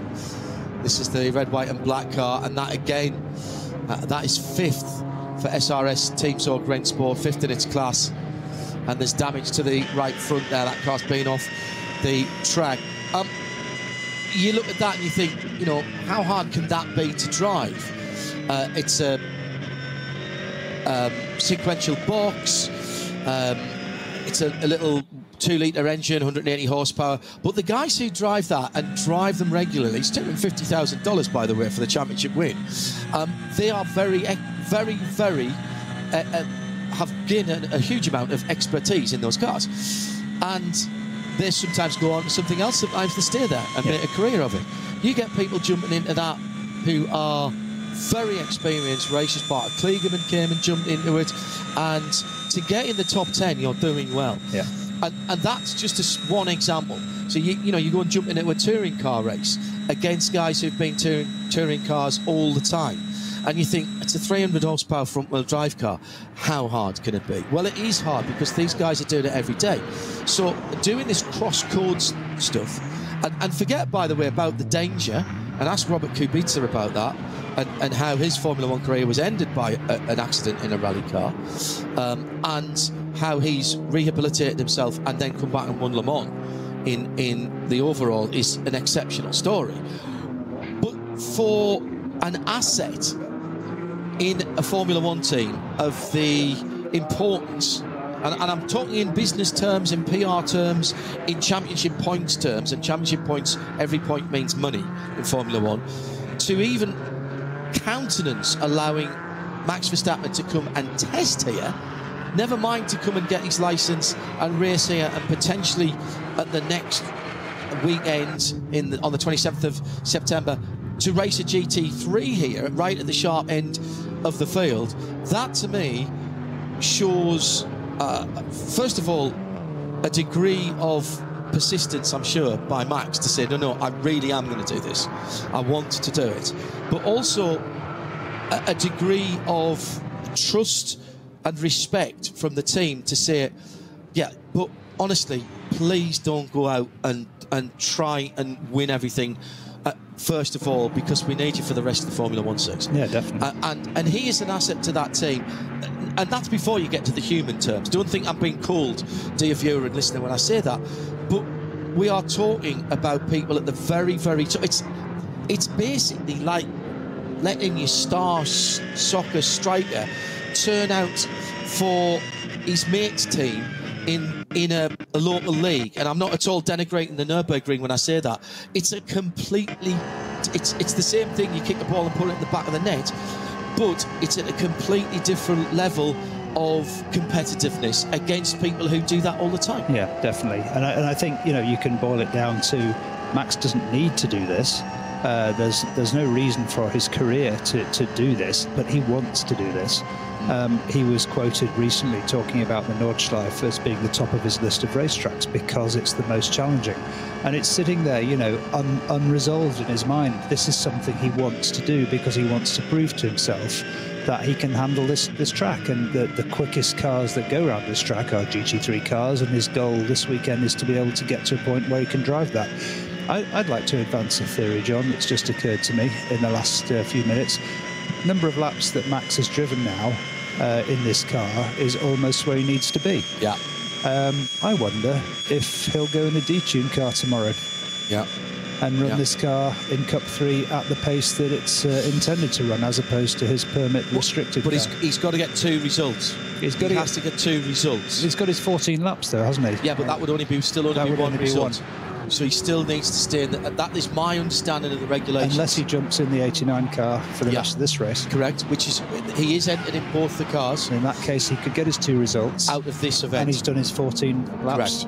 Correct. Absolutely right. He doesn't need to do 14 laps in both cars. Nope. He has to do a total of 14 laps. Well, he's coming round to complete his 15th. I think he'd peel off into the pit lane here. If we see him in the 89 car, I think he'd get out here. It might lead to that theory being proven. I think he'll get out here. His teammate is about to jump in. And, now, that's not the teammate that I was expecting to get in, but this is one of the protégés, isn't it? And that's it's Chris Lullum, isn't it, who's jumping in. So he was in the 89 car before, right? Correct. So out jumps Max Verstappen of his primary car. This is Chris Lullum from running in that car with Max Verstappen, running on a GB licence and United Kingdom driver. So there'll be a new set of Michelins going on there. Not sure what the tyre choices are in this class. This is your road class. Was there more than one slick? No. More than one. There's one make. Yes. Michelin's all the way, but it's there's obviously wets. There's obviously I don't think they'll be putting wet tyres on with that tiny amount of rain, by the way. No, no. It's a small amount. And just one compound of slicks? One compound of slick. What I think will be very interesting to watch over the next few minutes is where Max goes now, if he takes his helmet off and disappears, or if he's looking to jump in that 89 car. All right, we've solved the... thank you, everybody. We've solved the Alonso. He won Le Mans in 18 and 19. He was out of Le Mans, out of F1 in 19, but still racing in 18. So there we go. Did it both ways. Thank you, Allard. Thank you, Jack. Thank you, everybody else. Paul. Schimmel as well. At RSL_studio.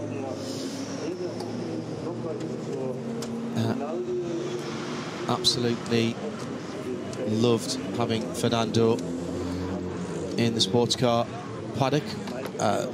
Also, Mark Webber was a great addition. Mark, of course, walked away from F1 to come Le Mans racing. Didn't have to. He had offers in the F1 paddock. He's been a Porsche fan and Porsche driver for a very long time, Mark. Still lives in the UK, of course. And he weighed up his options and decided to come racing in sports car racing and won Le Mans. And raced for Porsche at Le Mans, I should say, and World Endurance Championship. One of the few... It's nice to watch Mark's career. I watched his first ever race in British Formula Ford on the British Touring Car Championship back in, I want to say, probably 97 or 98, somewhere around there, when British Formula Ford was on there. Dan Weldon came through there as well, God rest his soul. Were you still in the British Touring Car paddock at that stage? That was, I was in the Fiestas in 97, so in the sort of junior ranks of touring car, when touring cars were the Super Tourers. Yeah, correct. A fabulous era, indeed. Well, that was Mark when he came over to the UK, and I was very privileged to see Mark's final race, which was the last race of that season's FIA WEC at Bahrain. And he gave me a lovely interview at the end of the race. Followed his career. Once loaned him and Klaus Ludwig the Jochen Mass, also God rest his soul, my hire car when I was at Homestead covering a race. It came back all in one piece, but with fumes in it. Of course, racing drivers. Actually, no, it was Ludwig. I was right the first time. Yeah, great to see this interest. And hello to you all who are Max fans and broadening your motorsport knowledge here to see what goes on outside of Formula One. Well, there's plenty of motor racing across the season here at the Nürburgring and sports car racing in general, and if this is something that Max is interested in, then World Endurance Championship. We were at Texas last weekend in horrendous conditions.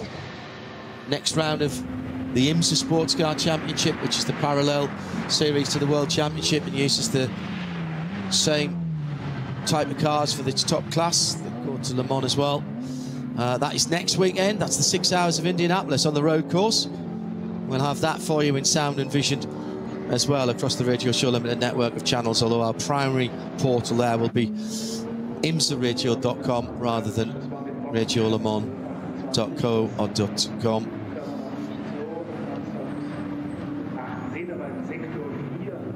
Jackie Hicks also in the conversation for great all-rounders. Absolutely right, QRT. Very good. It's just so difficult to understand people being able to do that now. And find the time as well, Peter, because particularly at the highest levels, like World Championship level of FIA WEC, whilst there's only 8 races in a year, if you're a contracted driver, here's a perfect example of multi-class racing here. This is a battle. Actually, no, this is a battle for the lead. Yeah, Cup 2. These guys are right next to each other, aren't they? This is brilliant stuff. And it's impressive how they're ahead of a lot of SP9 GT3 cars as well. Yeah. That's Scherberth and Müller fighting there. Müller Motorsport and 58 Loesch Motorsport. Well, flashing the headlights does give you 5 miles an hour extra. Shane van Gisbergen probably would be another one as well. And there's a few others who've come up from Australia. Supercar drivers into America. Yeah. Shane will drive anything. Chazzy Mostert has come across and done Spa 24 as well. And jumped into the GTs. It's the Bathurst 12 hours at Mount Panorama. So if you want to know what close door-to-door racing is like through Nordschleife, just watch for the next few seconds down here in Hatzenbach. Very, very narrow. Just put one wheel wrong and you're in the wall. Notice how close they get to the curbs without riding them. That one there with the little bit of block paving on is fine. So is that one. This inside curb is a no-no. You can use the exit curb. This inside curb is a little bit flatter, but it would put you out of kilter, and that one's horrible on the left. And the exit's so important, and it drops away just as you want to get on the power. So, and now we're going to get traffic just as they're approaching Fidelbacher Hohen, the floodplatz, the flying place. Yeah, a lot of people think that's because the cars get off the ground there. It has been shaved down in the last few years. It's not quite as bad. It actually took its name because on the driver's left there, as you go across that bridge and over the rise, that is called Flugplatz, there used to be a little grass airport on the top of the hill there, and the High and Mighty would fly in there in their private planes from Berlin and other places in Germany to watch the races and have the hospitality, and they're landing right next to the track, walk straight out into the hospitality, and I'm talking in 30s, 40s and 50s. So that's why that's called. Everything here that's got a name, there's a reason for it. So Flugplatz is that. This is Fuchsröhre, which is foxhole. Guess why? Yes, they found a foxhole and a litter of fox cubs down there way back down the years, and it stuck. Big opportunity here with traffic. He's going to go the other side of him, maybe. There's always a risk that you'll pick the wrong side and lose your position in the process. Coming down to Metzgersfeld now, very, very tricky couple of lefts. This one in particular can be very slippery, even in the dry. And then heavy brakes down into this left-right and eventually down to the Kallenhard hairpin. Downhill braking, really, really tough to get the car under control and turned in. He's defending the line a bit there, and he's going to now run wide on the exit. And then this little left-right, there was a bump here a few years ago which really rattled your teeth. It's been a bit smoothed out, but it doesn't make this next bit any less challenging here. Dropping down into one of the slower corners, Versailles from the second gear left. Again, braking. It's back to the inside though, isn't it? So it does help you get into that apex a little bit. But then you have sort of pop out over the top of it. It's easy to get wide on the exit in the next right-hander. Definitely. And a little bit offline and you encounter bumps you didn't even know you were there, that they were there, you know. Here we're, again, trying to fight the car over to the left as we pick up the gradient. Turns in really nicely, but as you come over the brow, you lose that gradient, and you've really got to try and motor the car over to the right. Lauda curve is flat in these cars. Maybe a little lift because it was raining there a lap or two ago. And then here, very, very important exit of Bergwerk, because now you're flat on the gas for a long way. All the way up the hill. I love this bit, even in a road car. Left, left, left. And they're taking the apex, actually, but that bump's not there in a road car. Jumps over. Yeah. You just want to keep up your momentum at this point. And if you're in the middle of the road, you can stay in the middle of the road there. In a road car, you don't want to load up the rear right suspension so much. Yeah. 993 road car hops, the last one, so you've loaded up the suspension and it hops quite worryingly at that point. But you're doing, even in a road car, you're doing 130 miles an hour there. That's it, that's it. Heavy, heavy braking all the way around. Quite a smooth corner, this. What do you aim at for your exit, for your entry, rather, to the carousel? That's the thing. I mean, there's a wiggle before it, and you've got to just know and remember where it is. We've got some yellows here, so there used to be a kind of a tree that was an obvious reference point. Lost a few trees here and there over the years. But for me, the entry to carousel is one of those things that really sorts people out, because people who don't know exactly where that entry point is tend to overbrake and tend to then have to accelerate through the carousel. But you've got to be really patient in the carousel, haven't you? Because what you want to do is you want to pop out like a cork in a bottle. You don't want to come out early, but you don't want to be late on the throttle. But it's really bumpy in there. It is, and it's, if you ever walk over that way, and I would recommend it because it's quite an experience to just lie in the carousel bowl in the evening, you know, after the racing's over. It's just such a fantastic atmosphere of a place. But you realise it's made of many, many sections of flat concrete all hooked together, so the car bangs and bumps through there, hits the splitter on the ground. That's what determines the ride height, actually, of the cars around here. It's called the Caracciola carousel because the legend, everything here has a story behind. The legend is that Rudolf Caracciola was the first person to get down to the inside and hook the drainage concrete on the inside to help the cars of that era turn. Again, that's very rally driving, ditch hooking, you call it in rally driving. Out in Chile at the moment for Rally Chile, and the sides of the roads have got really big ditches, which you don't want to be on going down the straight, but you can use them to help rotate the cars. And the story goes that Rudolf Caracciola was the first to do that, and then that became effectively part of the track. Yeah, definitely. And obviously they've extended that concrete down bigger and bigger, and it's become an iconic feature. And you can drive across the top of it. It's quite dirty and it doesn't get rubbered in. You can. But I've seen people doing that on tourist far and on effectively tourist lap days. Or when they take Formula 1 cars around the Nordschleife. Yeah. You don't try to drop them in. I mean, this is a perfect illustration, what we're watching and listening to now, Peter, of a class battle that is absolutely boiling over at Gas Mark 5. that has to be interrupted and put back on the simmer every time you come to a VT battle or a TCR battle or just some cars. And each of these drivers for first and second in the Cup class, in the Cup 2 class, are working out where they can get an advantage on either the car in front or the car behind, and use that track position and those cars to their little bit of advantage, getting a little bit of draft behind that BMW there. Trying to jump out of the way, the leader trying to get out of the position of giving the guy behind the toe. You know, it's fascinating to me. They've been racing now for, you know, way 2.5 hours, way over halfway, right? 2.5 hours, and yet look, they're separated by less than a second. And these guys are not hanging about. This is not about lift and coast and pacing yourself and looking after tyres. This is absolute full-on sprint pace. But nowadays, even with these Cup cars, and bear in mind, the Porsches that we are talking about now, racing for the lead of this class, which also, by the way, is 4th and 5th overall. They do go slightly longer on fuel, in fairness.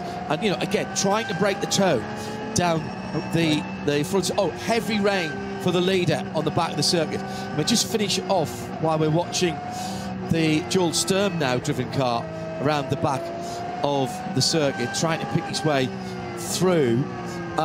So that's Metzger's felt. Correct. Yeah, up towards the top of the hill before it drops down to Kalmar. Those two Porsches, those cars are built to do 45-50 minutes in a Porsche Cup race.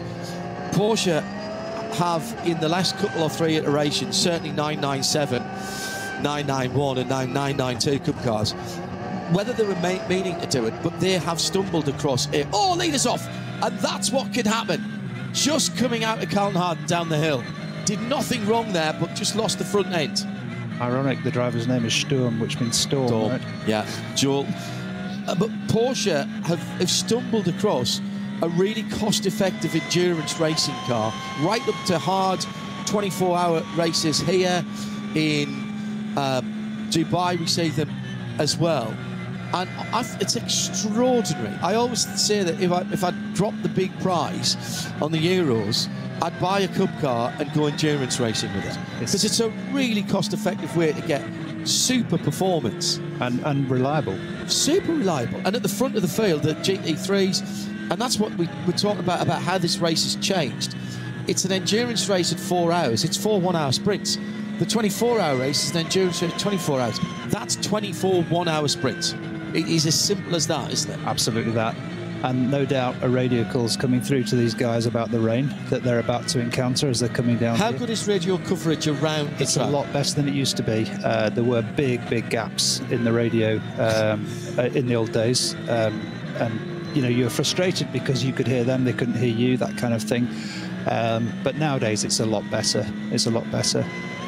Gone are the days when you'd have to shimmy up to the top floor of the Dorrant Hotel to stick an enormous aerial on there to get the coverage. Well, this is great driving by Joel Sturm, whose lead is getting on for 40 seconds over his teammate Tim Heinemann, and then a great battle going on there, actually, because the Mulner Motorsport number 921 leading is right with the second place car, or at least, no, sorry, 2 minutes back. My apologies. A little spin for the front wheel drive Audi 801. Now, if I'm going to be driving around the Nürburgring Nordschleife in the wet, I'll have the front wheel drive car, please. Even with slick tyres on. It'll give you just a little bit more opportunity to keep the car on the track. Just looking to see where that 801 was running. It's second. That is the Moller Bill Motors. That was the leader in TCR. It's now been it's now gone back to the 777, the Goroyan RT by Sharkey RS3. I mean, the weather now that those Cup cars are on, and that's at Adenauer Forest, isn't it? So now we've got a big gap between these two cars. The 948, which we're riding with now in the rain, is way off the back of the 921, which has disappeared up the road. Both on slicks. That's heavy rain, that though, Peter, that's some significant rain. So something happened along the way there that we didn't see as we cut away. Well, what we can do is, well, that was a sector 3, which is the end sorry, Sector 4, which is the first sector of the Nürburgring, in Sector 3. 2:09. No, I'm wrong there. Let them come through the next timing point. I think the 9:48 has got ahead of the 9:41. Yeah, that's what I was... On the GPS, it's showing ahead, even though the timing screen hasn't changed. Yeah, they won't have come through the next timings. Yeah, this is the battle for third overall, by the way. Yeah, so and this is helping them because they're not using as much fuel. But the amount of work that is going into the wheel there, notice it is a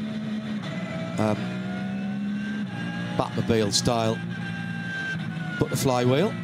Yeah, I think not a full wheel. I think that 948 is clearly somehow through that range section has passed the 921. The 921 is showing us just a couple of seconds behind it now. Yeah, and that is Tobias Müller, who's behind the wheel of that Black Falcon Acton Facing Lush motorsport car. You know Tobias. Yep, coming into some heavy rain again as we ride through Lauder Curve. Definitely not flat in these conditions when you're on slicks. And a new bit of tarmac, so if you're going to get relatively new bit of tarmac, so if you're going to get any... It's trying the wet line here, look. Yeah. Trying to get on the traction up the inside of the exit of the corner to miss the rubber on the road. Yeah, it's not even flat out on the straight bits here. On and off the throttle, failing for grip from the rear with his right foot, failing for grip from the front with his hands. Absolutely tipping down now at the end of the lap. And the red and yellow flags, we're not supporting Catalonia here on the Grand Prix circuit as well. That is basically contamination on the track. Do you know what? I'm not sure I'd have tried another lap here. And this is the leader, Joel Sturm, going through. It's often called slippery surface flag, which is absolutely true, it is, but it's some kind of contamination or something on the track that shouldn't be. So it could be a bit of debris, it could be a bit of bodywork, a wheel, a tyre. It could be oil, it could be wet, but it's there and it shouldn't be. Almost a lose from Sturm. What a catch that was. He was on the lock stops on the right, then on the lock stops on the left to get it through turn 2 on the Grand Prix circuit. His teammate is coming into the heavier rain now, just underneath the bridge at Andreas Bucher curve. This is the one that you just look through. You barely turn the wheel here, but he's had to lift off. Normally that would be flat even in a road car, even in a moderately capable road car. But he's got no grip at all. Driving on ice, he'd have more grip. If he was on winter tyres, on ice or snow, he would have more grip than he's got now. This is fingertip stuff. And you can so easily understeer into the barriers, which is nearly what... And he stayed out as well. Now, that's interesting. They haven't split their strategy. They're not quite in the window to go to the end. And I wonder if they're just going to try and tough it out. But the lap times, I'll be very interested to see as they go through. 8:19, and that's just with the last bit. The first bit of the circuit is bad as well. We're going to be closer to 9 minutes, I reckon, if this weather stays the way it is. It's absolutely wet now down here, coming down into Fuchsruhe. It's full wets, and yet here they are. And they must be looking at the weather forecast. They must be looking at this as a temporary shower. The fact that they both didn't stop. Brave. But you're going to lose a lot of time around here in these conditions. Yeah, another GT Cup car, the Black Falcon, number 900. And that car has got Peter Ludwig, Alexander Hart and Mark Rosenberg driving. I recognise the helmet, actually, so I will have to find it.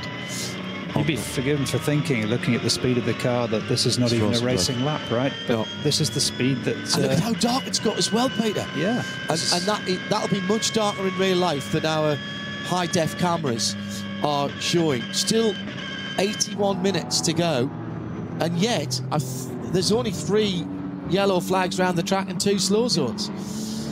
This is slicks on a wet track. This is the speed that you can manage. Some cars coming in now, almost certainly for tyre changes. Yeah. Absolutely. I think it's interesting, as you say, they didn't split the strategy on the Falcon cars. They must have been pretty confident that there's enough dry track to keep tyre temperature, or that this shower is going to pass. But you're going to lose 3-4 minutes a lap, at least, if it's half wet, half dry. Wet tyres going on for Max Verstappen's teammate. Max has done his 14 laps, and we're still waiting to see if he gets into the other car, which is the 89, isn't it? That's right. And they were back behind the Cup 3s, weren't they? So it's Chris Lullum who's just come in that line speed. I'm still getting used to not seeing line speed in the red and white colours that they normally see. So where is the 89? There's the number 80. Is that car had a problem? I haven't seen it. Yeah, so I must have scrolled past it.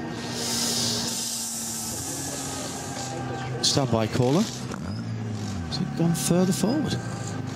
Maybe it has. That's very odd. Very odd indeed. Let me see if I can find it on the GPS.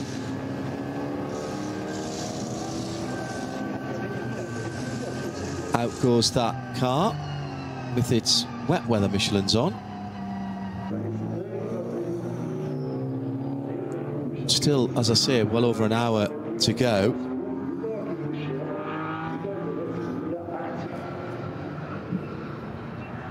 And of course, the moment they put the wet weather tyres on, it's immediately stopped raining in the first part of the Grand Prix circuit. Now, that said, that doesn't mean that it won't be bad somewhere else. And of course, the weather blows across. This is a track that not only is long in length, but it covers a huge area.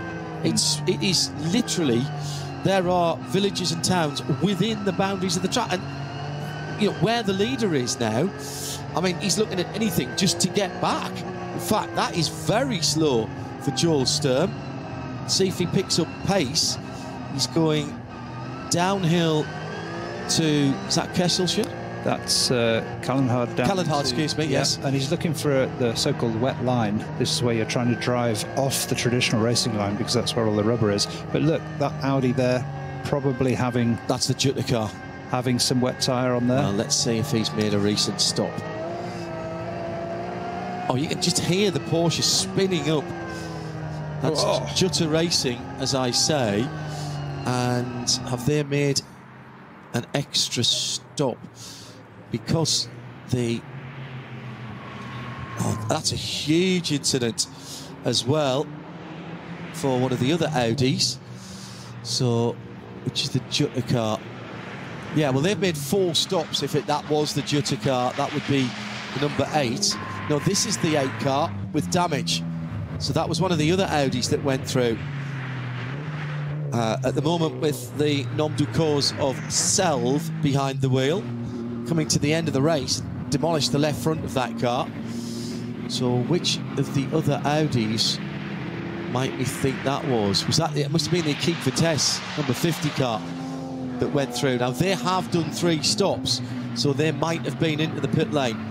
Front left wheel is locked completely and scrubbing on the ground, and throws off a bit of the splitter as he drifts the car precariously through the final chicane. He's getting no steering help at all from that left front because it is locked solid. And I'm pretty certain he's on the alloy rim as well. Yeah, looks like it, doesn't it? He's doing a pretty good job to get that car in. The underside of the car is rubbing against the tarmac, and all of that is being thrown out underneath the car. I don't think that's an engine problem. It's just showing how the aero works from the front wheels back. Still 1 hour and 17 minutes to go. Aston Martin from Valkenhorst in the pit lane. That's number 34 Vantage. The Evo kit on it. The 2 Falcon Porsches still lead the front of the field. Heavens.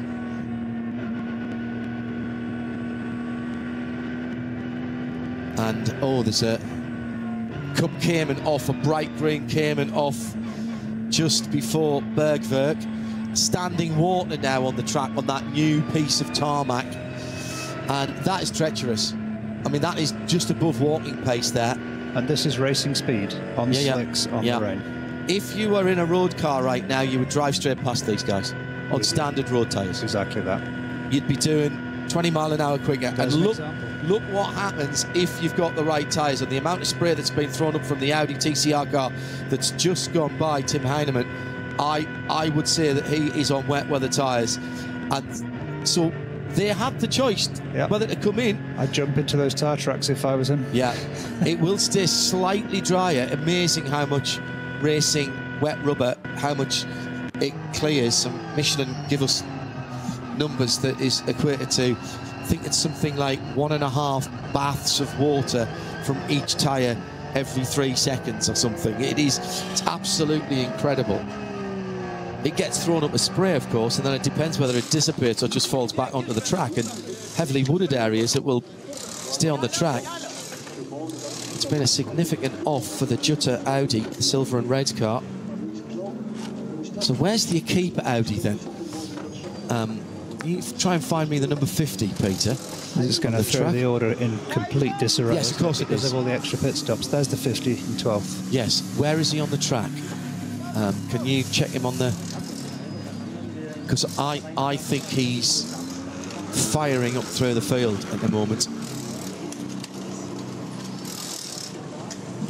Because he was, you know, half a lap behind the leaders. But that won't stay that for long. Ex-Müller, code 60. So in theory, he's running in 4th in that group of SP9. Yeah. And on track, he is just exiting Flansgarten, coming to the Belfast. Right, I think he's passed. So if he gets past the pit... I think when he comes past the pits, I think he's... Because the 8 car's in the pit. Yeah. So he's back on the lead lap. Yeah. He's gone past the 2 Falcon cars, I reckon. Because he was off the lead lap. I reckon he's past the 2 Falcon cars. I think they're still behind him. Let me see if I can confirm. And that's the kind of change we can see happening. Let me check the split times here. Yeah, you're right. Yeah, I thought so. The way he drove past at the far side of the track, past our leader. Where is he? There he is. And, you know, he's passed them on track. Yes, he's back on the back end of the lead lap. Yeah, exactly. So I mean, he took 8 seconds out of them on the Grand Prix circuit, on one part of the Grand Prix circuit. So when we get to the longer sections, where it's very wet in the middle of the circuit, he's going to be taking 10, 15 seconds out of them. So he's back on the end of the lead lap. Now, the last time that car stopped, yes, he stopped 1 lap ago, so I reckon he stopped and put a set of wets on. His problem is that he can't get to the end from where he stopped on fuel. Yeah. But right now, he's putting himself back in contention for a possible overall podium, but certainly in SP9 Arm, he's going to be right there, because he's going to pass, I think he's already passed the Lamborghini Huracan, and he's going to be challenging the Black Falcon 48, the gold and red car. And he'll be coming to the line shortly. So we've got the overall leader coming down the Dottingherde towards the end of the lap as well. Interesting. Drier there now. Even though he was on the drier part of the track, it took a long time for his tyres to get back up to temperature after he'd been on the wet. So he's struggling with the car through Schwalbenschwanz, through the mini carousel. Joel Sturm has pulled out on Tim Heinemann in second. It's now, the lead is 68 seconds, nearly 69 seconds, so over a minute on his teammate. They've got 2.5, Tim Heinemann's got 2.5 minutes on the Cup leader, which is Tobias Müller. It's a big moment here to see if the 3 car stops for tyres. They could probably go to the end from here on reduced pace, so I say yes. Yep. So that's what they've done, Peter. They've calculated, they've rolled the dice and said survive 1 more lap, which is going to be a very slow lap, but that will put you in the window for us to fuel you probably to the end of the race. Exactly, in wet conditions, definitely, and with the correct tyres on, right? Yeah, absolutely. So now the 4 cars coming down the Dottingerhöhe now. It's going to get to this point of the pit before this pit stop's over. So again, it'd be interesting to see if they stack them or if they split the strategy. I'm not, if I'm in that number 4, if I'm Tim Heinemann, I don't really want to be forced to go another lap. Although, and his tyres are older, his slicks are older as well, so he's further through his stint, remember, because he's been stopping a lap or 2. He stopped on lap 4 at the start of the race. He was the first of the top cars. He's coming in. So they're going to have to stack them and fuel them consecutively down to 60. I do like the fact that there's a speed readout as you're coming to the line, so you know if you're going to get penalised. I'd never noticed that before. Is that new? On driver's left, coming into the pit. There is one, and I was always frustrated because it would say 60 when I was saying 56 on my car, so that just led me to do 64 each time. So the fuelling has finished for the leader just in time so that they can use that same fuel pump for the team car, which is dropping in now. This is incredible racing. I think, and wet weather tyres, as you might have expected. So we'll leave with about 1:10 to go. Wet weather tyres also going on the number 4 Falcon car. They've had a good season in the NLS. A couple of race wins earlier on in the season. Now, absolutely dry as he's gone out. It'll still be slippery though. So the Falcon wets will be coming up the temperature nice and quickly. So I know better than to depend on weather radar or other similar weather apps, but looking at it now, it doesn't look like it's going to be any kind of heavy rain before the end of the race. So these guys may actually end up having to stop again for slicks. But if you're leading the race, you've got to play the percentages, Peter, don't you? You do. If you sit down in 4th or 5th, you know, some would say that they might have been 1 or 2 laps too late. Whereas as you've looked at the Equipe Vitesse car, and you know they are now back on the lead lap. I'm pretty certain they are back on the lead lap, so they've gone back through.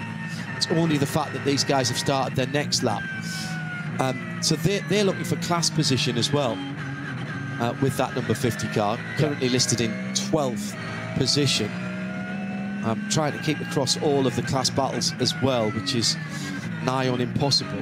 Here's the Cup leaders coming in, and this is out of Tobias Müller, out of 3rd place overall. This will be the last stop for this car, and Müller is getting out. So who hasn't driven that car?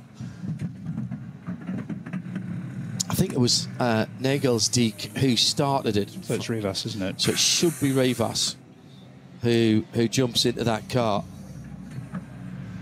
That car being the 948, sorry. I should say that. In that Cup 3 category.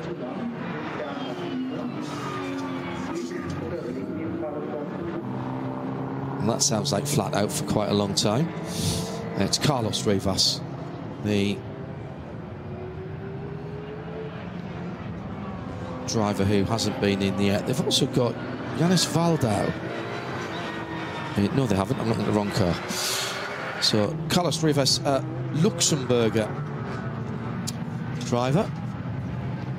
My trip to the Nürburgring from Le Mans this year. Le Mans 24 and Nürburgring 24 were back-to-back this year. So I recovered on the Monday from Le Mans 24. Tuesday drove over, went through Luxembourg. Actually went to Reims as well. Showed some of the team the old circuit at Reims. Got some nice pictures.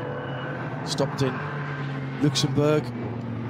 Even if you need to do a slight detour to go through Luxembourg, it's well worth it because they've got very cheap petrol and diesel and excellent wines and spirit shops, with which also benefit from a much lower taxation regime, so it added about 20 minutes to our journey, but saved us a fortune in the 2 cars that we were driving, and we were able to stock up on a little bit of wine for our evening consumption after work at the Nürburgring. At RSL_studio, your comments in the race. Particularly like to hear from you if you're a first timer and how you're getting your heads around this and seeing this unwind, because there's still tactics being played out now. Now that was the SP9 AM leader, the Black Falcon machine, going through the number 48 in the gold and red colours. And that car, I think, has stayed on slicks and has gone round again.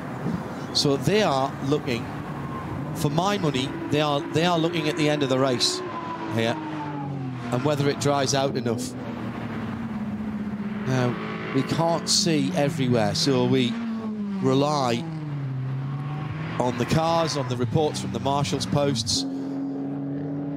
My goodness me, what a difficult choice it is for these drivers.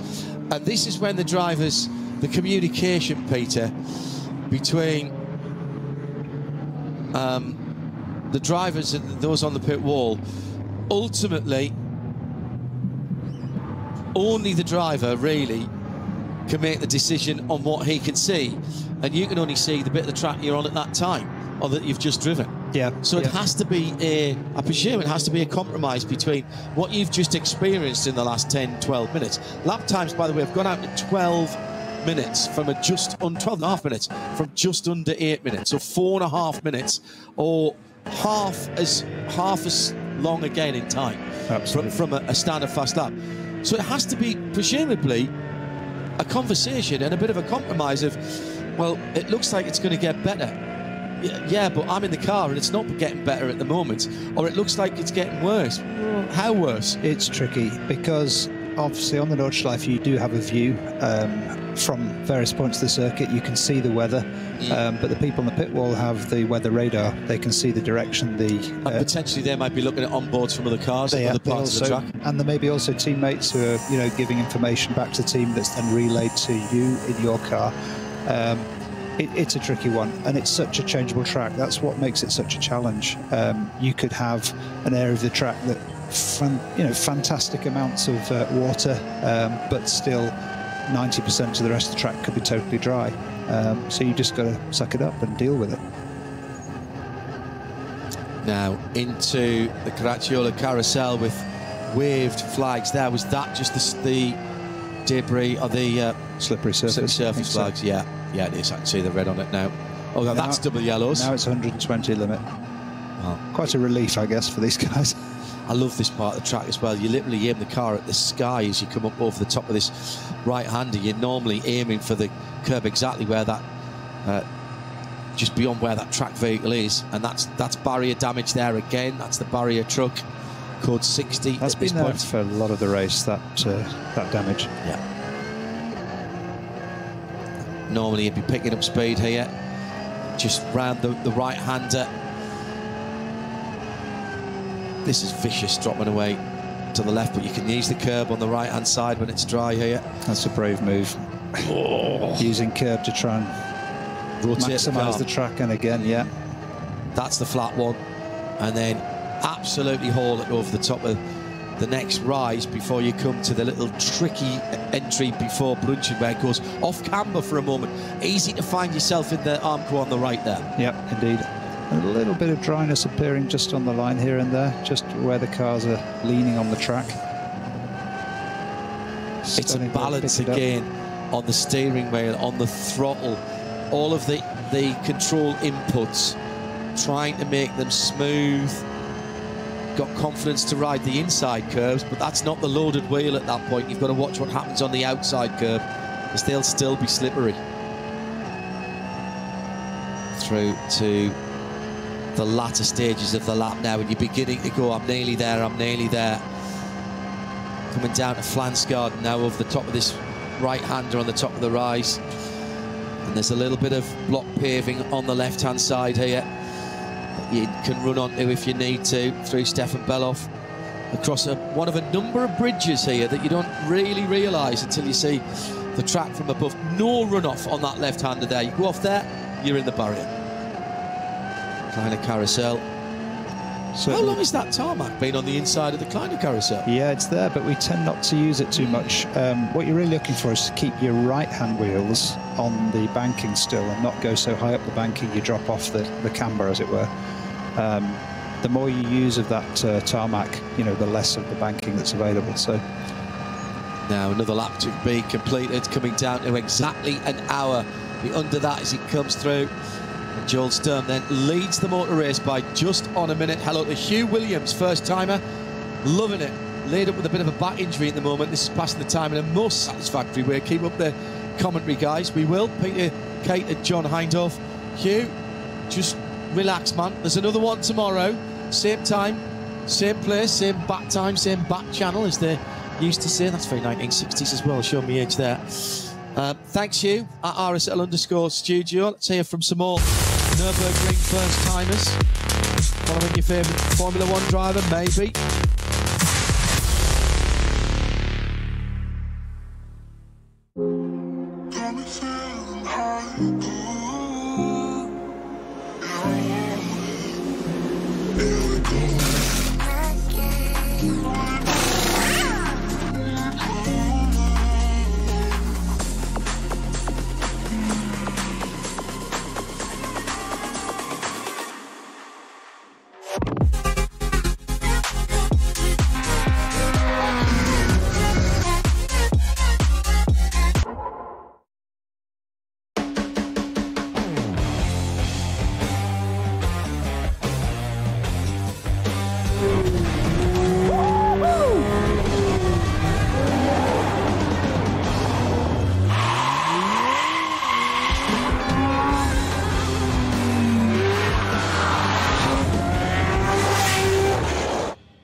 Sie sagen, es ist nur ein Auto, aber wir sagen, es ist Herzblut, Schweiß und Perfektion. Denn wenn du schraubst, dann zählt jeder Millimeter.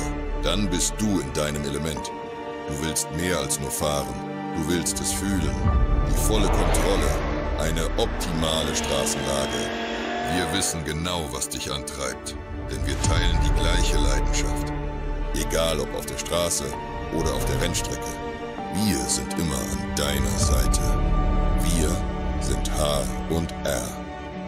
Offizieller Partner der Nürburgring Langstrecken-Serie.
Liebe Fans, Lovely fans, besucht uns auf unseren Social-Media-Kanälen. Follow us. Auf Facebook, Instagram, YouTube und TikTok. Willkommen bei der NLS.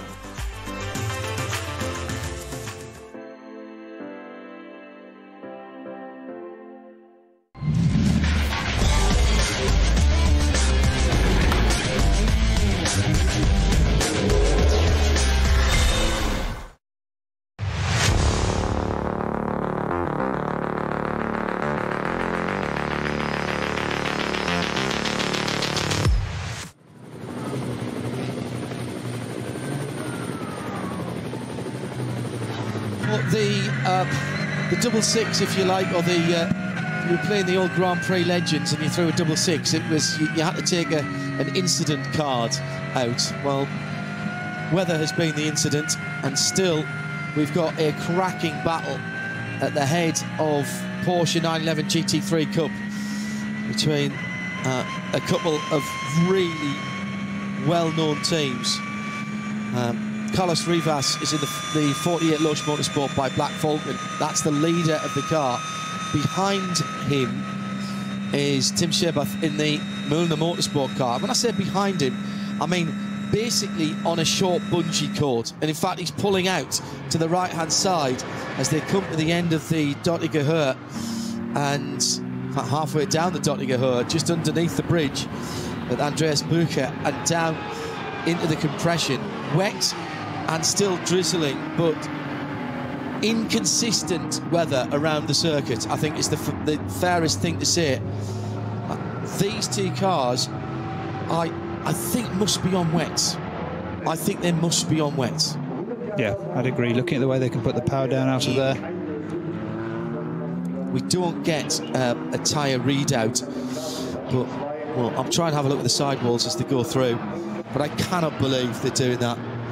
Hello to Arnage Rob, one of our regulars, enjoying this battle down the inside into turn 2, sticks the nose in, comes back out, Shebath backs off. He says, thank you, interesting to hear Peter Kate Racing's analysis of the track and lines. He's driven a few laps here. If I gave him a steering wheel and sat him down blindfolded, he could do me a lap of the track. He has done it. I've seen him do it with a dinner plate. There are some things you have to do to get through COVID. Yeah.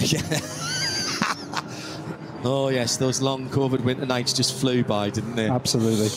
So, as far as we are aware on the Max situation, 2 race results is how we are reading this.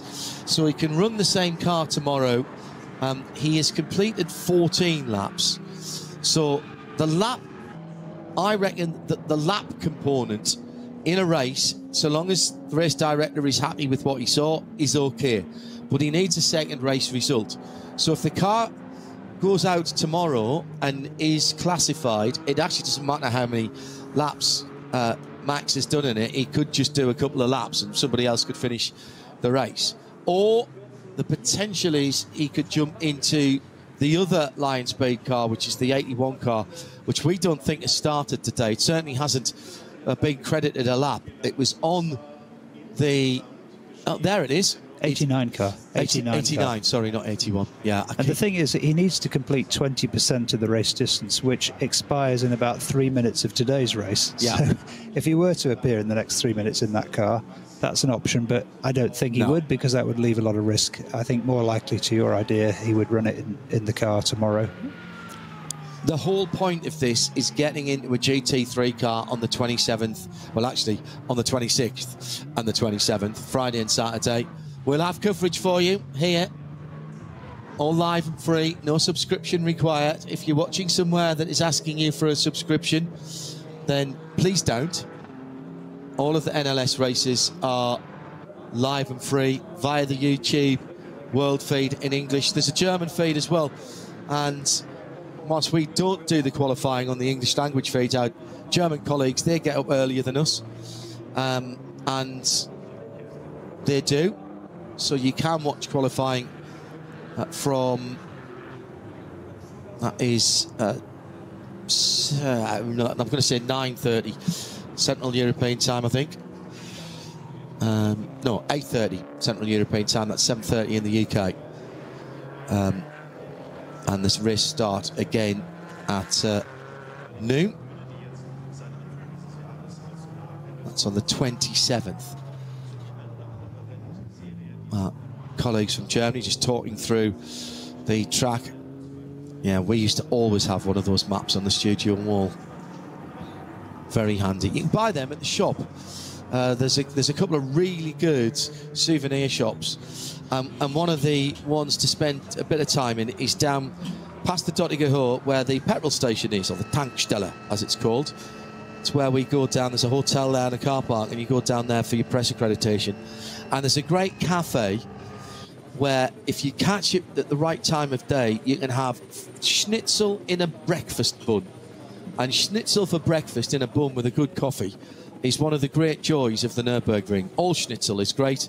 Some schnitzel is better than others. But that Tankstelle, that shop at the fuel filling station, has books and an incredible array of model cars. Now, they aren't the cheapest, but there will be stuff that you'll see in there that you will not see anywhere else. And they've got some really good old classic stuff. Race cars, particularly Nürburgring, GT cars, of course, but also F1, the old ITC touring cars, all kinds of road cars in a variety of sizes, from tiny wee ones to 1/32,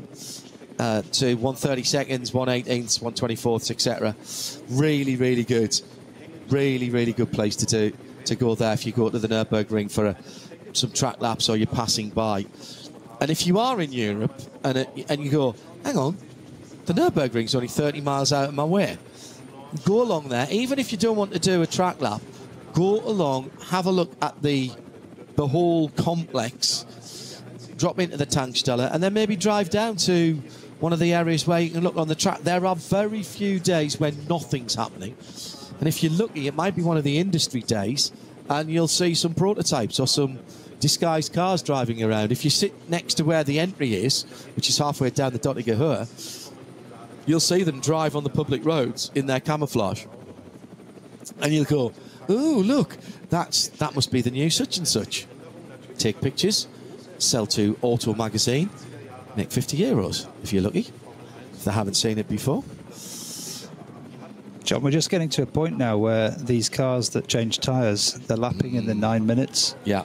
I'd hazard a guess that change back. They may want to think about changing back. We've got, 50 minutes remaining here. They're going to be losing 2, possibly 3 minutes a lap at this point if they are on wets on a dry track. It is, I mean, always being on the right tyres at the right time is key in motor racing, and it's really hard sometimes to second guess. You can only, using a cricketing term, you can only play the ball that's been bowled, and trying a predetermined shot sometimes doesn't work, and that's the same in here. Actually, they're looking at the Gesamtstrecke there, the old Südschleife, some of which is still there. That was the south loop all the way down to Mühlenbach. And some of that road, some of those are now public roads, some of it's still there, just carried on past where the Grand Prix circuit is. And there's a couple of campsites down there. And when you think that was all run together, and they ran a 48-hour race on the Gisham and the whole circuit, the complete circuit, back in the day. I don't even know where they got the marshals from, but they did. And trust me, 24 hours around here is interesting enough. There was also a rally of the tests here, which I think was a 72-hour event. I wasn't aware of that one. Certainly you can still drive your road car on some of the Südschleife. It's just the road down to Mühlenbach from the track. Yeah. Let's say the northern half of the Südschleife is now footpath, so you can walk it. Yeah. But you can get to any of these points, and of course the Nordschleife itself, on a tourist day you can drive your road car around. You pay a fee at the barrier, drive around and enjoy something which is, I think, as you said earlier, could never be built today. It's such an extraordinary challenge. No. Don't drive, if you're in a hire car, never drive your hire car, because you will get fined when you take it back to the airport. The hire companies all forbid you from doing the lap. It isn't, in point of fact, really a public road. It is a toll road, but it's not a public road. And pretty much all, in fact, all of the car hire companies there forbid you. And you might think, well, how are they going to know? There are cameras and there are things on your hire car that identify it as a hire car. And there are photographers as well who spend their time going, ooh, look, that's a Hertz car. I can see that because it's got X, Y, or Z on. And he takes a picture, or they take a picture, and send it in. And it's all digital nowadays, of course, and they effectively get a bounty for that. And you're speaking to somebody who actually did get lifetime ban from one particular car company, who I won't name, for doing exactly this. Did you really? Indeed. But the good news is, all around the Nordschleife, there are rental companies that have race cars or specially prepared cars with roll cages with appropriate suspension that you can rent for the day for the number of laps that you want to do. Share the car with other people, other friends, and I would always recommend doing that, because you'll get far more out of that than trying to drive, you know, run-of-the-mill rental car on a circuit like this anyway. My first laps around the Nürburgring Nordschleife were in a Ford estate car when I was going there to do some work with Aston Martin, and I knew I was going to be driving the next day, so I got my old Garmin sat-nav, put it right next to the rear view mirror, plugged that in, and this is it on your sat-nav, and so every time I looked in the rear view mirror, which was a lot, I could see what was coming up next. I knew it a little bit, certainly up to Carousel I knew pretty well, but after that, that's that middle bit, like I said, that all looks a bit similar, and that's how I learned it. And Ford and Aston were piled up at the time. These days, people have got various video games, if you still call them that, simulation, race sims, and you can access Nordschleife. The thing that it doesn't show you, though, are the bumps. Correct. And even the cameras that we're seeing now, the onboards, they smooth out the bumps, and it's always very shocking when you go there for the first time. The comments I always hear is, I can't believe how bumpy this is. And if you don't know where the bumps are, you don't expect them to hop the car across the track on the exit of a corner. That's when you get into trouble. So and the physics of even a road car are so difficult to mimic here. Everybody is about to rescan. All the big games companies and sim companies about a rescan. It's an enormous job, as you might imagine, to scan the Nürburgring Nordschleife, and there's only a certain amount of machines that can do it. And so what they do is, actually, I'd really quite like to make a documentary about it. They do it overnight, because it's when it's closed, and it takes 12 hours of overnight scanning with 3 or 4 machines to scan it all, because it's scanned down to plus or minus a couple of millimeters, to try and give it as much realism as possible. And the last time it was done, I think, would probably have been for the iRacing version of the track. And what an incredible undertaking it was.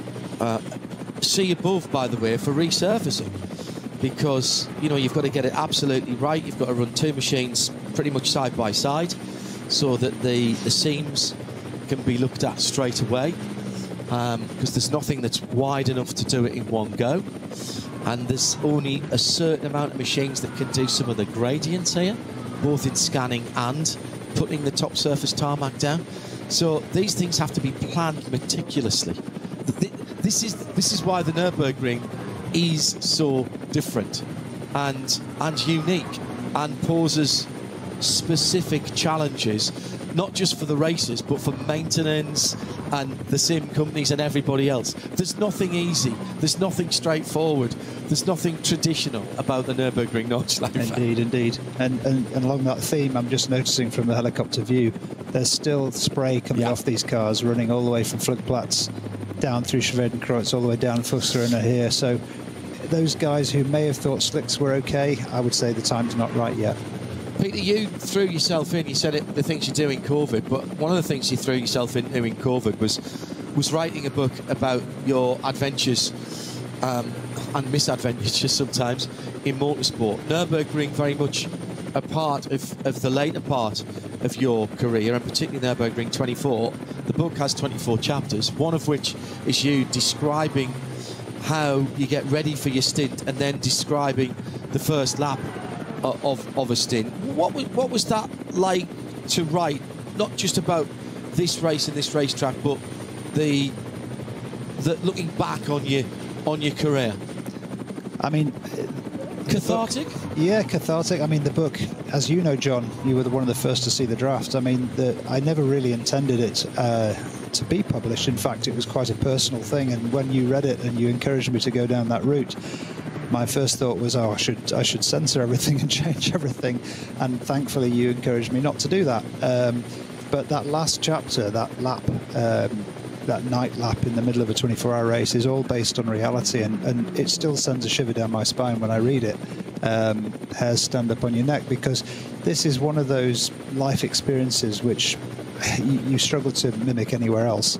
And it's why I keep going back, it's why we keep going back. I'd hazard a guess it's why Max is here today. Surely. Because he knows that it's just going to give him some level of excitement and thrill that, you know, perhaps he's not going to find in every avenue of life. So even given that he's a multiple Formula One champion. So this is a big challenge, this track, and I tried to capture that from the driver's eye view. I described it as a warts and all description of national, international motorsport. I heartily recommend it. I sat down and I'm a fast reader anyway, and I do read a lot of books, but I sat down on a beautiful summer's afternoon back at home with a cup of tea, a pot of tea actually, a pot of Tregothnan tea, even better. One of your sponsors from earlier in the career, and sat there and read through it. It was on a computer, which is not how I normally consume a book, but I absolutely voraciously consumed it. It's called Racing Hell, The Hidden Truths of Motorsport. It's under Peter's name, Peter Cate, C-A-T-E. If you search for it on your favourite search engine, it's available at all good bookstores, and some not so good good ones as well, but and online as well at the usual places. And if you're even mildly interested in any form of motorsport, actually, Peter came up through the School of Hard Knocks in club racing in the UK onto British touring car supports, and then through the touring car, and then sports and GT car racing, including, as I said, 23 so far outings in the Nürburgring 24 and about another 20-odd NLS races as well. So he's heading towards a half-century of races at this place. And read it, enjoy it, and you'll see the side of motorsport, and you'll learn about the side of motorsport that perhaps sometimes isn't as glitzy. It's not a whingy book, it's not a moany book, but it's absolutely the truth. And the highs are the highs, and the lows very much the lows, particularly in Peter's early years when he was spannering the cars himself, working with his dad and various friends. And I've known Peter for a long time through his driving, and I know he keeps meticulous notes, so I will tell you now, everything he has written in there is checkable and provable, whether it's a setup ride height on an Alpha, or a recollection of a contretemps with somebody, or a mistake he made, or a race he won, or a race he should have won. They're all checkable, because that's the type of person Peter is. He lives his life and in the same way that he drives, which is meticulously. Racing Hell, The Hidden Truths of Motorsport. Go and look it up. Right, we're down to the last 40 minutes, Peter, and you can't breathe a sigh of relief at this point, even the guys at the front. 2 minutes and 4 now between first and second. The two Falcon cars are still struggling on those wet weather tyres, but there was a lot of time between them and the rest of the field, but now that black Falcon SP9 AM car has closed in on them. Now just down to 5 seconds the last time past the line. So there goes the leader onto another lap. Let me just refresh the main screen to make sure that we're getting the latest. And I think we are. Never mind about pit stops now. This is running to the end. Yeah, lap 22. Top 5 have gone through. I'm watching the split times here. And Sternberg in the Black Falcon car took 5 seconds out of the leaders in the first part of the Grand Prix circuit. So this is the number 48 GT3, and off for the leader in the Cup class. And that was the 948 Cup 2 car. Yeah, that was Carlos Rivas, and he had a minute. So that was at the top of the foxhole. I think he's got back out before he's lost his lead. In fact, he has, because we've not seen Hofmeister come through yet. And again, I can check that on the splits. So even, well, with that off, it was a 350 in that sector 4. So he was being, Rivas was being gained on by Hofmeister. But let's see at the next checkpoint where they get to. This is getting a bit funny here. Yeah, there's another 9 seconds taken out of the second Falcon car by the first of the SP9 AMs, and they're just going on to the Nordschleife now. So I think we're going to see a change of position as Alex Fontana's made his last stop in the number 44 car collection Porsche. So they've done it a very different way in terms of their pit stops. So they're going to do a short run to the end. Does mean he'll have new tyres and a fairly low fuel run.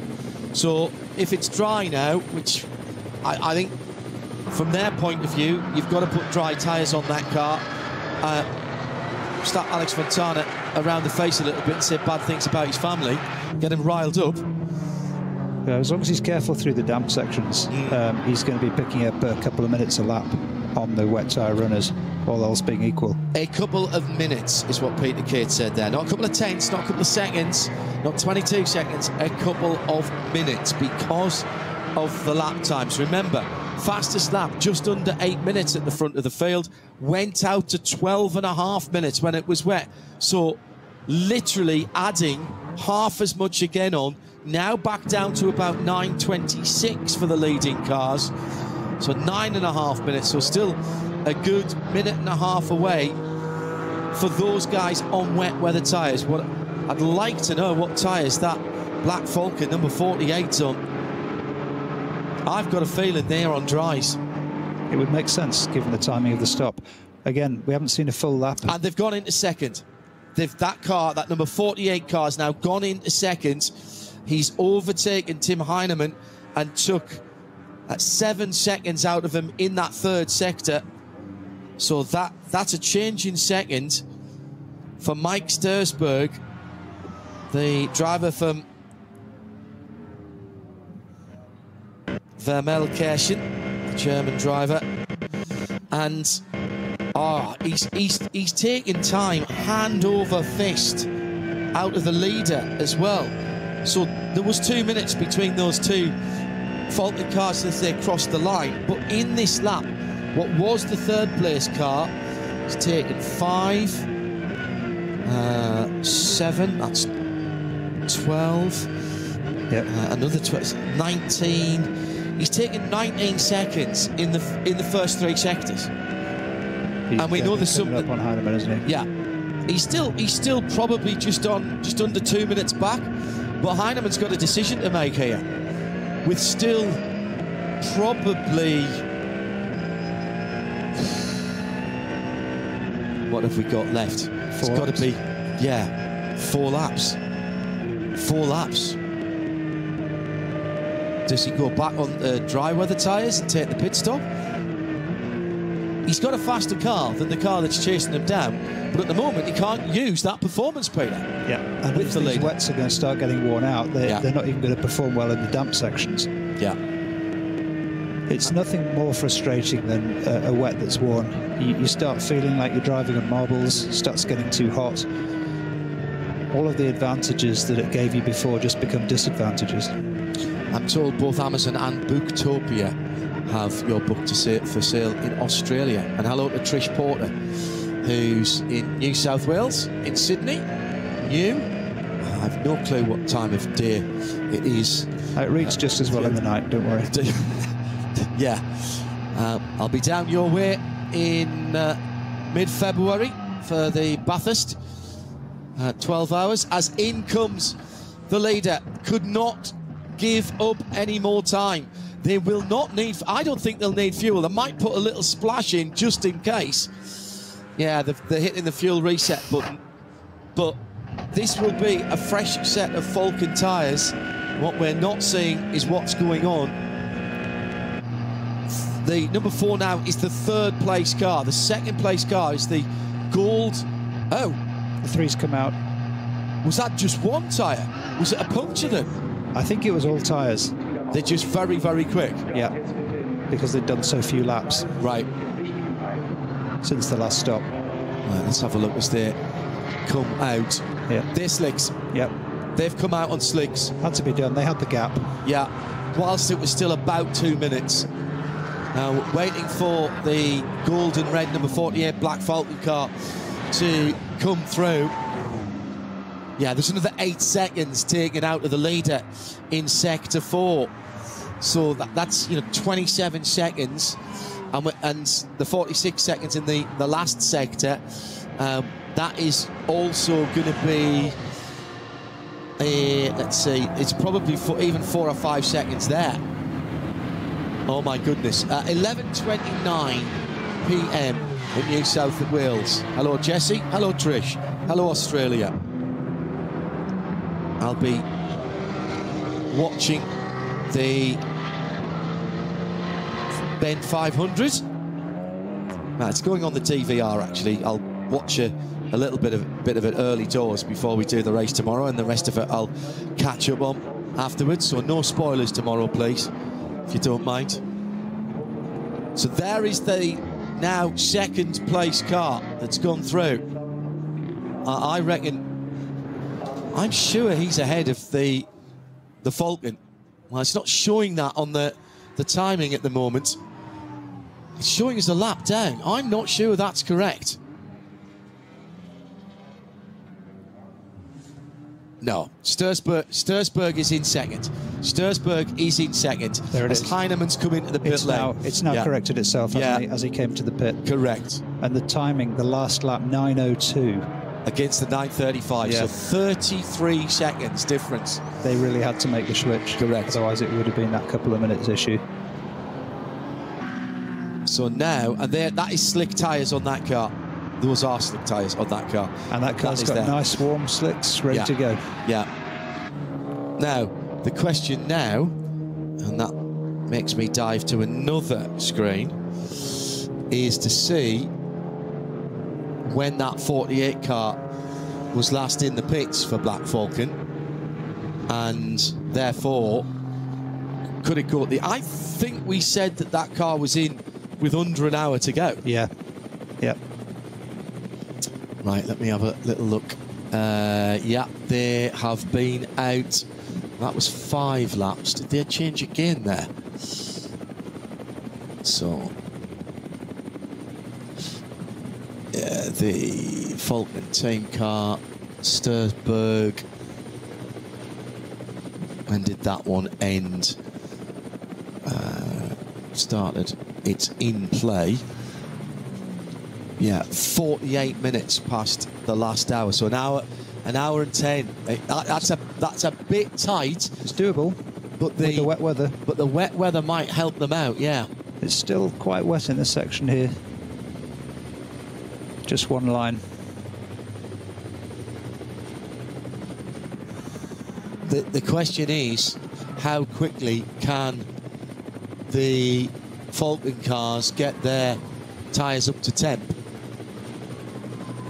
The start of the lap isn't the worst part, so what would you normally say around here to get a slick up to temp, half a lap? Yeah, I mean, they're coming out of tyre warmers, of course, and they're straight back on it. The Grand Prix lap, a loop, was relatively dry, so they shouldn't lose temperature out of the box. So what was across the line, 1 minute and 47, straight away, 30 seconds of that is gone because of the pit stop for Joel Sturm against Sternberg.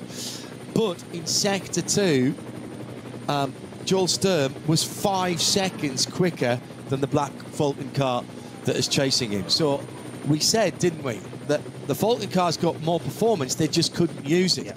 So now attention switches back, Peter, to the Tim Heinemann car, which is now 28 seconds behind the Black Falcon car for second, and obviously lost further time, but was 2 seconds quicker in Sector 2. So now it's a complete... The hunter has become the hunted for second place. I think the 3 car, and Joel Sturm and the team, they had to do it that lap, otherwise they would have been under pressure. So I think they've timed it about right, and they'll get to the end. Now the interesting thing is whether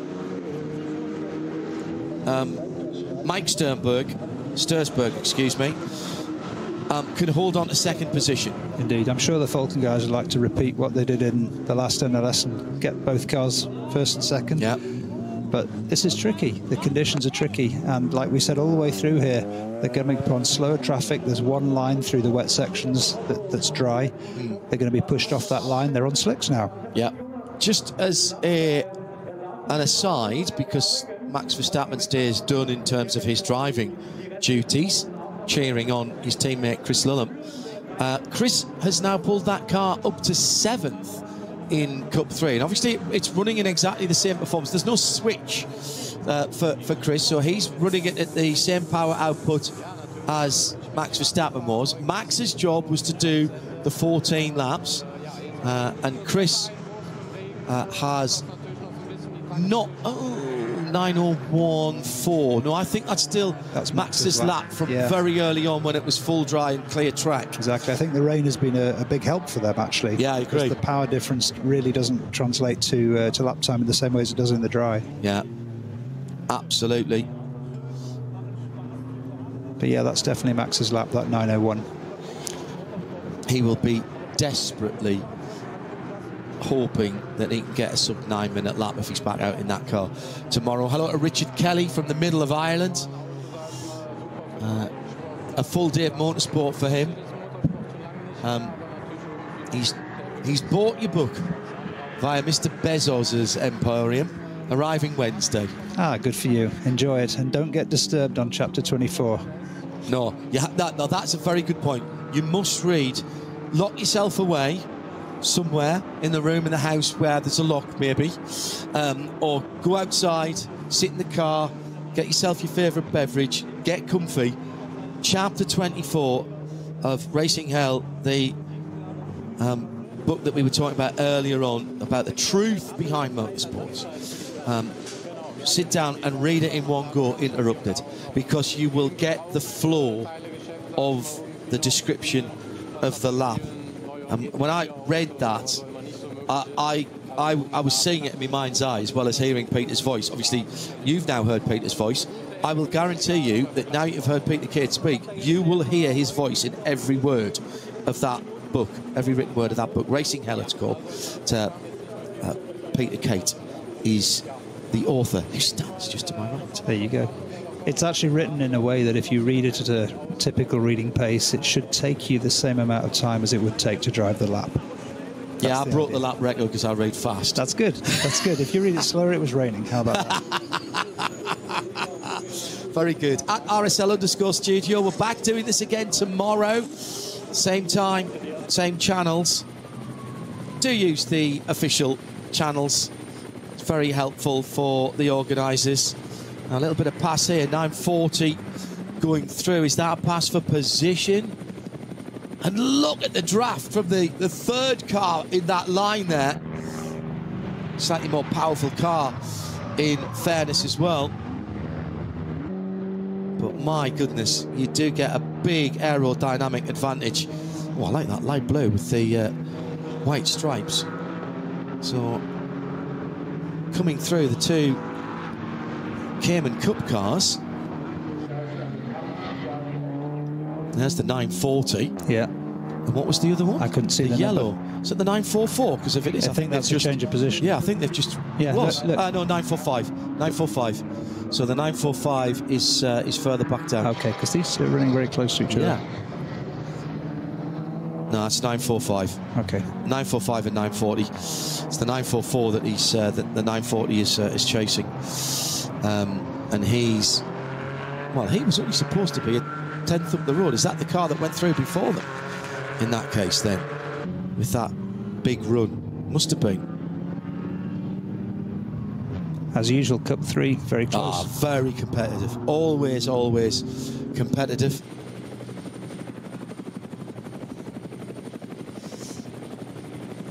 That's a tricky cut through that little loop there. It's not used that often, is it? Exactly, it's dirty because it's not used that often. It falls away from you. Camber picks up as you exit. You tend to get a bit of oversteer as the front picks up grip. Jesse Young has asked if we might offer up a signed copy of Racing Hell at the Shakedown Bathurst 12 Hours Meetup raffle at the Oxford in Bathurst City next February. I will see if we can organise that. I'm sure we can. With Mr. Case. And he'd be very happy to do that so long as you get him there. No, I'm only kidding. I'll bring it down. I'll try and remember to bring it down. I've got quite a long run before that, which includes the Middle East, the US, New Zealand, and then across the ditch back to Sydney. But yes, I'm sure we can try and make that work.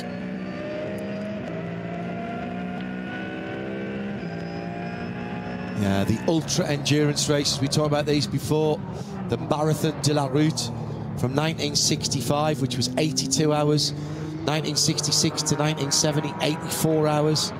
1971, 96 hours. And in 1970, one of the winning drivers was one Helmut Marko in a Porsche 914-6. Some serious stuff. That was on the full track, on the Gesamtstrecke. Crazy. 96 hours. I don't even want to know how they stayed awake. I suspect substances that you wouldn't be allowed today. I'm sure somebody will correct me, but I think I remember Fangio, before he was circuit racing, was doing Argentine rallies of 5 days on his own. Yeah, and all competitive through that time. Yeah. Hello to Basil. Thank you very much indeed for the kind comments about the coverage. Must give some kudos to our Nürburgring TV team and our German colleagues as well.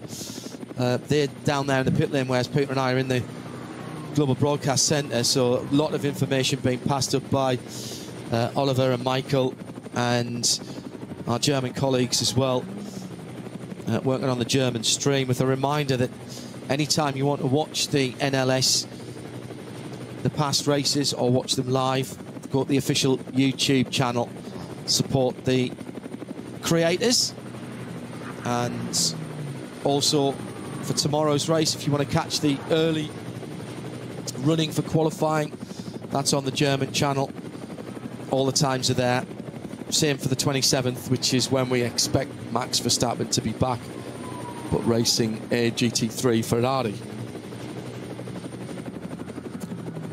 So just a sort of public information there. So let me check the times now. So that was a 9:01 from the Black Falcon last time around.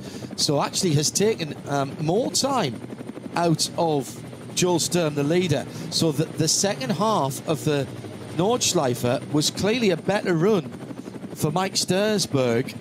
And the gap now is only a minute and a half. 9:23 to 9:01. Now, some of that is because of the pit stop, coming out the pits. So let's see. No, he's losing time now, though, as Sturm continues, Jules Sturm at the head of the field. He's also now only 40 seconds ahead of the charging Tim Heinemann. His first 2 sectors, Heinemann's first 2 sectors, quicker than both the cars ahead. Yeah. 5 seconds gained, so 10 seconds gained, 5 seconds in each of the first sectors on the second place, and 4 seconds on the leader. So I think, barring some kind of bizarre incident with the giant pink fluffy cat knocking the Falkland Motorsports Porsche off the circuit with its left front paw in a thick of peak, no, it's the Nürburgring, or another downpour, possibly slightly more realistic and possible stroke probable, or an incident with a slower car, still possible probable. This has been a really good drive by Julian Andlau and Jules Sturm. The interest at the moment is Mike Stursberg in that gold and red car in second, going wide, getting onto the slippy part of the track. He was, what, half a car's width off the dry line there, Peter, and then almost ends up in the barrier. Yeah, that's the problem with the dry line, right? There's an edge to it, and he just dipped his wheel onto the damp, and it just ran him wide. Yeah, outside wheel onto the damp, loaded side of the car, zero grip. Didn't panic though, didn't brake. Used the steering, on and off the steering. Bit of throttle. Yeah, come on, I can get you round, I can get you round. But it's difficult for him. He's passing a lot of slow cars, so his tyres are getting into the wet and they're probably losing temperature. So it's always the challenge here when there's only one line. Sector 3's just gone through. He's lost 7 seconds to the leader. His time, a 2:14.7 in that gold and red car. Very striking livery for Black Falcon Team EA. And we'll wait a moment or two to see what Tim Heinemann can do. He's taken 10 seconds of the 39 that he needs to catch. There'll be a couple of laps at the end of this one. And where is Heinemann? He'll come through that sector 3 anytime now. There'll be a sigh of relief. Oh, off again a little bit wide and just gets the front end to come in for Sturzberg. He's lost front tyre temperature, Peter, I'd say there.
Sie sagen, es ist nur ein Auto, aber wir sagen, es ist Herzblut, Schweiß und Perfektion. Denn wenn du schraubst, dann zählt jeder Millimeter. Dann bist du in deinem Element. Du willst mehr als nur fahren. Du willst es fühlen. Die volle Kontrolle. Eine optimale Straßenlage. Wir wissen genau, was dich antreibt. Denn wir teilen die gleiche Leidenschaft. Egal ob auf der Straße oder auf der Rennstrecke. Wir sind immer an deiner Seite. Wir sind H&R. Offizieller Partner der Nürburgring Langstrecken-Serie.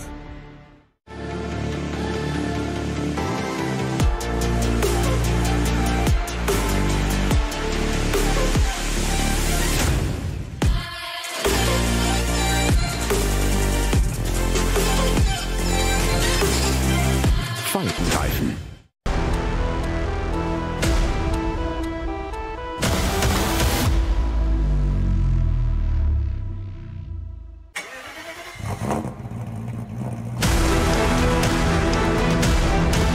Hol dir jetzt dein eigenes Motorsporterlebnis nach Hause. Dein Online-Shop für Simracing-Hardware und Zubehör. www.simraceshop.de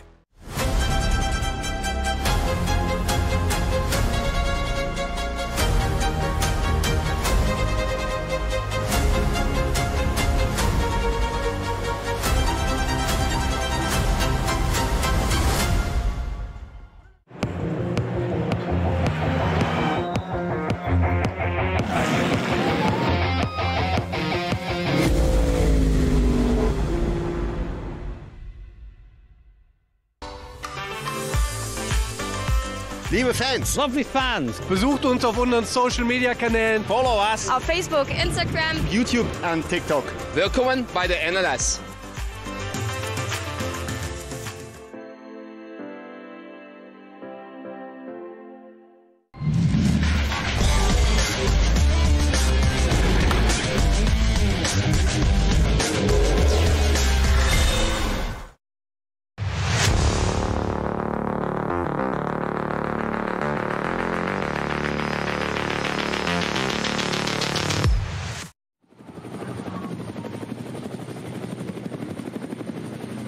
So the pass for second that we had been anticipating has occurred, and Tim Heinemann has gone by Mike Stursberg. Mike's back in the pits, actually, with what will be probably only 2 laps to go. So the Black Falcon, red and gold, number 48, pitted at the end of that last lap, but was losing time to the 2 Falcon cars. Now, in fairness, they are nailed on, unless there's a problem with that car, they are nailed on for an overall podium, and that Black Falcon car, Mike Stursberg, will win in SP9 AM in 3rd position overall, ahead of the 2 Pro-Am SP9s. So long as they can get that car out and complete the last couple of laps. Joel Sturm now has 1 minute and 25 seconds on his teammate, and they are lapping in similar times, and it is drying out now.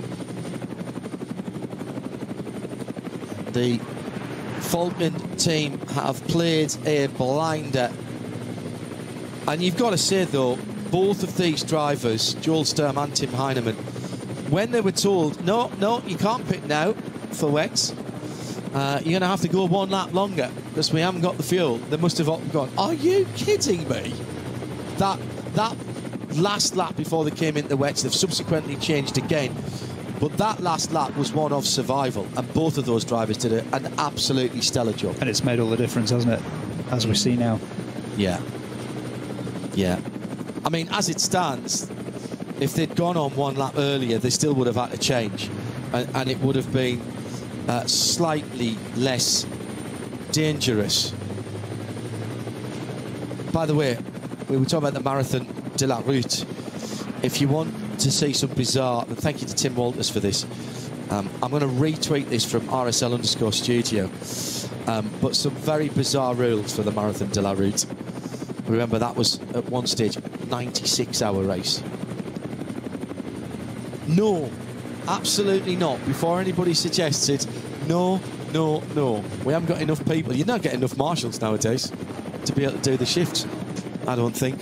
And we haven't got enough people to do shifts in the studio. So we do the first 12 hours and the last 12 hours, go on holiday in the middle. So Falcon have played this one about perfectly, Peter, and they've had a good season so far in the NLS. Traffic, of course, always a part of it. That's the class-leading Audi that they're about to go by. He's got the luxury of a bit of a cushion now. He can take his time behind these cars. No risky dives up the inside. No. It's just a question of reading what the car's going to do in front of you and looking for the safest possible opportunities. The Julian Andlau and Joel Sturm doing a great job, but you've got to give some real respect and a lot of credit to the team for reading the conditions right, knowing the Falcon tyres as they do. And this will be yet another 1-2 for the 2 Falcon Porsches. In fact, that's 2 in a row, isn't it? If they can bring this one home. Pretty certain they had a 1-2 at the start of the season as well. That result is on another piece of paper that I'd have to look away from the coverage at the moment, which I don't want to do. Last lap, he's timed this right as well. I think it will be last lap next time around. And he's still coming through one of the Müller Motorsport Cayman Cup cars. Cayenne Cup, there's an idea. When it was really raining, that could have been a good car. Yeah, the old GTS with the big 4.8. Yeah, very nice. Very nice indeed. I was just talking about that the other day. George Howard Chapel, who you know, of course, legendary from Aston Martin, now with Ford and Multimatic and various people. He's still got an old 4.8 first-gen Cayenne GTS. Glorious machine. What a rumble that is. More traffic again for the leader. Into the Caracciolo carousel, and then climbing up to the highest point of the track. Right now, Joel Sturm will have been talking to his team. What's the gap? Back to my teammate. Do I need to hustle? No, you don't. You absolutely don't. Done the hard work. Yeah. Yeah. No doubt at all that he's done the hard work. And Julian Adenauer before him, of course, who was the opening driver. Julian listed at the ELMS this weekend, and some thought that he might not be able to take part, but it would seem that he is going to be here. Really busy GT weekend. The endurance race at Suzuka, ELMS for a 4-hour race with GT3s involved at Silverstone. Yeah, Heinemann closing in, has a large amount to pull back, 148, and he's pulled back 9:30. He's pulled back 13 seconds. They're in the longest sector now, which is sector 4. That was a 3:15 for Joel Sturm. He's coming through, already completed sector 5. Really? Very, very unhappy driver behind the wheel. Really frustrating. That's the leader in class as well, don't forget. Yeah, clearly the back marker was running real slow, indicating to let him pass, but not realising it was a yellow flag situation, so he couldn't pass. Oh, last year's champion and the leader in the 240i class has come to a halt. The Adrenaline Motorsport M240i Racing Cup car at the Hatzenbach, early part of the lap. Now, the second place car there was the Terting Sports by Up to Race, and they were only 20 seconds behind, so I reckon the M240i class lead has changed. 35th and 36th, those two cars, but having their own scrap. Sturm then starting what will be the last lap. So where is Heinemann? Heinemann's got about 4 minutes to start the last lap. He'll be there or thereabouts. Oh, another 8 seconds. So the time gap is coming down, but not quickly enough for Tim Heinemann. Joel Sturm has to keep this pointing in the right direction. I noticed I said that, I did not say there, Peter, only has to keep it in the right direction, because this is the Nürburgring. It's never only. You never know what's around the next corner, right? Literally. I mean, the nerves sort of ramp up at this point. If you're in a great position, you've still got some ways to go. You've got to keep your wits about you. Every lap is a challenge, and these back markers now, fatigue is starting to set in. They're going to make some mistakes. They might not see you. They might turn in on you. Just as we saw, they may misread a flag signal, as we saw a few minutes ago. So it's by no means easy. And there is that BMW proudly wearing the #1, because that was the champion of champions of all classes. Last year, the scoring system is weighted depending on how many entries there are in each class and how many events you've taken part in. So everybody has, so if you're the only car in the class, then therefore you win your class, you don't get the same amount of points as somebody who's won a class that's got 20 cars in. It's a really good system. It looks and sounds complicated, and it sort of is. So we don't really get into the points until towards the end of the season. I'll leave that to Bruce and Johnny next time out in September. Join us tomorrow, of course. Now, that was the 919. That car's been in for a long time. That was the car that had the damaged front end earlier on. And it looks like the Qualifiers.de team have got that back out. Hello to Laura. Thank you for joining us. I'm John Hindorf. Peter Kate is our driving expert and all-around good bloke. She says, thank you for actually explaining things and welcoming to the VAX fans and saying they're happy we're exploring more motorsport. Watching the stream has been, and then it cut off, a breath of fresh air with the toxicity of motorsports. We don't do toxicity. This is sports car racing. We welcome everybody in, Laura, and we celebrate the diversity of motorsports, and we never say anything is better or worse. We just say it's different, and what we want to do is explain the differences and celebrate them. Better, worse, those are words that we don't talk about across different forms of motorsport. 2 wheels, 4 wheels, on road, on gravel, on sand, doesn't matter to me. Our midweek show, Midweek Motorsport on a Wednesday at 8 o'clock UK. Our tagline for that for 20 seasons now have been, if it has engine and a set of wheels and they keep score, we'll talk about it. And that's pretty much how we go. Thank you, Sam. Thank you to Tom.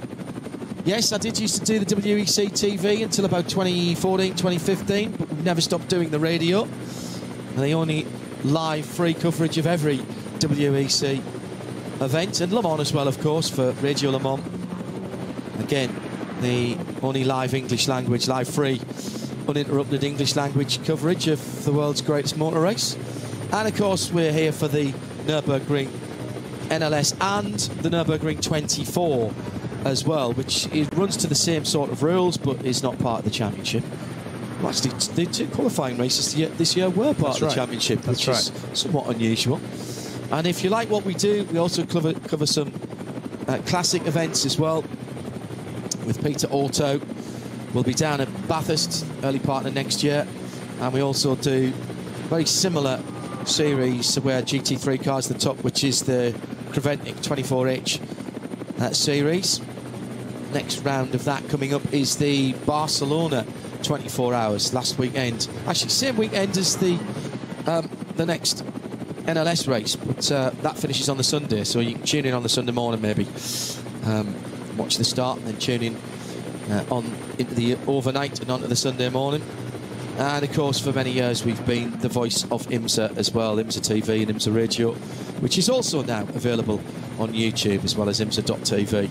All live, all free, and uninterrupted for the most part. So thank you for your kind words. If you've enjoyed a bit of sports car racing, this is very, very different to anything else, but if you're getting the hang, think you're getting the hang of multi-class racing, this is the most classes we have on track anywhere in any series. So when we go to the WEC, there's only 2 classes. IMSA have between 2 and 5 on track, and 2 and 4 on track now, sorry. So please come and talk to us again. The number 1 car didn't come to a halt on its own, I'm hearing. The number 320 was involved there as well. And you can always get in touch with us here at RSL_studio.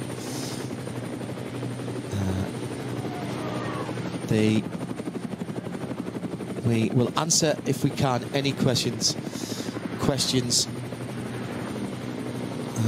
that you have, to try and enhance your understanding, enjoyment and enthusiasm for the sports that we are covering. There's no such thing as a daft answer or a daft question. So please, ask away. Come back tomorrow as well.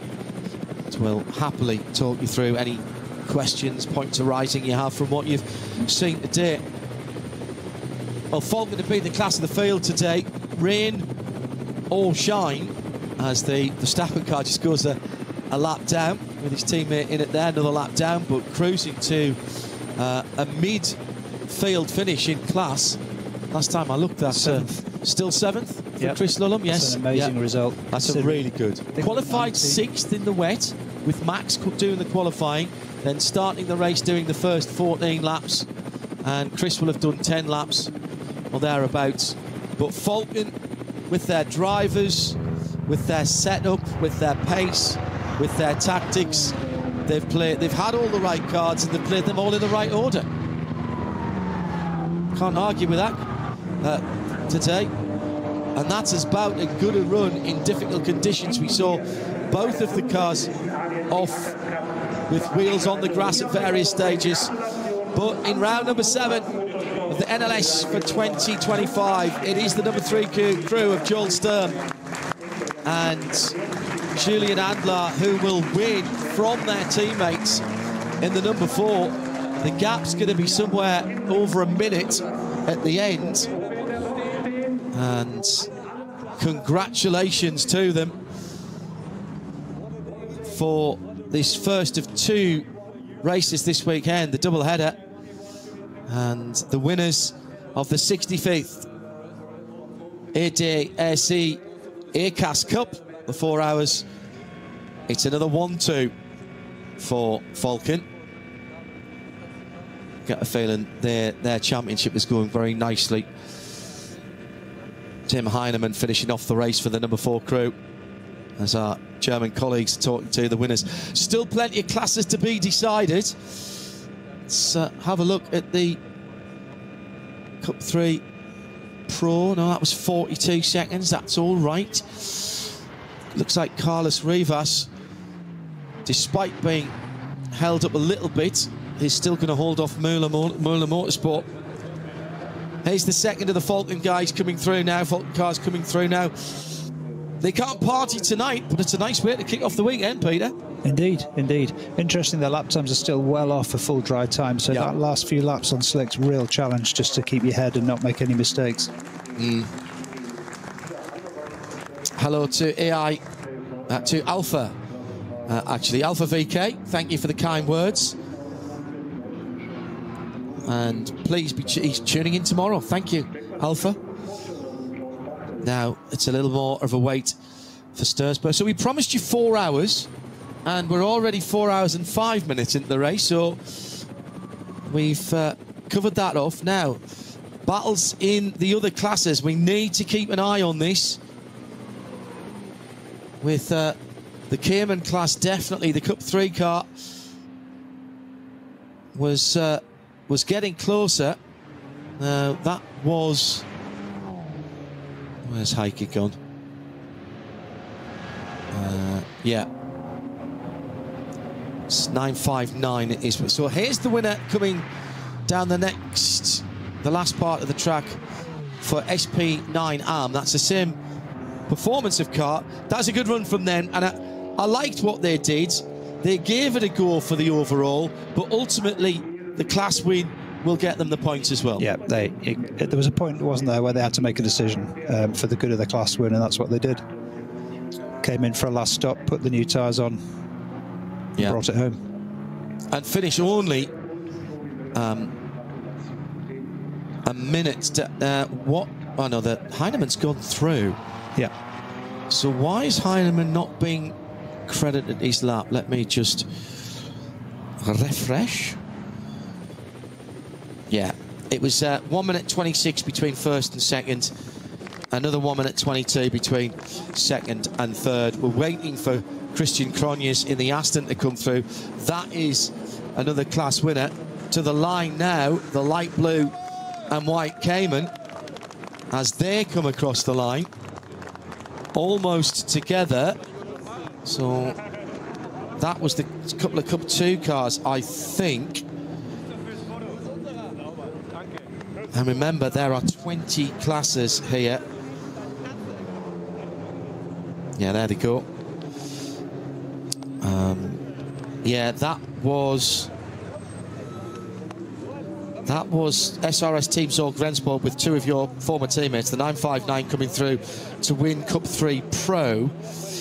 But I think that the car behind, that definitely wasn't the Stegman car, the WNS Motorsport car. So that, I think, was the SP7 70 car that came through, the Black Falcon car. Yeah. So still waiting to hear if there's any penalty applied for that incident that took out the number 1 car earlier on. Oh, puncture right at the end for... Well, now that's after the checkered flag, or at least the car is after the checkered flag. Again, in one of the Porsches. Let me very quickly run down some other winners as they're coming to the line. Hyundai Elantra number 467 wins its class. I'll just catch up from where we were. BMW FK Performance Motorsport wins SP8T in 18th position. SP7, the Black Falcon number 70, Porsche. TCR, the Audi RS3, that's the Goroyan RT by Shaky Racing, the 777, one of the 2 red Audis that take a victory in class. 83, only 8 seconds at the line between the two. Max Kreuzer Racing Audis, 10 and 333. AV Racing by Black Falcon win the SP10 AM category in the 163 and 32nd. BMW 240i class. So that was the P13 Sports by Up to Race who got that. They inherited that at the end with the demise of last year's champion and the car that was leading the class. So 36 for the 680 will give them the top step of their podium. The VT2 rear-wheel drive class, the number 500 Adrenaline Motorsport BMW takes the victory. Adrenaline multiple winners always in that class. They're number 540th position. The Hyundai i30N wins Cup 2 AM, the number 913. Who else have we got as a class winner? Keep on going down, John. So be him not. Yeah, the V5 Porsche Cayman, number 440, class winner, was down in 56th position. BMW 325i class, just a minute between the first 207, wins it in 61st position from the 111 in second. That's the Brekel Racing car. V6 Adrenaline Motorsport Cayenne S, the number 396, much more of a road car based formula for those guys, slightly older cars as well, 981s and 982s. 460 VT3 was there, winner, the Kevin Sports and Racing 335R.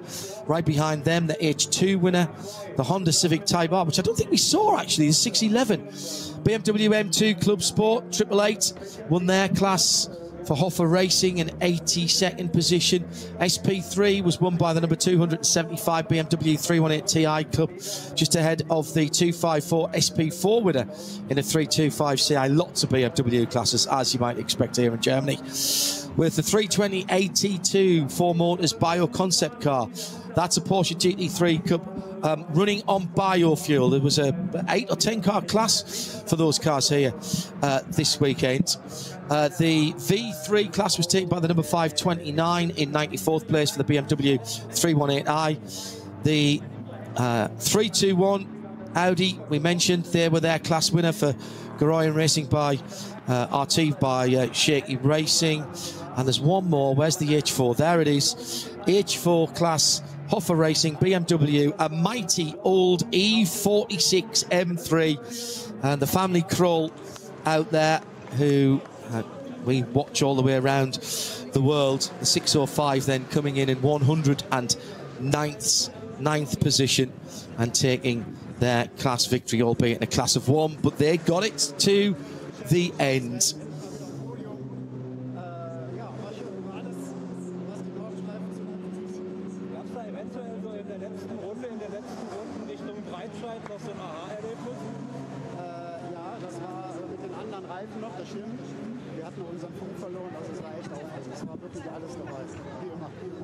Mega. Tobi, auch für dich. Rang 3, ich meine, du hast ja noch das Cup-Auto gefahren. Fass mal so den Tag in 2 Sätzen zusammen. Da gibt es eigentlich nicht viel zu sagen. Ich glaube, es war ein mega geiler Tag. Ich hoffe, Carlos ist durch und wir haben heute auch wahrscheinlich noch die Cup 2 gehabt. Aber jetzt auf dem Gesamtpodium zu stehen mit den beiden hier, das ist Geiger. Kann ich dir jetzt sagen, was mir mein Regisseur gesagt hat? Du bist durch, ihr habt gewonnen. Super. Freue mich für dich. So, wo ist denn der Dritte im Bunde hier? Mustafa Mehmet Jaya. P3, congratulations. Thank you very much. Tell me something about your race.